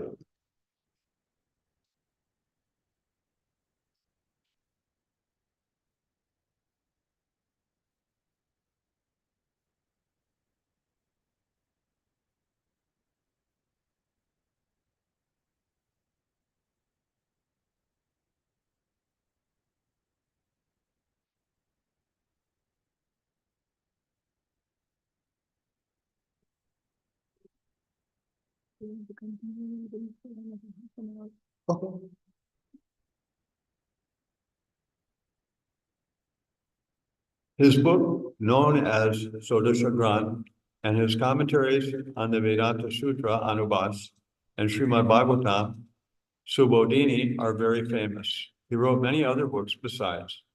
Text 62. Tenho Dandabat Kaila Prabhu Kaila Lingana Duijane Krishna Kata Haila Katashana. Vallabha Bhattacharya offered Sri Caitanya Mahaprabhu his obeisances, and the Lord embraced him. After that, they discussed topics about Krishna for some time. Text 63.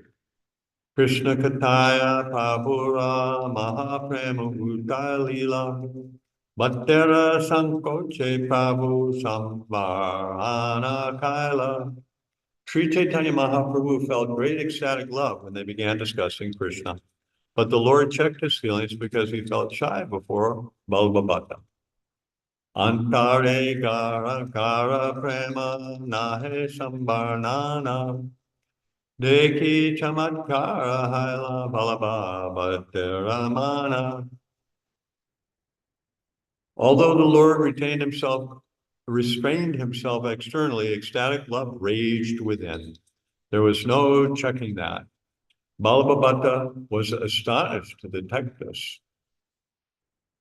Have Bhatta Mahaprabhure Nimantrana Kaila Mahaprabhu Dui by Tanhare Milaila. Thereafter, Vallabha invited Sri Caitanya Mahaprabhu for lunch, and the Lord introduced the brothers Rūpa and Vṛndāvana to him. Text 66, Dui Bai Durahaite Umete Padiya Bhatte Dandavat Kaila Ati Dinahanya. From a distance, the brothers Rūpa Gosvāmī and Śrīla Vallabha fell on the ground and offered obeisances to Vallabha Bhatta with great humility. Text 67, Bhatta Mili Pare Yaya Dunhe Palaya Dure Asprisyat Pamara Muni Nachuni Amore.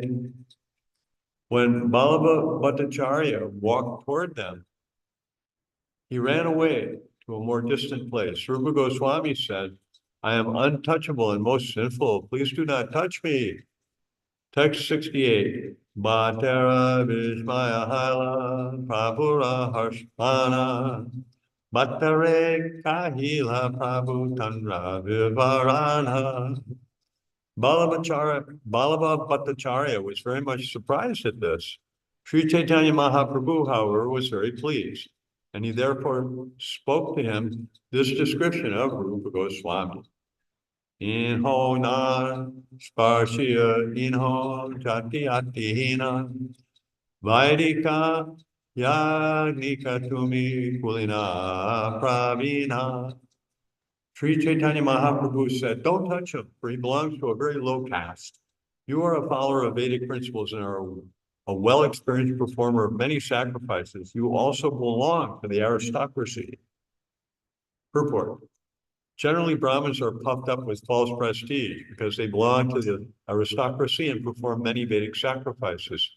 In South India, especially, this fastidious position is most prominent. At any rate, this was the case 500 years ago. Sri Caitanya Mahaprabhu actually started a revolution against this Brahminical system by inaugurating the chanting of the Hare Krishna mantra. By this chanting, one can be delivered regardless of caste, creed, color, or social position. Whoever chants the Hare Krishna Maha Mantra is immediately purified due to the transcendental position of devotional service. Sri Caitanya Mahaprabhu is here hinting to Vallabha Bhattacharya that an exalted Brahmin who makes sacrifices and follows Vedic principles should not neglect a person who is engaged in devotional service by chanting the holy name of the Lord. Actually, Rūpa Gosvāmī did not belong to a lower caste. He was from a highly aristocratic Brahmin family, but due to his association with the Muslim Nawab, he was considered fallen and was excommunicated from Brahmin society. However, due to his advanced devotional service, Sri Caitanya Mahaprabhu accepted him as a Gosvāmī. Vallabha Bhattacharya knew all this. One who is a devotee above caste and creed, yet Vallabha Bhattacharya felt himself prestigious. The principal head of the Vallabha Bhattacharya Sampradaya of Bombay is named Dikshita Maharaj. He is very friendly to our movement, and whenever we meet him, this learned Brahmin scholar praises the activities of the Hare Krishna movement.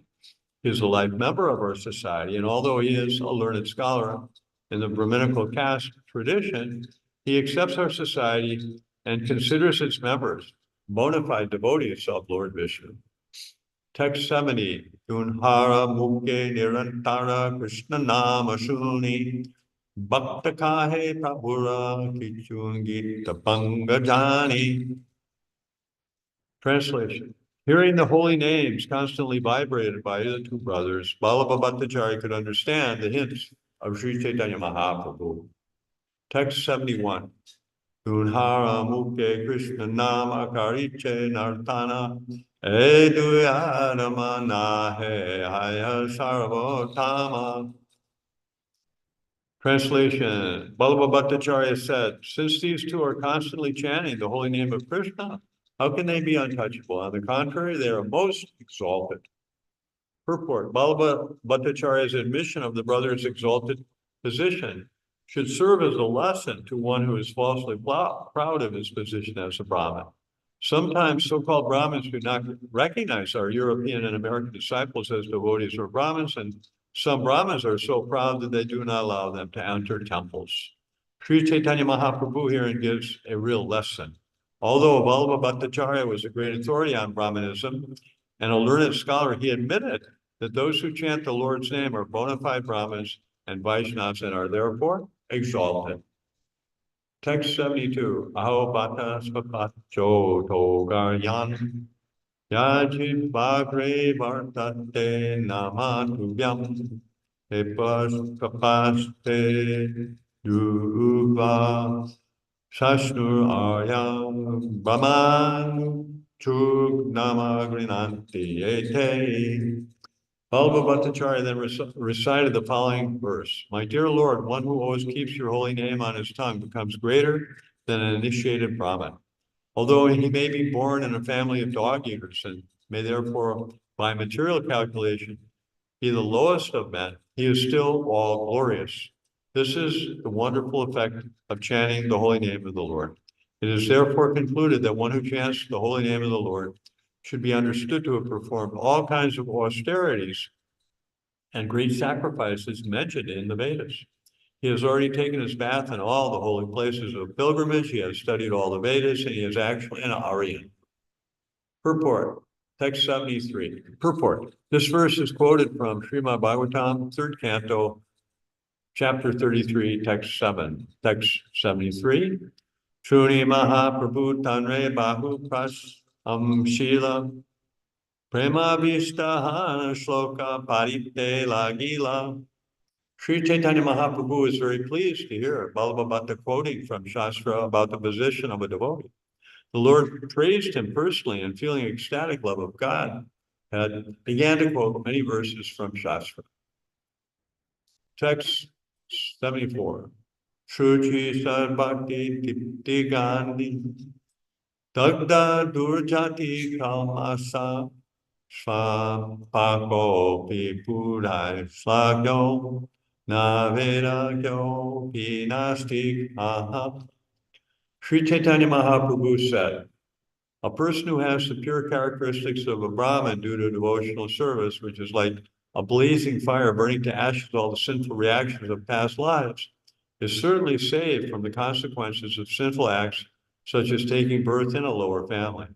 Even though he may be born in a family of dog eaters, he is recognized by learned scholars, but although a person may be a learned scholar in Vedic knowledge, he is not recognized if he is an atheist.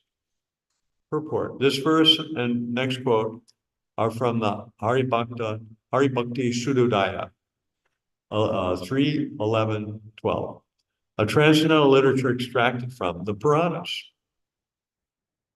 Bhagavad Bhakti Hinasya Jati Shastram Japastapam Apranasyeva Dehasya Mandanam Lokaranjanam. For a person devoid of devotional service, birth in a great family or nation, knowledge of the revealed scriptures, performance of austerities and penance, and chanting of Vedic mantras are all like ornaments on a dead body. Such ornaments simply serve the concocted pleasures of the general populace. Text 76. Prabhura prema veshara prabhava bhakti sara Sandharyayani deki bhattera haila chamatkara. Translation, when he saw the Lord's ecstatic love, Vṛndāvana was certainly very much astonished. He was also astonished by the Lord's knowledge of the essence of devotional service, as well as by his personal beauty and influence. Text 77. Sagane prabhure bhata naukate chattana Bhiksha ditte nijagare chalila lanya. Translation. Vṛndāvana then put Sri Caitanya Mahaprabhu and his associates aboard a boat and took them to his place to offer them lunch. Text 78. Yamunara jala deki chikanash amala premaveshi Mahaprabhu haila bala. While crossing the river Yamuna, Sri Caitanya Mahaprabhu saw the glossy black water and was immediately bewildered with ecstatic love. Omkara kari yamunara jale hila yampa Prabhu Deki Sabarmane Haila Vaya Kampa. As soon as Sri Caitanya Mahaprabhu saw the river Yamuna, he immediately made a great sound and jumped into the water. Everyone was filled with fear and trembling to see this. Text 80. Aste yaste sabe dari prabhure utaila. Naukara upare prabhu nachite lagila. They all hastily grabbed Sri Caitanya Mahaprabhu and pulled him out of the water. Once on the boat's platform, the Lord began to dance. Text 81. Mahaprabhu labare nauka kare tala mala. Dubite la gila nauka, jala ke barajala. Due to the Lord's heavy weight, the boat began to tilt. It began to fill up with water and was on the verge of sinking. Text 82. Yajapi batera age prabhura darya ailamana. Durvara udbata prema nahe sambar ana. Translation. Sri Caitanya Mahaprabhu tried to restrain himself as far as possible before Balabhacharya, but although he tried to keep calm, his ecstatic love could not be checked. Text 83. Deshapatradeki Mahaprabhu Daya Haila Ada Lera Katanauka Asi Uttarila. Translation. Seeing the circumstances, Sri Caitanya Mahaprabhu finally became calm so that the boat was able to reach the shore of Adila and land there. Text 84. Bhai Bhatta Sange Rahe Madhyana Karbana Nija Grihe Anila Prabhure Sangeti Lanya. Fearing for the Lord's welfare, Vallabha Bhattacharya stayed in his association. After arranging for his bath, the Bhattacharya took the Lord to his own house. Text 85.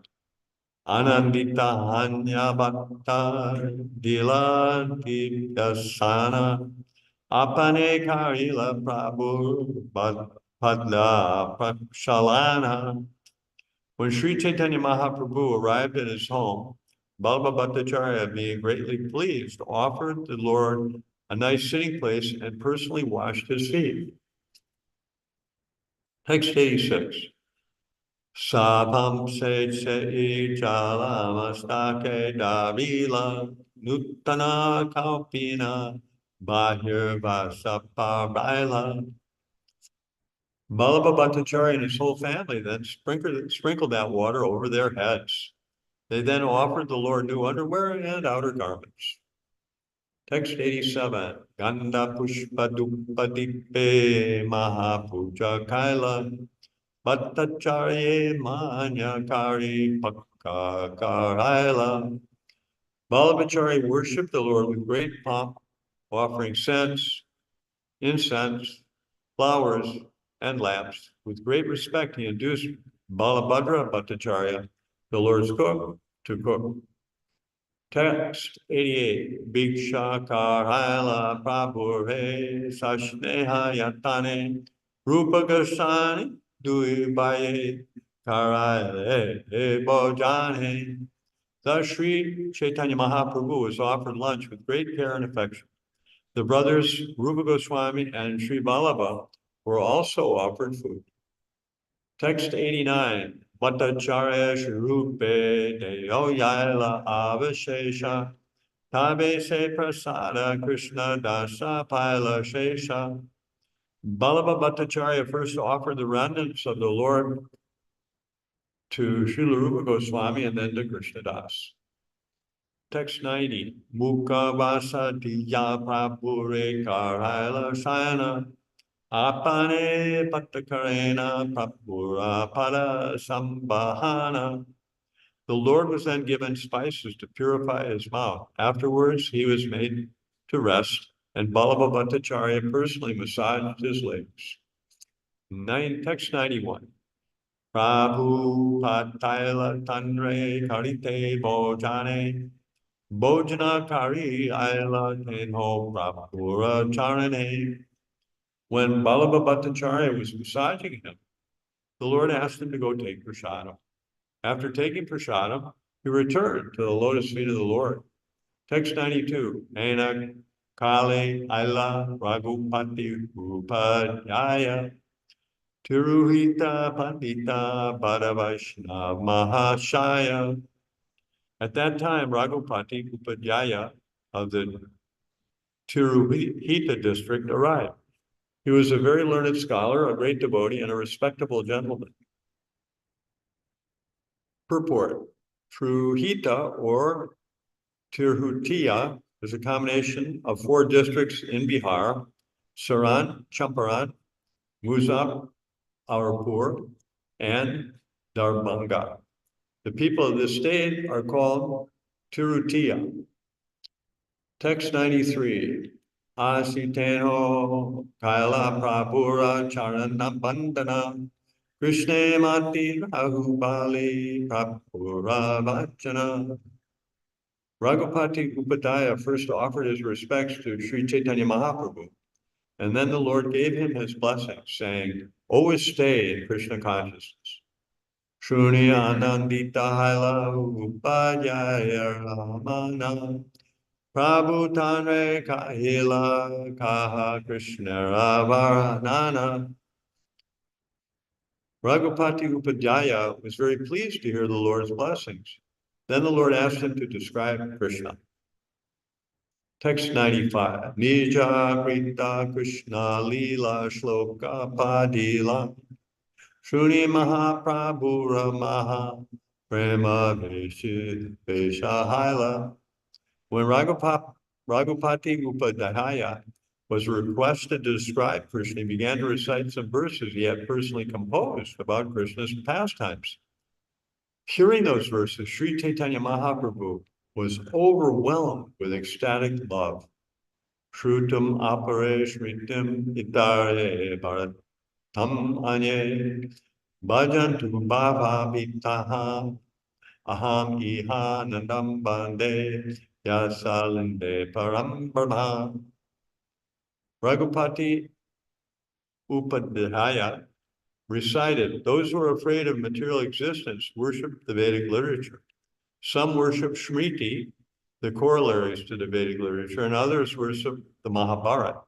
As far as I am concerned, I worship Krishna's father, Maharaj Nanda, in whose courtyard the Supreme Personality of Godhead, the Absolute Truth, is playing. Purport. This verse recited by Raghupati Upadhyaya was later included in Sri Rūpa Gosvāmī's Padyavali. Text 97. Age kaha Prabhu Bhakye Upadhyaya Kaila Raghupati Upadhyaya Namaskara Kaila. Translation. When Raghupati Upadhyaya was requested by the Lord to recite more, he immediately offered his respects to the Lord and granted his request. Text 98. Samprati Kataitam Vishe Samprati Kova Pratitam Ayatu Gopati Tanayak Kunje Gopa Veduti Vitam Brahma.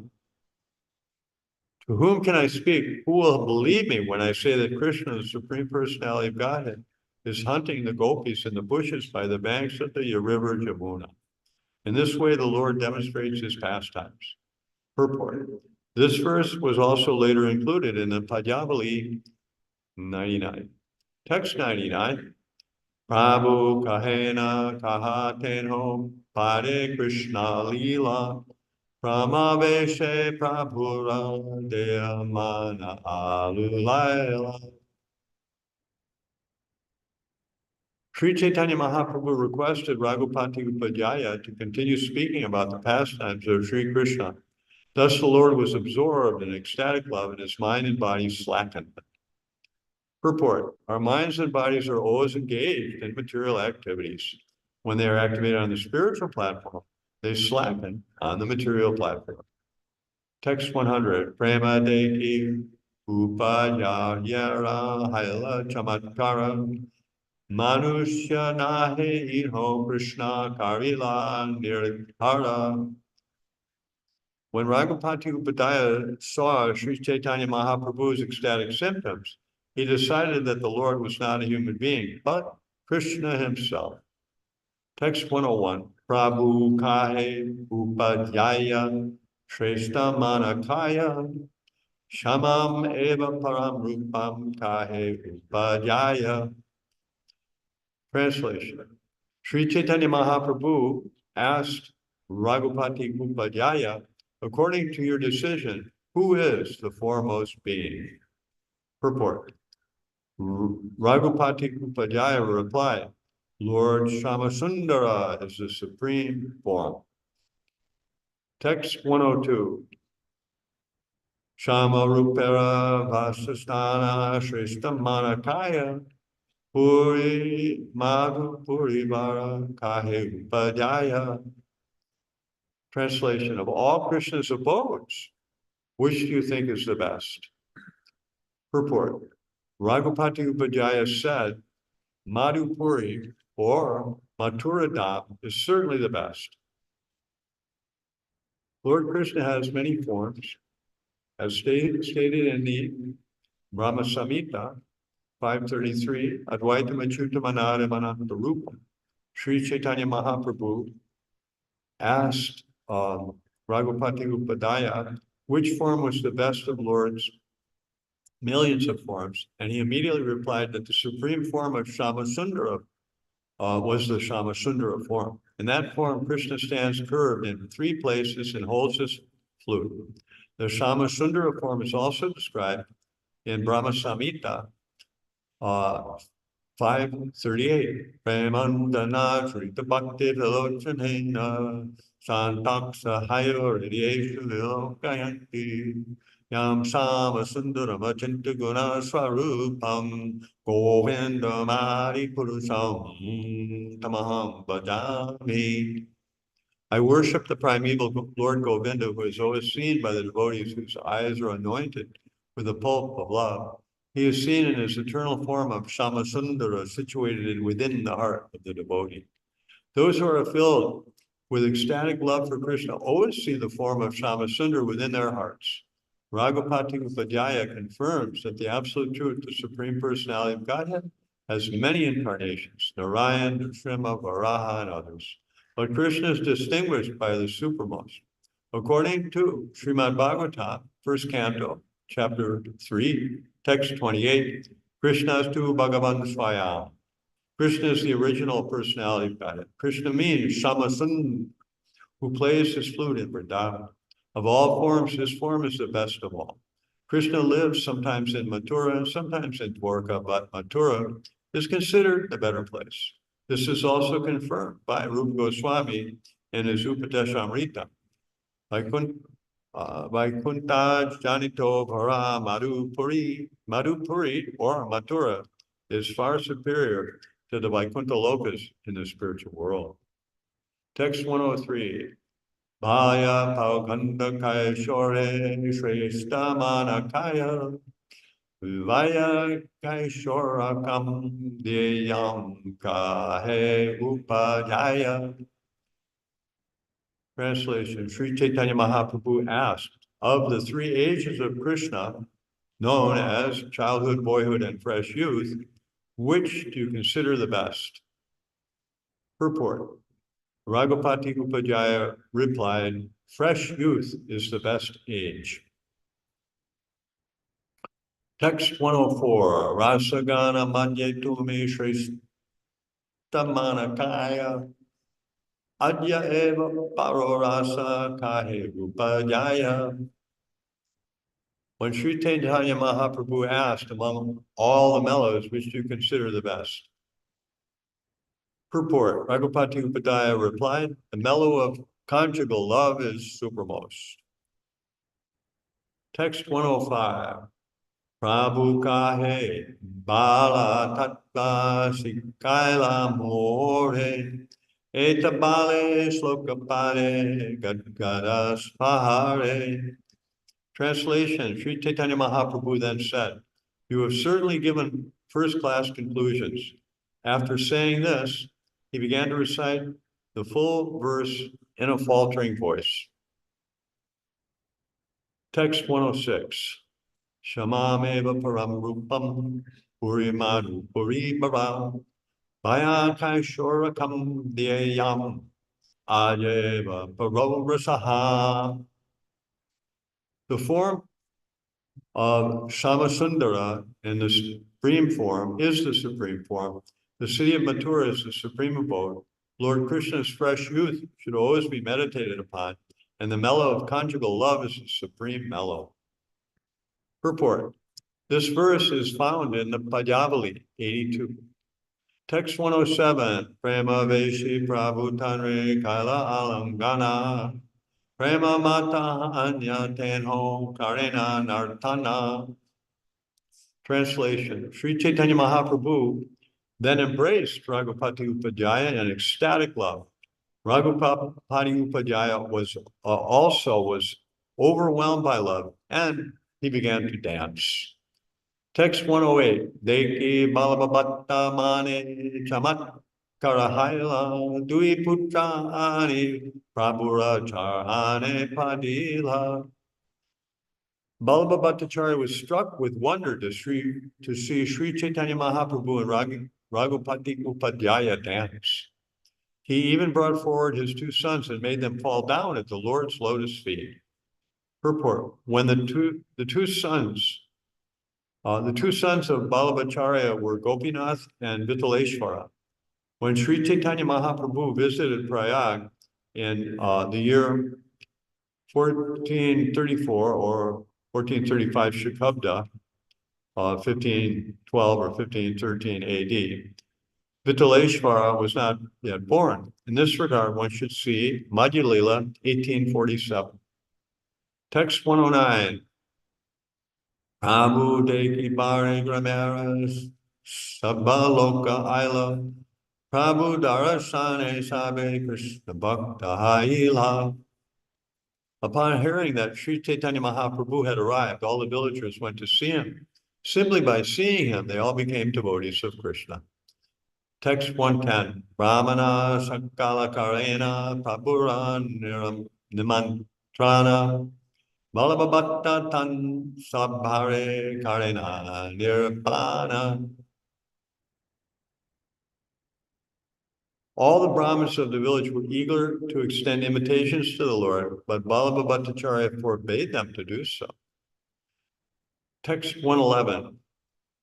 Preman Mane Pade Gosani Madhya Yamunate Prayage Chalaeva Ihanna Divarahite. Translation, Ballabha then decided not to keep Sri Caitanya Mahaprabhu at Adila because the Lord had jumped into the river Yamuna in ecstatic love. Therefore, he decided to bring him to Prayag. Text 112. Yanraicha Prayage Yanna Karibe Nimantrana Etabale Prabhulana Karila Gamana. Translation, Ballabha said, if anyone likes, he can go to Prayag and extend invitations to the Lord. In this way, he took the Lord with him and departed for Prayag. Text 113. Ganga Pate Mahaprabhure Naukate Vasana Prayage Aila Bhatta Gosha Nirelana. Ballabha Bhattacharya avoided the river Yamuna, putting the Lord on a boat in the river Ganges, he went with him to Prayag. Text 114. Loka Bida Bhaye Prabhu Dasas Pamede Jana Rūpa Gasin Nire Shishka Karanan Shakti Sanchariya. Due to the great crowds in Prayag, Sri Caitanya Mahaprabhu went to a place called Dashvamedha. It was there that the Lord instructed Sri Rūpa Gosvāmī and empowered him in the philosophy of devotional service. Purport. Parasya Shaktir Vividhaiva Shruyate. The Supreme Lord has multi-potencies which the Lord bestows on his fortunate devotees. The Lord has special potency by which he spreads the Krishna consciousness movement.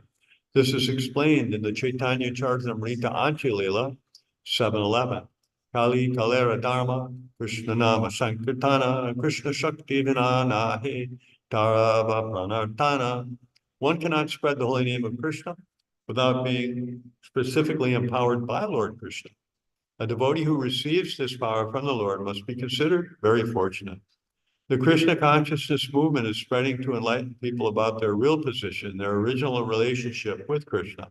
One requires Krishna's special power in order to be able to do this. People forget their relationship with Krishna and work under the spell of Maya life after life, transmigrating from one body to another. This is the process of material existence. The Supreme Lord Sri Krishna personally descends to teach people that their position in the material world is a mistaken one. The Lord again comes as Sri Caitanya Mahāprabhu to induce people to take to Krishna consciousness.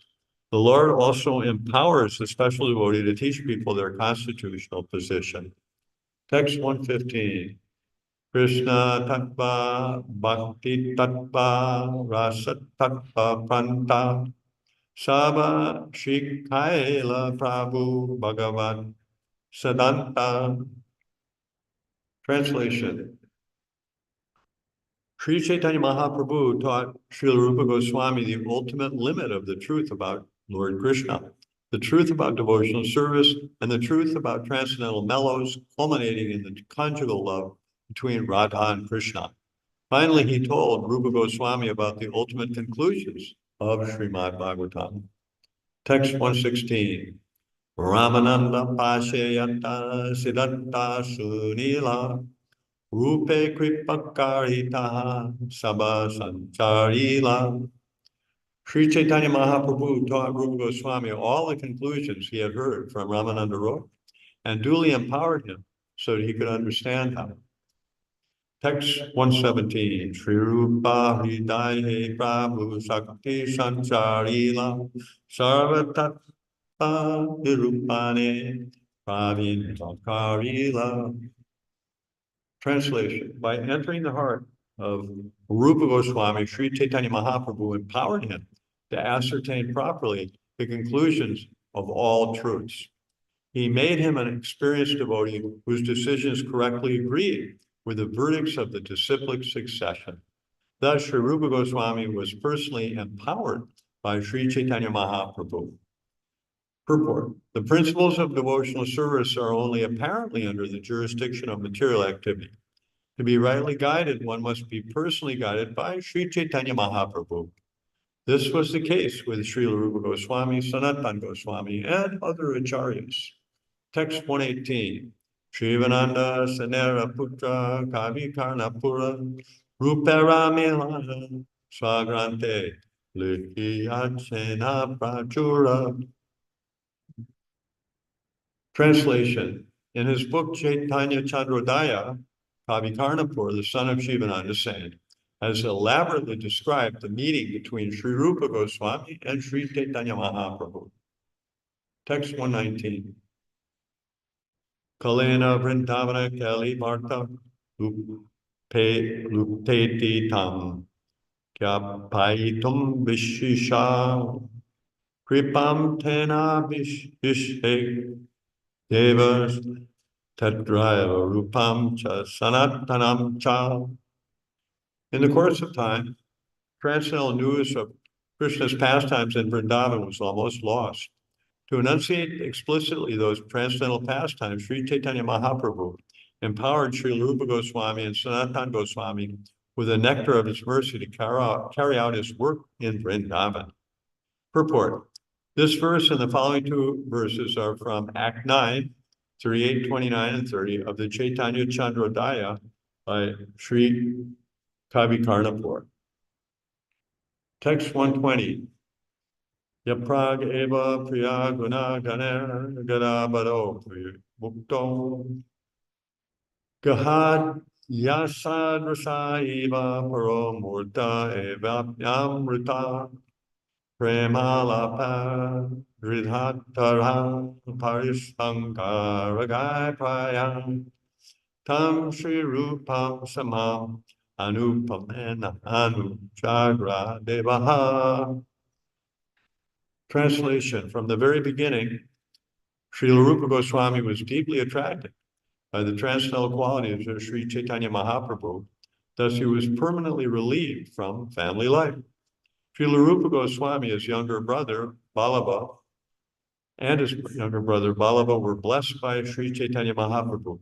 Although the Lord was transcendently situated in his transcendental eternal form at Prayag, he told Rūpa Gosvāmī about transcendental ecstatic love of Krishna. The Lord embraced him very fondly and bestowed all his mercy upon him. Text 121. Priya Swarupe Daita Swarupe Prema Swarupe Sahajam Virupe Nijana Rupe Prabhureka Rupe Tatana Rupe Svavilasa Rupe. Translation: indeed, Śrīla Rūpa Gosvāmī, whose dear friend was Swarup Damodar, was the exact replica of Sri Caitanya Mahāprabhu, and he was very, very dear to the Lord. Being the embodiment of Sri Caitanya Mahaprabhu's ecstatic love, Rūpa Gosvāmī was naturally very beautiful. He very carefully followed the principles enunciated by the Lord, and he was a very competent person to explain properly the pastimes of Lord Krishna. Sri Caitanya Mahaprabhu expanded his mercy to Śrīla Rūpa Gosvāmī just so he could render service by writing transcendental literatures. Text 122. E mata karnapura like stane Prabhu kripa kaya che rupa sanatane. Translation: the characteristics of Śrīla Rūpa Gosvāmī have thus been described in various places by the poet Kaviraj Karnapur. An account has also been given of how Sri Caitanya Mahaprabhu bestowed his causeless mercy upon Śrīla Rūpa Gosvāmī and Śrīla Sanatana Gosvāmī. Text 123. Mahāprabhu yata bara bara bhaktya matra Rūpa Sanatana Sabara Kripa Gaurava Patra. Śrīla Rūpa Gosvāmī and Sanatana Gosvāmī were the objects of love and honor for all great stalwart devotees of Sri Caitanya Mahāprabhu. Kehayani Deshe Yaya Deki Vṛndāvana Tanre Prasana Karena Prabhu Paradishagana. If someone returned to his country after seeing Vṛndāvana, the associates of the Lord would ask him questions. 125, text 125. Kaha tahan kaiche rahe rupa sanatan kaiche rahe kaiche vairagya kaiche bhojana. Translation: they would ask those returning from Vṛndāvana, how are Rūpa and Sanatan doing in Vṛndāvana? What are their activities in the renounced order? How do they manage to eat? These were the questions asked. Text 126. Kaiche asta prahara karina Shri Krishna bhojana tabe prasam shiya kahe se bhakta gana. Translation: the Lord's associates would also ask, how is it that Rūpa and Sanatan are engaging in devotional service 24 hours daily? At that time, the person who had returned from Vṛndāvana would praise Śrīla Rūpa and Sanatana Gosvāmis. Text 127. Aniketa dunhe vane yatta vrikshagana eka eka vriksharan kale eka eka ratri shayana. Translation: the brothers actually have no fixed residence. They reside beneath trees, one night under one tree, next night under another. Text 128. Vipragrihe stula bhiksha kahan madhukari shushka ruti chana chuvaya bhoga parihari. Śrīla Rūpa Gosvāmī and Sanatana Gosvāmī beg a little food from the houses of the Brahmins, giving up all kinds of material enjoyment. They take only some dried bread and fried chickpeas. Text 129. Karanya Matrahate Kanta Chinda Bahir Pas Krishna Kata Krishna Nama Nartana Ulas. Translation: they carry only water pots and they wear torn quilts. They always chant the holy names of Krishna and discuss his pastimes in great jubilation. They also dance. Text 130.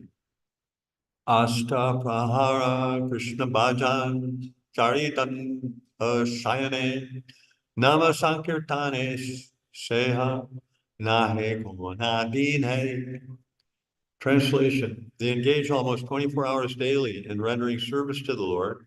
They usually sleep only an hour and a half, and some days, when they continuously chant the Lord's holy name, they do not sleep at all. Text 131. Kabu Bhakti Rasa Shastra Karaye Likana Caitanya Kata Sune Kare Caitanya Chintana. Sometimes they write transcendental literatures about devotional service, and sometimes they hear about Sri Caitanya Mahāprabhu and spend their time thinking about the Lord. Text 132. Ekakatashuni Mahantera Mahashukahaya Caitanya Kripayanhe Tanhe Bhishmaya. When the personal associates of Sri Caitanya Mahāprabhu would hear of the activities of Rūpa and Sanatana Gosvāmī, they would say, "What is wonderful for a person who has been granted the Lord's mercy?" Purport. Srila Rūpa Gosvāmī and Sanatana Gosvāmī had no fixed residence. They stayed beneath a tree for only one day and then wrote huge volumes of transcendental literature. They not only wrote books, but chanted, danced, discussed Krishna, and remembered Sri Caitanya Mahaprabhu's pastimes. Thus, they executed devotional service. In Vṛndāvana, in Vṛndāvana, there are Prakrita Sahajas who say that writing books or even touching books is taboo. For them, devotional service means being relieved from these activities. Whenever they are asked to hear recitation of Vedic literature, they refuse, saying, "What business do we have reading or hearing transcendental literatures? They are meant for neophytes." They pose themselves as too elevated to exert energy for reading, writing, and hearing. However, pure devotees, under the guidance of Śrīla Rūpa Gosvāmī, reject this Sahaja philosophy. It is certainly not good to write literature for money or reputation, but to write books and publish them for the enlightenment of the general populace is real service to the Lord. That was Srila Bhaktisiddhanta Saraswati's opinion, and he specifically told his disciples to write books. He actually preferred to publish books rather than establish temples. Temple construction is meant for the general populace and neophyte devotees, but the business of advanced and empowered devotees is to write books, publish them, and distribute them widely. According to Bhaktisiddhanta Saraswati Thakur, distributing literature is like playing on the great mridanga. Consequently, we always request members of the International Society for Krishna Consciousness to publish as many books as possible and distribute them widely throughout the world. By thus following in the footsteps of Sri Rūpa Gosvāmī, one can become a Rūpanuga devotee. Text 133. Caitanya Kriparuka Likya Chena Appane Rasamrita Sindhu Grantara Mangala Charane. Translation: Rūpa Gosvāmī. Śrīla Rūpa Gosvāmī has personally spoken about the mercy of Sri Caitanya Mahāprabhu in his auspicious introduction to his book Bhakti Rasamrita Sindhu. Text 134. Vidi asya prerannaya praviktitoham varakarupopi tasya hare pada kamalham vande chaitanya devasya.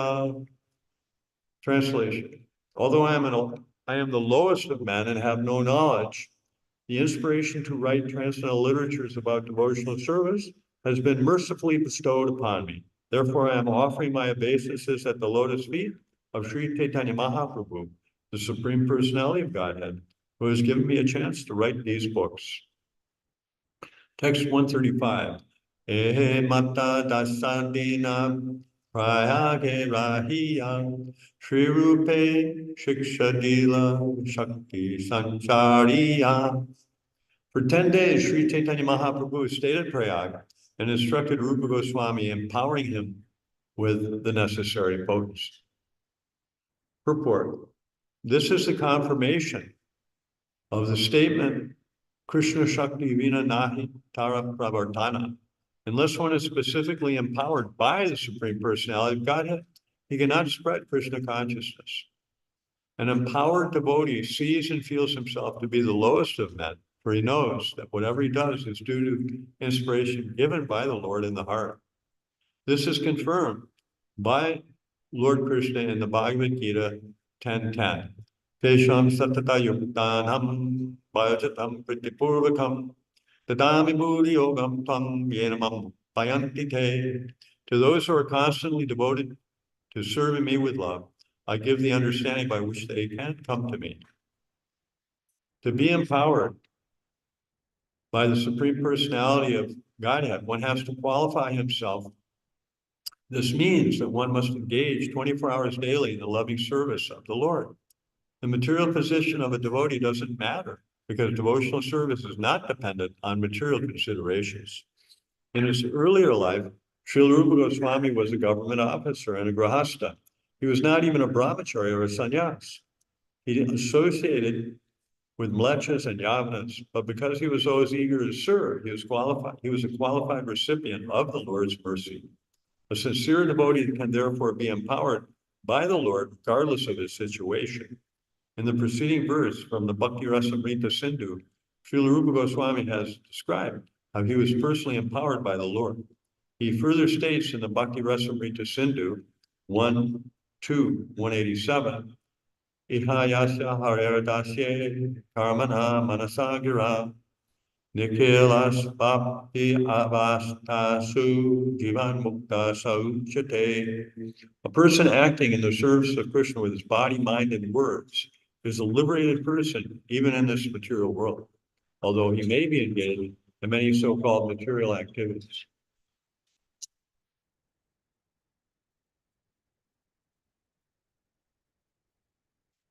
To keep oneself free from material contamination and obtain the Lord's favor, one must be sincerely eager to render service to the Lord.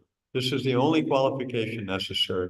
As soon as one is favored by the mercy of the spiritual master and the Lord, one is immediately given all the power necessary to write books, propagate Krishna consciousness, and is not hampered by material consideration. Text 136. Prabhu kahe suna Rūpa bhakti rasera lakshana sutra rupe kahe vistara nayaya varnana. Sri Caitanya Mahāprabhu said, "My dear Rūpa, please listen to me. It is not possible to describe the devotional service completely. Therefore, I am just trying to give you a synopsis of the symptoms of devotional service." Text 137. Para para sunya gabir. Man.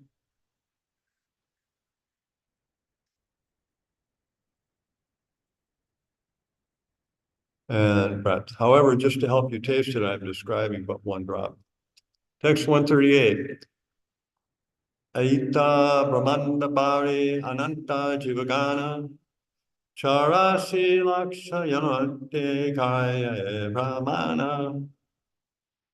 Translation. In this universe, there are limitless living entities in 8,400,000 species, and all are wandering within this universe. Purport. This is a challenge to so-called scientists and philosophers who presume that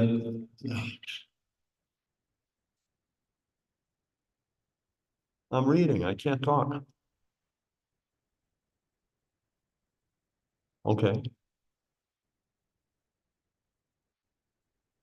Yeah, got to extend it. Hare Krishna. We find that the living entities are sarvagata, which means that they can go anywhere. This indicates that there are living entities everywhere. They exist on land and water and air and fire and in ether. Thus, there are living entities in all types of material elements. Since the entire material universe is composed of 5 elements, earth, water, fire, air, ether, why should there be living entities on one planet and not others? Such a foolish version can never be accepted by Vedic students. From the Vedic literatures, we understand that there are living entities on each and every planet, regardless of whether the planet is composed of earth, water, fire, or air. These living entities may not have the same forms that are found on this planet Earth, but they have different forms composed of different elements. Even on this Earth, we can see that the forms of land animals are different from forms of aquatics. According to the circumstances, living conditions differ, but undoubtedly there are living entities everywhere. Why should we deny the existence of living entities on this or that planet? Those who have claimed to have gone to the moon have not gone there, or else their imperfect vision. By that, they cannot actually perceive a particular type of living entities there. The living entities are described as ananta, or unlimited. Nonetheless, they are said to belong to 8,400,000 species.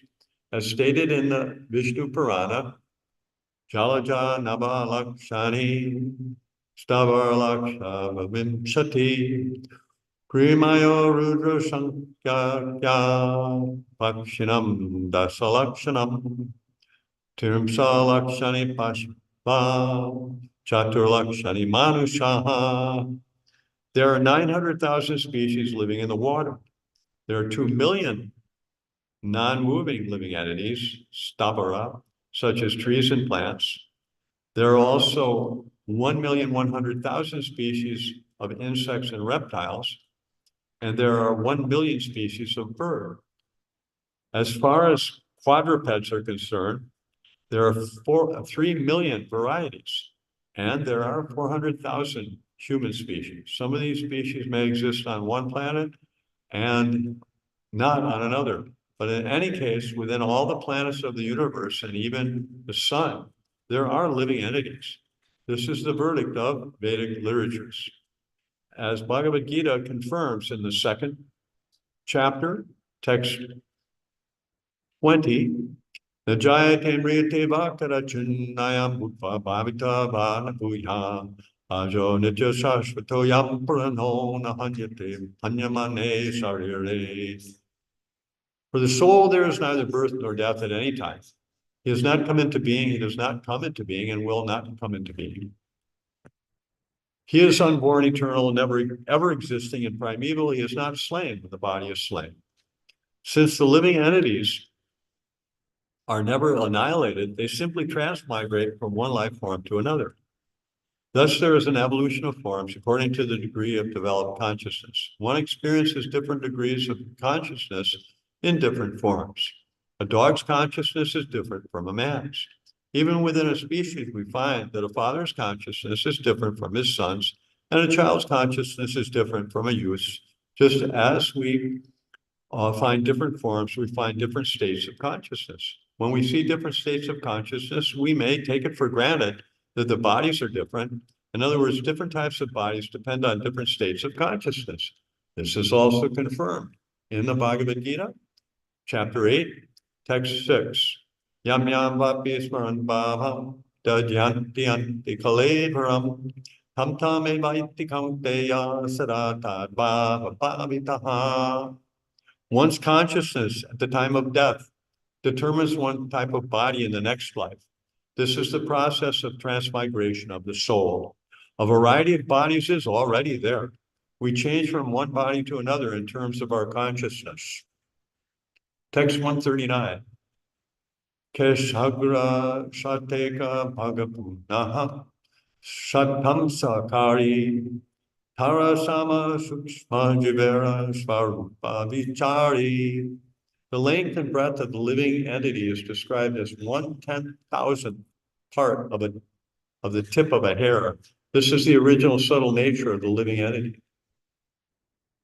Text 140.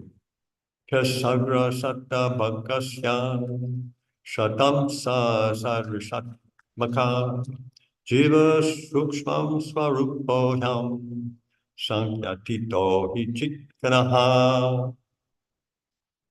Translation. If we divide the tip of a hair into 100 parts and then take one of these parts and divide it again into 100 parts, that very fine division is the size of about one of the numberless living entities. They are all chitkana, particles of spirit, not matter. Purport. This is quoted from the commentary on the portion of Srimad Bhagavatam, wherein the Vedas personified offer their obeisances unto the Supreme Personality of Godhead. Lord Krishna confirms this statement in the Bhagavad Gita 15:7. Mama Mamayavam so jiva loke jiva bhuta sanatana. The living entities in the conditioned world are my eternal fragmental parts. Lord Sri Krishna personally identifies himself with the minute living entities. Lord Krishna is the Supreme Spirit, the Super Soul, and the living entities are his very minute parts and parcels. Of course, we cannot divide the tip of a hair into such fine particles, but spiritually such small particles can exist.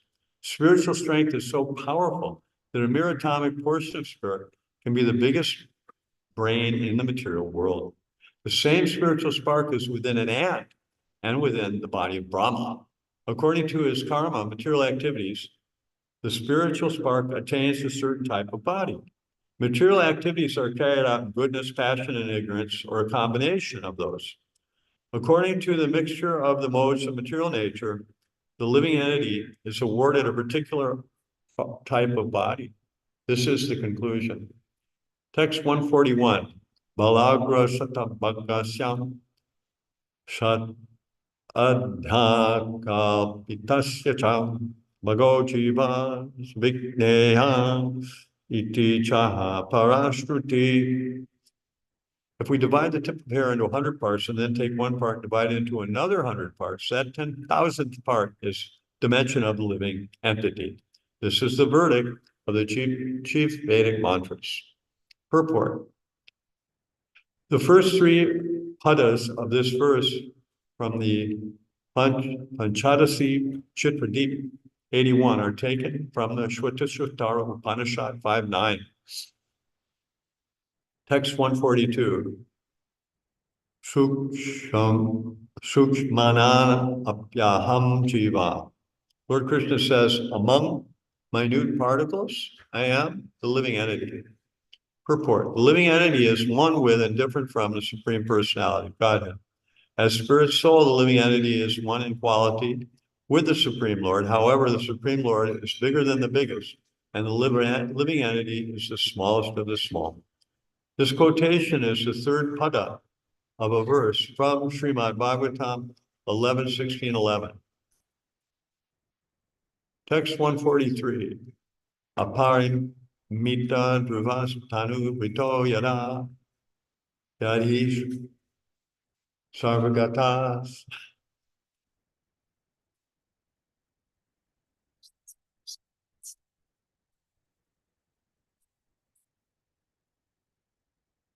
Aparimata druvas tanu rito yadi sarvagatas tarhina sash Tati yama ruva netarata ajaniya ajani chayan mayam tan avingu cha niyantra bhavet samam anujanatam yan amatam mata dushtataya. Translation. O Lord, although the living entities who accepted material bodies are spiritual and unlimited in number, if they were all pervading, there would be no question of their being under your control. If they are accepted, however, as particles of the eternally existing spiritual entity as part of you, who are the Supreme Spirit whole, we must conclude that they are always under your control. If the living entities are simply satisfied with being identical to you as spiritual particles, then they will be happy being controllers of so many things. The conclusion is that the living entities in the Supreme Personality of Godhead are one and the same. That is a faulty conclusion, not a fact. Purport. This verse, which was also from Srimad Bhagavatam, 10th canto, 87th chapter, text 30, was spoken by the personified Vedas.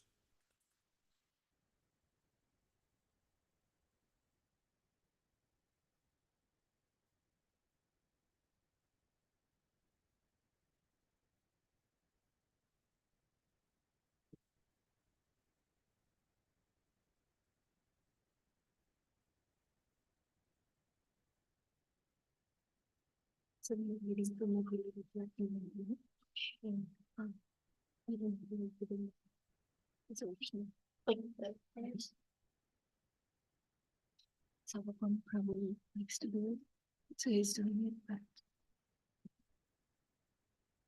you just reading the translation. I can do and it still. you want it. Yeah.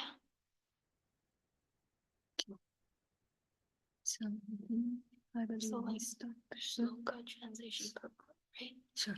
Okay.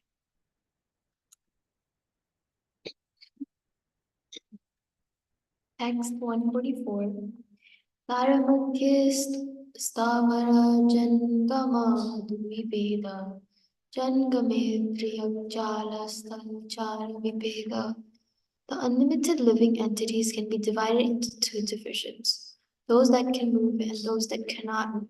Among living entities that can move, there are birds, aquatics, and animals. Sri Chaitanya Mahāprabhu is giving clear instructions on how the living entities live under different conditions. There are trees, plants, and stones that cannot move, but still they must be considered living entities or spiritual sparks. The soul is present in bodies like those of trees, plants, and stones. There are all living entities. Among moving living entities such as birds, aquatics, and animals, the same spiritual spark is there. As stated herein, there are living entities that can fly, swim, and walk. We must also conclude that there are living entities that can move within fire and ether. Living entities have different material bodies composed of earth, water, air, fire, and ether. The words Dharamati mean within this universe. The entire material universe is composed of 5 material elements. It is not true that living entities reside only within this planet and not within others. Such a conclusion is completely contradictory to the Vedas, as stated in the Bhagavad Gita 2.24. Achetyoyam adayoyam akletyo sosha evacha nitya sarvagata stanur achaloyam sanatana. This individual soul is unbreakable and insoluble, and can neither be burned nor dry. He is everlasting, present everywhere, unchangeable, immovable, and eternally the same. The soul has nothing to do with the material elements. Any material element can be cut to pieces, especially earth. As far as the living entity is concerned, however, he can be neither burned nor cut to pieces. He can therefore live within fire. We can conclude that there are also living entities within the sun. Why should the living entities be denied this planet or that planet? According to the Vedas, the living entities can live anywhere and everywhere, on land, in water, in air, and in fire. Whatever the condition, the living entity is unchangeable. Stein. From the statements of Sri Chaitanya Mahaprabhu in the Bhagavad Gita, we are to conclude that living entities exist everywhere throughout the universes. They are distributed as trees, plants, aquatics, birds, human beings, and so on. Text 145. Dharamadhye manushya jatiyati alpadara dharamadhye necha pulinda bodha sapira. Although the living entities known as human beings are very small in quantity, that division may be still further subdivided, for there are many uncultured human beings like Nechas, Pulindas, Bodhas, and Sabaras. Text 146. Veda nishyamade ardheka veda mukhe mane veda nishida papakare dharmanahi gane. Among human beings, those who are followers of the Vedic principles are considered civilized. Among these, almost half simply give lip service while committing all kinds of sinful activities against these principles. Such people do not care for the regulative principles. The word Veda means knowledge. Supreme knowledge consists of understanding the Supreme Personality of Godhead and our relationship with Him and acting accordingly to that relationship. Action in accordance with the Vedic principles is called religion. Religion means following the orders of the Supreme Personality of Godhead. The Vedic principles are the injunctions given by the Supreme Personality of Godhead. Aryans are civilized human beings who have been following the Vedic principles since time immemorial. No one can trace out the history of the Vedic principles set forth so that man might understand the Supreme Being. Literature of knowledge that seeks the Supreme Being can be accepted as a bona fide religious system. But there are many different types of religious systems according to the place, the disciplines, and people's capacity to understand. The highest type of religious system is described in Srimad Bhagavatam thus. Savai pumsam paro dharmayato bhaktir adokshaje. The highest form of religion is that by which one becomes fully conscious of the existence of God, including his form, name, qualities, pastimes, abode, and all pervasive features. When everything is completely known, that is the perfection of Vedic knowledge. The fulfillment of Vedic knowledge is systemic knowledge of the characteristics of God. This is confirmed by Lord Krishna in the Bhagavad Gita. Vedascha sarva aham eva vedya. The aim of Vedic knowledge is to understand God. Therefore, those who are actually following Vedic knowledge and searching after God cannot commit sinful activities against the Supreme Lord's order. However, in this age of Kali, although men profess to belong in so many different kinds of religions, most of them commit sinful activities against the orders of the Vedic scriptures. Sri Caitanya Mahāprabhu therefore says herein, Veda nisida papa kare, dharma rahita. In this age, men may profess a religion, but they actually do not follow the principles. Instead, they commit all kinds of sins. Text 147. Dharmachari madhya bhuta karmanishta koti karmanishta madhya eka jnani shushta. Among the followers of Vedic knowledge, most are following the process of fruitive activity and distinguishing between good and bad work. Out of many such sincere fruitive actors, there may be one who is actually wise. Śrīla Bhaktisiddhanta Saraswati Thakur states that the word karmanishta refers to one who aspires to enjoy the results of his good work and pious activity. Some followers of Vedic principles offer everything to the absolute truth and do not aspire to enjoy the results of their pious actions. They are also considered among the karmanishtas. Sometimes we see pious men earn money with great hardship and then spend the money for some pious cause by opening public charity schools and hospitals. Whether one earns money for himself or for the public benefit, he is called a karmanishta. Out of millions of karmanishtas, there may be one who is wise. Those who try to avoid fruitive activity and who become silent in order to merge into the spiritual existence of absolute truth are generally known as jnanis, wise men. They are not interested in fruitive activity, but in merging into the Supreme. In either case, both the karmanishtas and jnanis are interested in personal benefit. The karmis are directly interested in personal benefit within the material world, and the jnanis are interested in merging into the existence of the Supreme. The jnanis maintain that fruitive activity is imperfect. For them, perfection is the cessation of work and merging into the Supreme existence. That is their goal in life. The jnani wants to distinguish the distinction between knowledge, the knower, and the aim of knowledge. This philosophy is called monism or oneness and is characterized by spiritual silence. Text 148. Koti jnani madhye haya eka jnana mukta koti mukta madhye durlabha eka Krishna bhakta. Translation. Out of many millions of such wise men, one may actually become liberated, mukta, and out of many millions of such liberated persons, a pure devotee of Lord Krishna is very difficult to find. Purport. In Srimad Bhagavatam, it is said that due to their poor fund of knowledge, the jnanis are not actually liberated. They simply think that they are liberated. The perfection of knowledge culminates when one comes to the platform of knowing the Supreme Personality of God.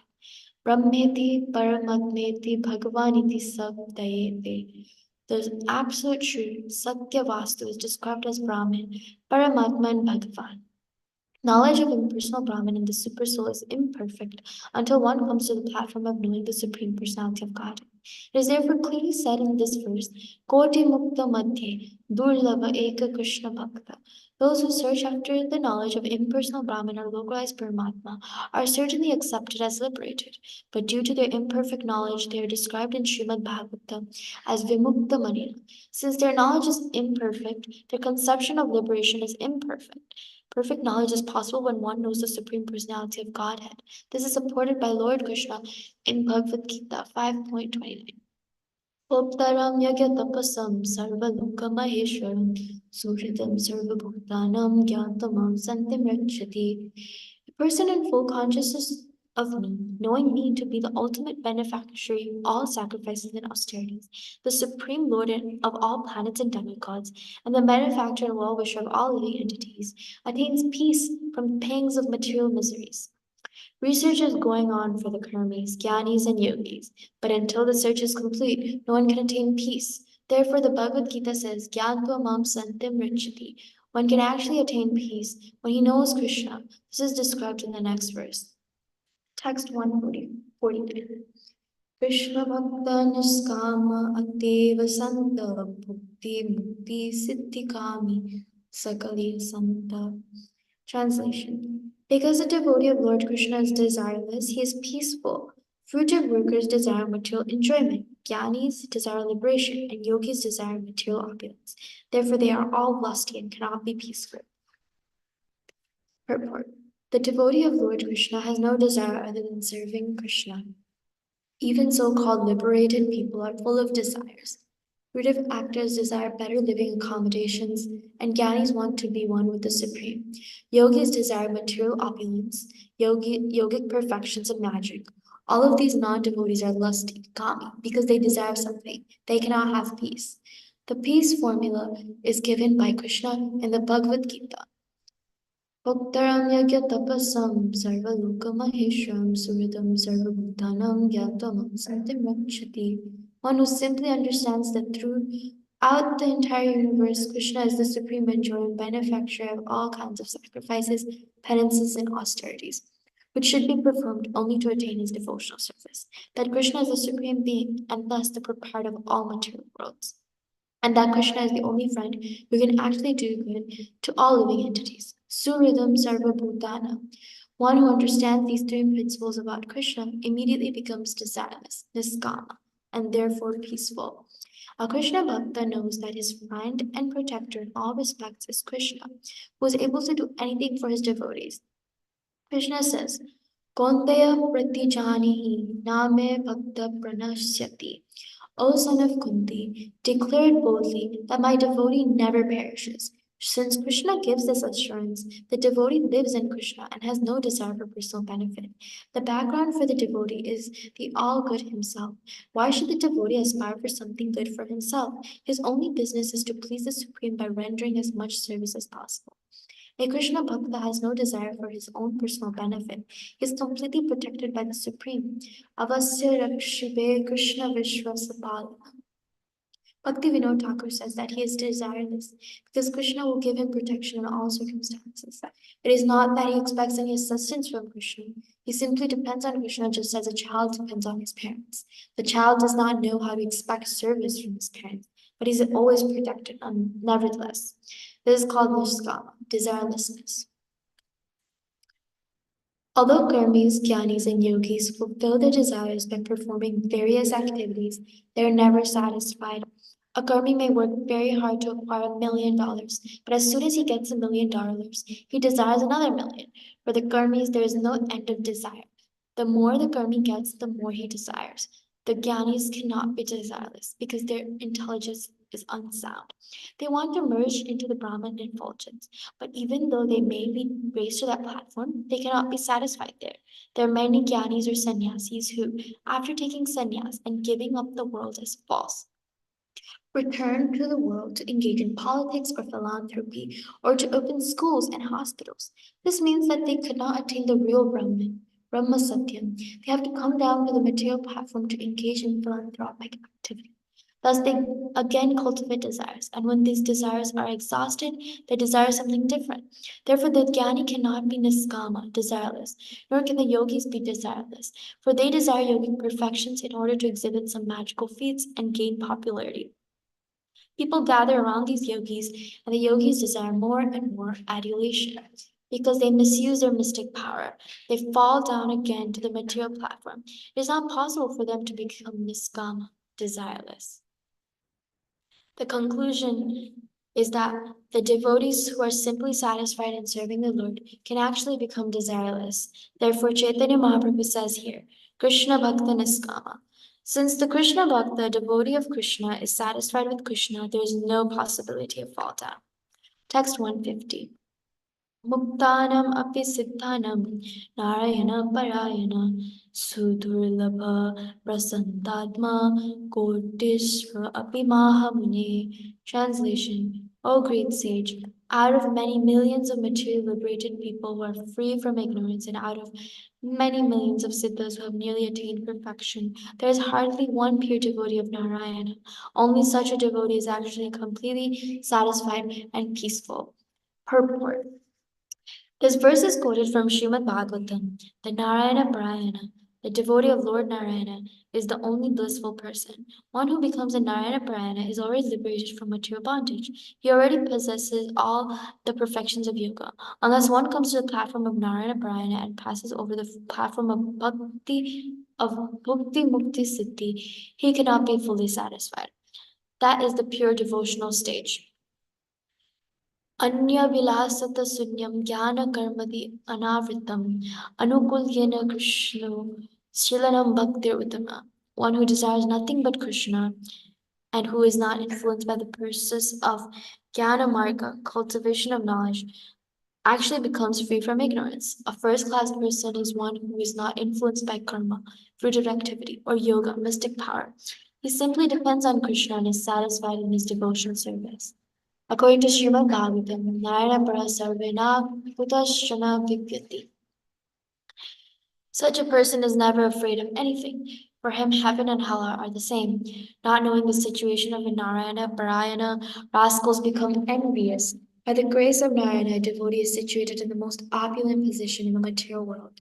Rascals are envious of Narayana and his devotee. The devotee endeavors to please another devotee of Narayana, because he knows that by pleasing Narayana's representative, one directly pleases Lord Narayana. Therefore, a devotee offers the best comforts and facilities to his spiritual master.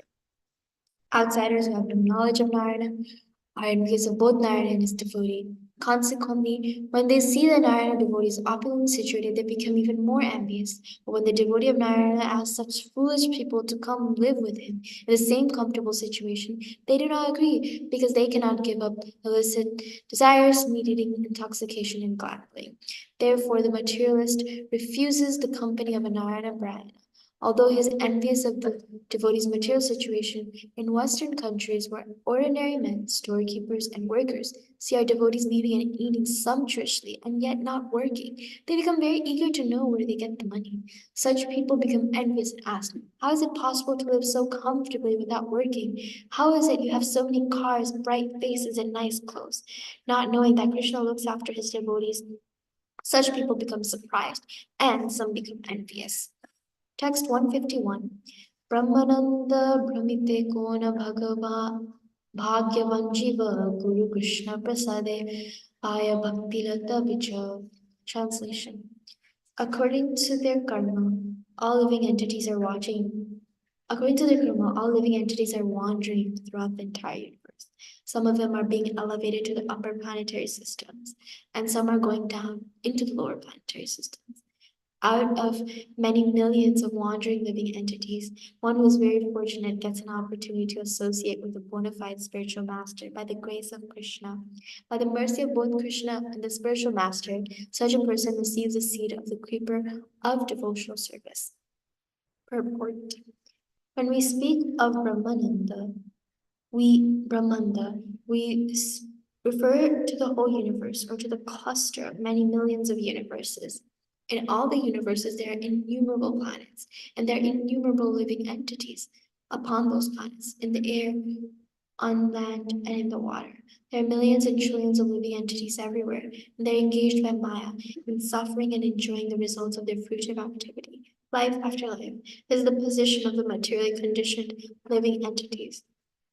Out of many of these living entities, one who is actually fortunate Bhagyavan comes in contact with a bona fide spiritual master by Krishna's mercy.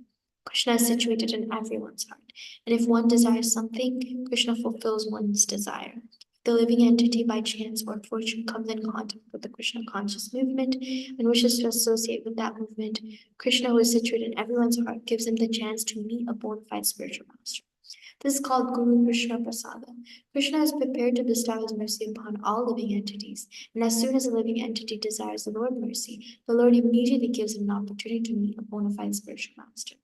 Such a fortunate person is fortified by both Krishna and the spiritual master. He is helped from within by Krishna and from without by the spiritual master. Both are prepared to help the sincere living being become free from material bondage.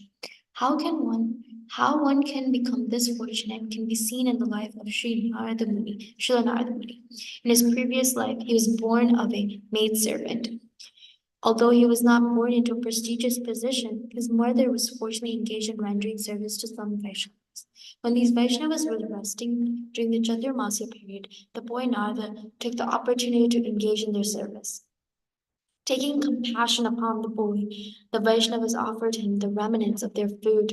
By serving these Vaishnavas and obeying their orders, the boy became the object of their sympathy, and by the Vaishnavas' unknown mercy, he gradually became a pure devotee.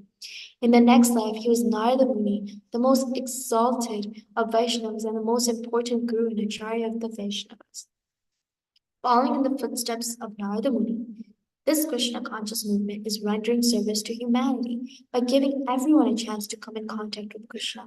If one is fortunate, he becomes intimately related with this movement. Then, by the grace of Krishna, one's life becomes successful. Everyone has dormant Krishna Bhakti, love for Krishna, and in the association of good devotees, that love is revealed. As stated in the Caitanya Caritamrita, Nitya Siddha Krishna Prema Sadhya Kaha Punaya Shravanati Sutta Chitte Karaya Udaya. Dormant devotional service to Krishna is within everyone. Simply by associating with devotees, hearing their good instructions, and chanting the Hare Krishna mantra, dormant love for Krishna is awakened. In this way, one acquires the seed of devotional service. Guru Krishna Prasada Bhai Bhakti Lata Bicha. Text 152. Malihana kare se bija arupano, Shravana Kirtana Jale Karaya se kana. Translation. When a person receives a seed of devotional service, he should take care of it by becoming a gardener and sowing the seed in his heart. If he waters the seed gradually by the process of Shravana and Kirtana, hearing and chanting, the seed will begin to sprout. Purport. To live with devotees or to live in a temple means to associate with Shravana Kirtana process. Sometimes neophyte devotees think that they can continue the Shravana Kirtana process without worshipping the deity. But the execution of such Shravana Kirtana is meant for highly developed devotees, like Haridas Thakur, who engaged in the Shravana Kirtana process without worshipping the deity. However, one should not falsely imitate Haridas Thakur and abandon deity worship just to try to engage in Shravana Kirtana. That is not possible for neophyte devotees. The word Guru Prasada indicates that the spiritual master is very merciful in bestowing the boon of devotional service upon the disciple. That is the best possible gift the spiritual master has to offer. Those with the background of pious life are eligible to receive life's supreme benefit and to bestow his benefit, the Supreme Personality of Godhead. Sends his representative to impart his mercy, endowed with the mercy of the Supreme Personality of Godhead. The spiritual master distributes the mercy to those who are elevated and pious. Thus, the spiritual master trains his disciples to render devotional service unto the Supreme Personality of Godhead. This is called Guru Rūpa. It is called Krishna Prasada, Krishna's mercy, that he sends a bona fide spiritual master to the deserving disciple. By the mercy of Krishna, one meets the bona fide spiritual master, and by the mercy of the spiritual master, the disciple is fully trained in the devotional service of the Lord. Bhakti Lata Bija means the seed of devotional service. Everything has an original cause or seed. For any idea, program, plan, or device, there is first of all the contemplation of the plan, and that is called the bija or seed. The methods, rules, and regulations by which one is perfectly trained in devotional service constitute the Bhakti Lata Bija or seed of devotional service. His Bhakti Lata Bija is received from the spiritual master by the grace of Krishna. Other seeds called Anya Vilasa Bija include Karma Bija and Jnana Bija. If one is not fortunate enough to receive the Bhakti Lata Bija from the spiritual master, he instead cultivates such seeds as Karma Bija, Jnana Bija, or political, social, or philanthropic Bijas. However, the Bhakti Lata Bija is different from these other Bijas. The Bhakti Lata Bija can be received only through the mercy of the spiritual master. Therefore, one has to satisfy the spiritual master to get the Bhakti Lata Bija. Yasya prasadat bhagavad prasada. The Bhakti Lata Bija is the origin of devotional service. Unless one satisfies the spiritual master, he gets the Bija or root cause of karma, jnana, and yoga without the benefit of devotional service. But one who is faithful to the spiritual master gets the Bhakti Lata Bija. This Bhakti Lata Bija is received when one is initiated by the bona fide spiritual master. After receiving the spiritual master's mercy, one must repeat his instructions, and this is called Shravana Kirtan, hearing and chanting. One who has not properly heard from the spiritual master, or who does not follow the regular principles, is not fit for chanting Kirtan, as explained in the Bhagavad Gita.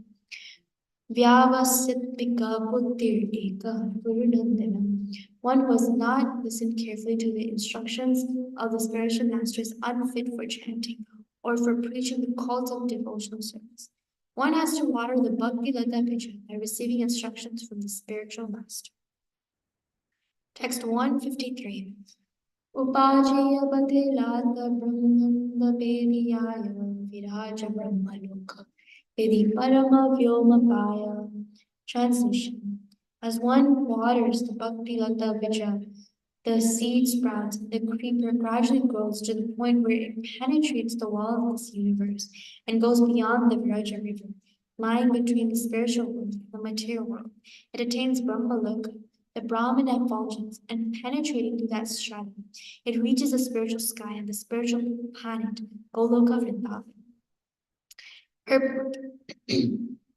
A creeper generally takes shelter of a big tree, but the Bhakti Lata, being the creeper of spiritual energy, cannot take shelter of any material planet, for there are no tree on any material planet that the Bhakti creeper can utilize for shelter. In other words, devotional service cannot be utilized for any material purpose. Devotional service is meant only for the Supreme Personality of Godhead. Sometimes men with a poor fund of knowledge maintain that Bhakti can be applied to material things also. In other words, they say devotional service can be rendered to one's country or to the demigods, but this is not a fact. Devotional service is specially meant for the Supreme Personality of Godhead and is beyond this material range. There is a river or causal ocean between the spiritual and material natures, and this river is free from the influence of three modes of material nature. Therefore, it is called Viraja. The prefix V means Vigata, completely eradicated, and Rajas mean the influence of the material world. On this platform, a living entity is completely free from material entanglement. For the Jnanis who want to merge into the Brahman effulgence, there is no Brahmaloka. The Bhakti Lata, however, has no shelter in the material world, nor has it shelter in Brahmaloka, although Brahmaloka is beyond the material world. The Bhakti Lata grows until it reaches the spiritual sky, where Goloka Vṛndāvana is situated. Text 154.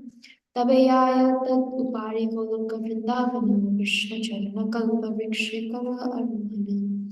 Translation. Being situated in one's heart and being watered by Shravana Kirtana, the Bhakti creeper grows more and more. In this way, it attains the shelter of the desire tree of the lotus feet of Krishna, who is eternally situated in the planet known as Goloka Vṛndāvana, in the topmost religion of the spiritual sky.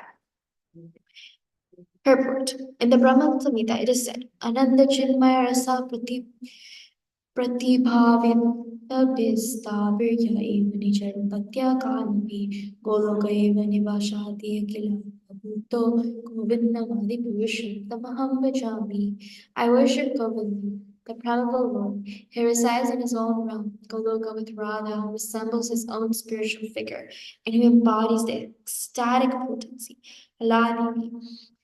Their companions are her confidants, who embody extensions of her bodily form and who are imbued and permeated with ever blissful spiritual rasa. In the spiritual world, the Supreme Personality of Godhead, Krishna has expanded himself by his spiritual potency. He has his eternal form of bliss and knowledge, Satchidananda Vigraha.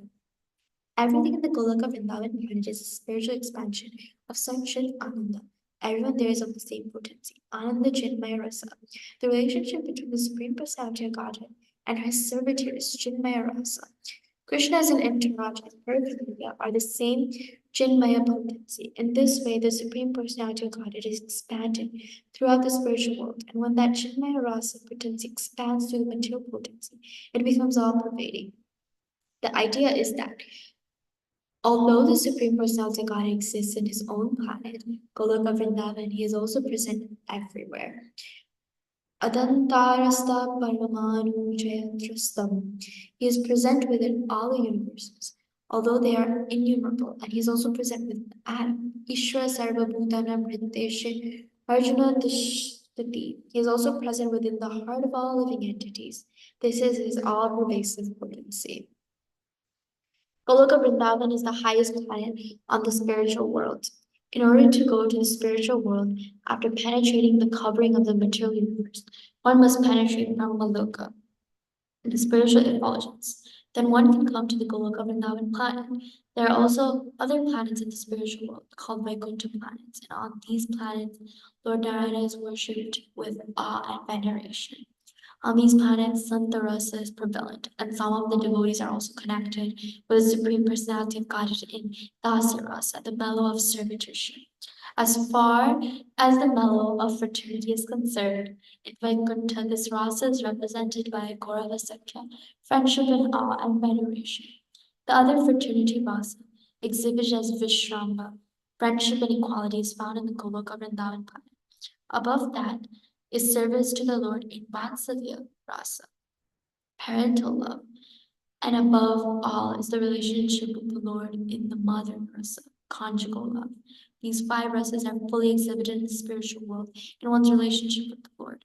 Therefore, in the spiritual world, the bhakti creeper finds its resting place at the lotus feet of Krishna. Text 155. Tatan vistarita hanabale prema phala ithan mali sejinitya shravananti jala. Translation. The creeper greatly expands in the Goloka Vrindavan planet, and there it produces the fruit of love for Krishna.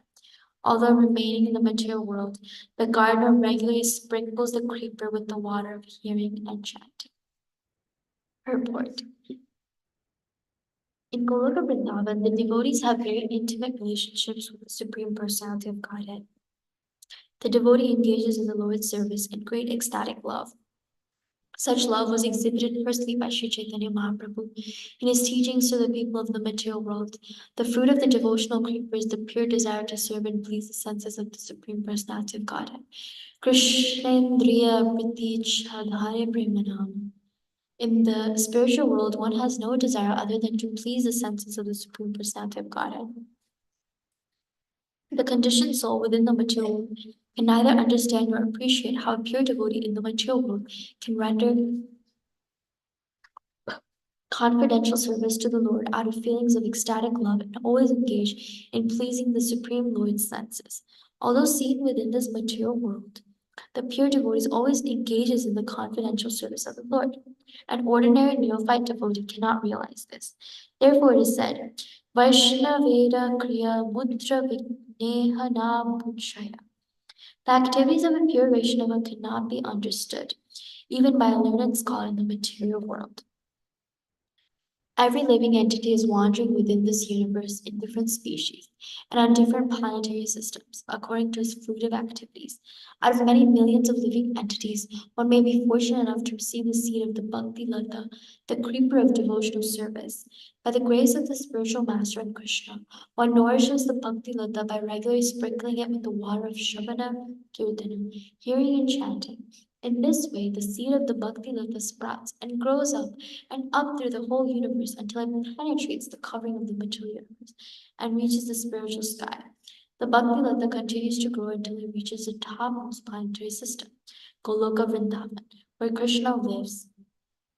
There the creeper takes shelter at the lotus feet of the Lord, and that is its final destination.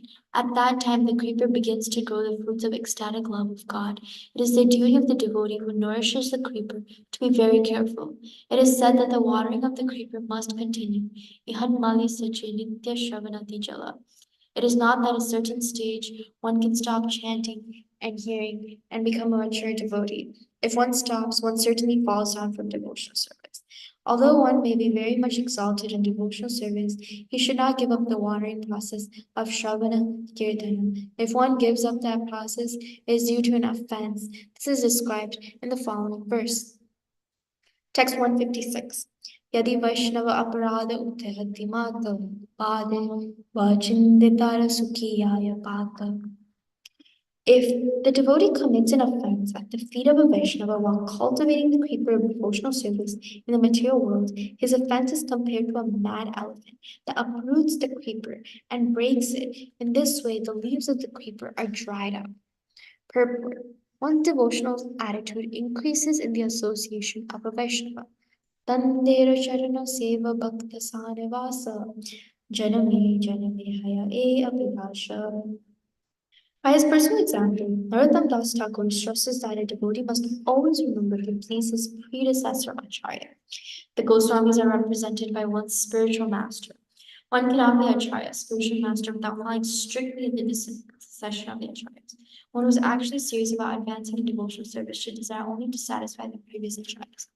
E Chai Goshani Yara Muintaradasha.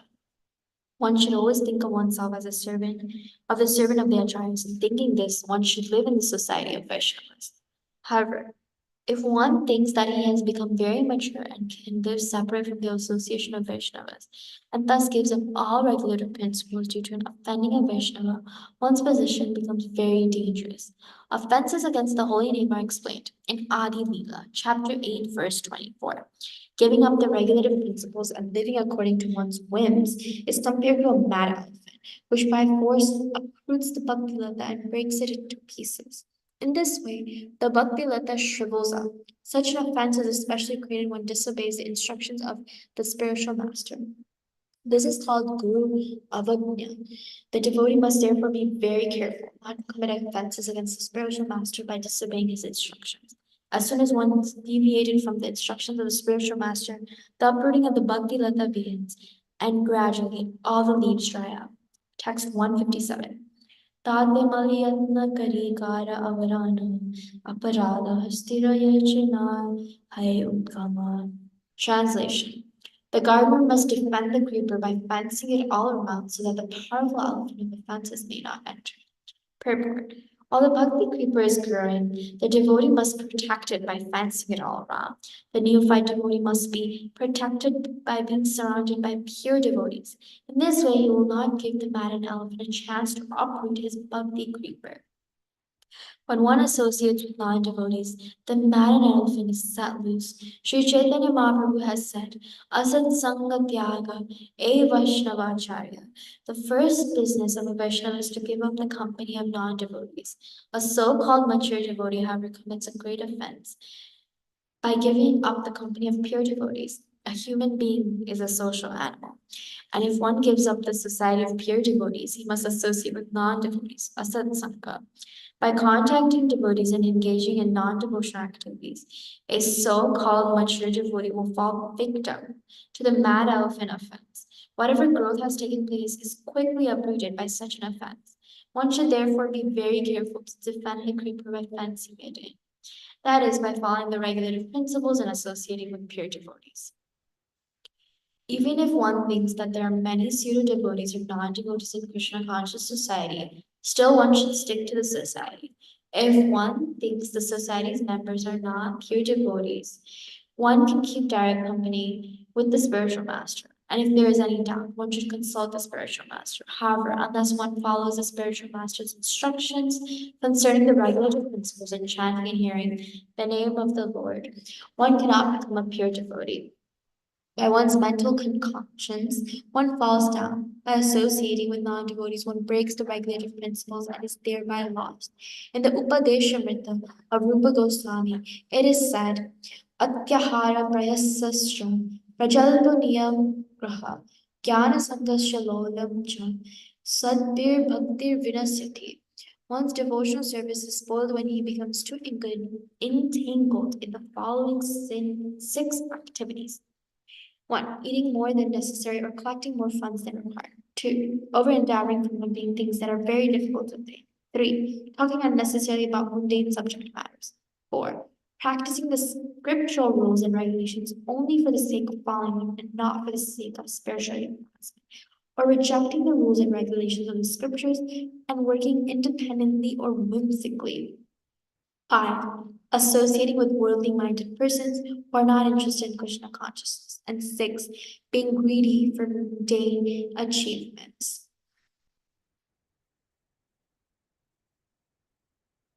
Text 158. Kintu yadi latara sange ute upasakha timuktivancha yata asankhayata lekha. Translation. Sometimes unwanted creepers, such as the creepers of desire for material enjoyment and liberation from the material world, grow along with the creeper of devotional service. The varieties of such unwanted creepers are unlimited. Text 159.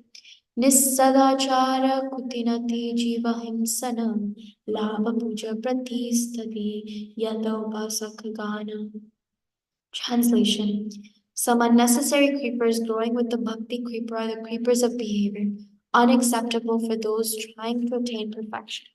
Diplomatic behavior, animal killing, mundane profiteering, mundane adoration, and mundane importance. All these are unwanted creepers. Purport. There is a certain pattern of behavior prescribed for those who are actually trying to become perfect. In Krishna consciousness movement, we advise our students not to eat meat, not to gamble, not to engage in illicit sex, and not to indulge in intoxication. People who indulge in these activities can never become perfect. Therefore, these regulative principles are for those interested in becoming perfect and going back to Godhead. Kutinati or diplomatic behavior cannot satisfy the Atma, the soul. It cannot even satisfy the body or the mind. The culprit mind is always suspicious. Therefore, our dealings should always be straightforward and approved by Vedic authorities. If we treat people diplomatically or duplicitously, our spiritual advancement is obstructed. Jiva Himsena refers to the killing of animals or to envy of others. The killing of poor animals is undoubtedly due to the envy of those animals. The human form is meant for the understanding of Krishna consciousness, Atato Brahma Jigyasa, for inquiring about the Supreme Brahman. In the human form, everyone has a chance to understand the Supreme Brahman. The so-called leaders of human society do not know the real aim of human life and are therefore busy with economic development. This is misleading. Every state and every society is busy trying to improve the quality of eating, sleeping, mating, and defending. This human form of life is meant more than these four animal principles. Eating, sleeping, mating, and defending are problems found in the animal kingdom, and the animals have solved these problems without difficulty. Why should human society be so busy trying to solve these problems? The difficulty is that people are not educated to understand this simple philosophy. They think that the advancement of civilization means increasing sense gratification. There are many religious propagandists who do not know how the ultimate problems of life can be solved, and they also try to educate people in a form of sense gratifications. This is also Jiva Himsana. Real knowledge is not given, and religions mislead the general populace. As far as material profits are concerned, one should know that whatever material profit one has must be abandoned at the time of death. Unfortunately, people do not know that there is life after death. Therefore, mundane people waste their time amassing material profit which has to be left behind at the time of death. Such profit has no eternal benefit. Similarly, adoration by mundane people is valueless because after death one has to accept another body. Material adoration and titles are decorations that cannot be carried over the next body. In the next life, everything is forgotten. All these obstructions have been described in this verse as unwanted creepers. They simply present obstacles for the real creeper, the bhakti lata. One should be very careful to avoid all these unwanted things. Sometimes these unwanted creepers look exactly like the bhakti creeper. They appear to be of the same size and the same species when they are packed together with the bhakti creeper. But in spite of this, the creepers are called upasaka.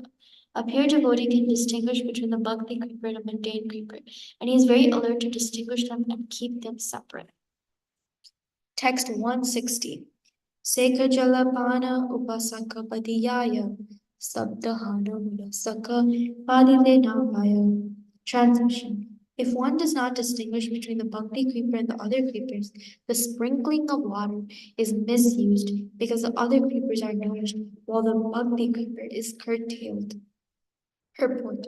If one chants the Hare Krishna mantra while committing offenses, these unwanted creepers will grow. One should not take advantage of chanting the Hare Krishna mantra for some material profit. As mentioned in verse 159, Nisidhachara kutinati jiva hamsana. Labda puja pratistati yata upasaka gana. The unwanted creepers have been described by Srila Bhaktisiddhanta Saraswati Thakur. He states that if one hears and chants without trying to give up offenses, one becomes materially attached to sense gratification. One may also desire freedom from material bondage, like the Mayavadis, or one may become attached to the yoga siddhis and desire wonderful yogic powers. If one is attached to wonderful material activities, one is called siddhi logi, greedy for material perfection. One may also be victimized by diplomatic or crooked behavior, or one may associate with women for illicit sex. One may make a show of devotional service, like the Prakrita Sahajyas, or one may try to support his philosophy by joining some caste or identifying himself with a certain dynasty, claiming a monopoly on spiritual advancement. Thus, with the support of family tradition, one may become a pseudo guru or so-called spiritual master. One may become attached to the four sinful activities like illicit sex, intoxication, gambling, and meat eating. Or one may consider a Vaishnava to belong to a mundane caste or creed. One may think this is a Hindu Vaishnava and this is a European Vaishnava. European Vaishnavas are not allowed to enter temples. In other words, one may consider Vaishnavas in terms of birth, thinking one a Brahmana Vaishnava, another a Shudra Vaishnava, another a Mleccha Vaishnava, and so on. One may also try to carry out a professional business by means of chanting the Hare Krishna mantra or reading Srimad Bhagavatam. Or one may try to increase his monetary strength by illegal means. Also, one may become a cheap Vaishnava by trying to chant in a secluded place for material adoration. Or one may desire mundane reputation by making compromises with non-devotees concerning one's philosophy or spiritual life. Or one may become a supporter of the hereditary caste system.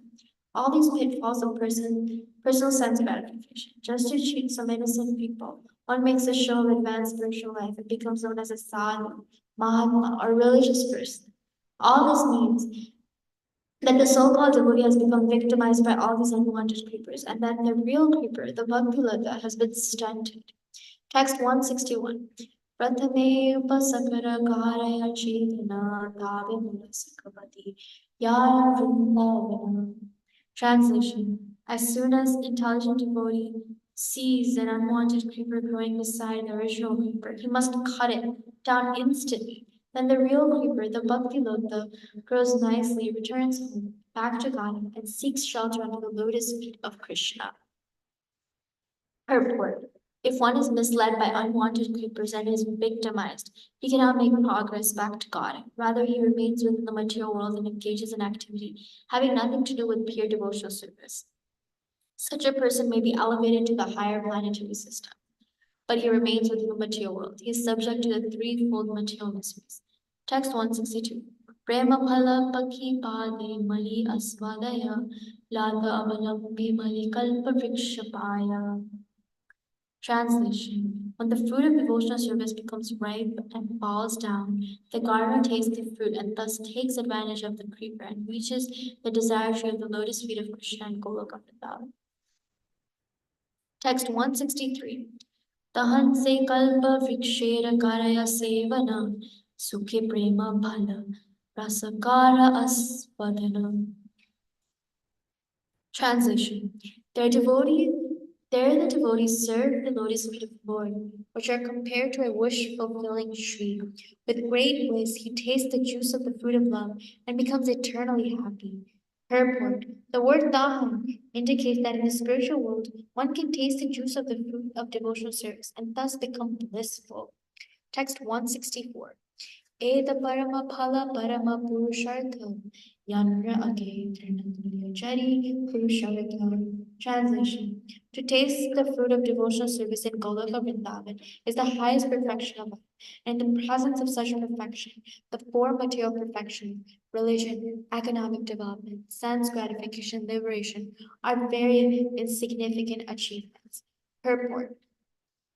The highest achievement attained by the Gyanis or impersonalists is becoming one with the Supreme, generally known as moksha, liberation. The highest achievement of the yogis are the 8 material perfections, such as anima, lagima, and prapti. Yet these are nothing compared to the eternal bliss of the devotee who turns back to God and tastes the fruit of devotional service, to the lotus feet of the Lord. The material perfections, even up to the point of liberation, are very insignificant in comparison. Therefore, the pure devotee is never interested in such things. His only interest is in perfecting his devotional service to the Lord. The pleasure of the impersonalist, monist philosophers is condemned in the following verse, which is also found in Śrīla Rūpa Gosvāmī's Lalita Madhya, text 165. Ritta Siddhi Raja Vijayata Satya Dharma Samadhi Brahmananda Gurur Api Chamatkayati Evantavat Yavat Premanam Madhuripu Vasikarasito Satinam Kantopi Atta Karana Sarani Pantamna Preti. Translation. As long as there is not the slightest fragrance of pure love of Krishna, which is the perfect medicinal herb for controlling Lord Krishna within the heart, the opulences of the material perfection known as the siddhis, the Brahmanical perfections, satya, sama, titiksha, and so on, the trance of the yogis, and the monastic bliss of Brahman, all seem wonderful for men. Purport.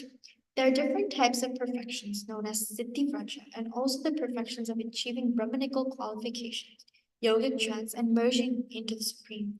All these material perfections are certainly very attractive for a mundane person, but their brilliance exists only as long as one does not take to devotional service. Devotional service can control the Supreme Personality of Godhead, who is the supreme control of all universal affairs. The 5 rasas, mellows, in the transcendental world are practiced by the inhabitants of Goloka Vṛndāvana, in neutrality, servitorship, friendship, parental affection, and conjugal love. All these please the Lord so much that he is controlled by the devotees. For instance, Mother Yashoda was so advanced in devotional service that Krishna agreed to be controlled by her stick. In other words, the 5 principal mellows are so great and glorious, they're able to control the Supreme Personality of Godhead. In the material world, however, the so-called siddhis or perfectionists manifest their brightness only as long as one is not interested in devotional service. In other words, the perfection of karmis, jnanis, yogis, and others remains attractive only as long as one does not come to the point of devotional service, which is so great and significant that it can control the Supreme Controller Krishna. Text 166. Suddha Bhakti Haite Prema Utpanam. Atte Deva Suddha Bhaktir Kai Lakshana. Translation. When one is situated in pure devotional service, he develops love of Godhead. Therefore, let me describe some of the symptoms of pure devotional service. Purport. In the Bhagavad Gita, it is said, Bhaktya mam abhijananti yavan jasmi tattva. That one cannot understand the Supreme Personality of God in truth unless he takes to devotional service.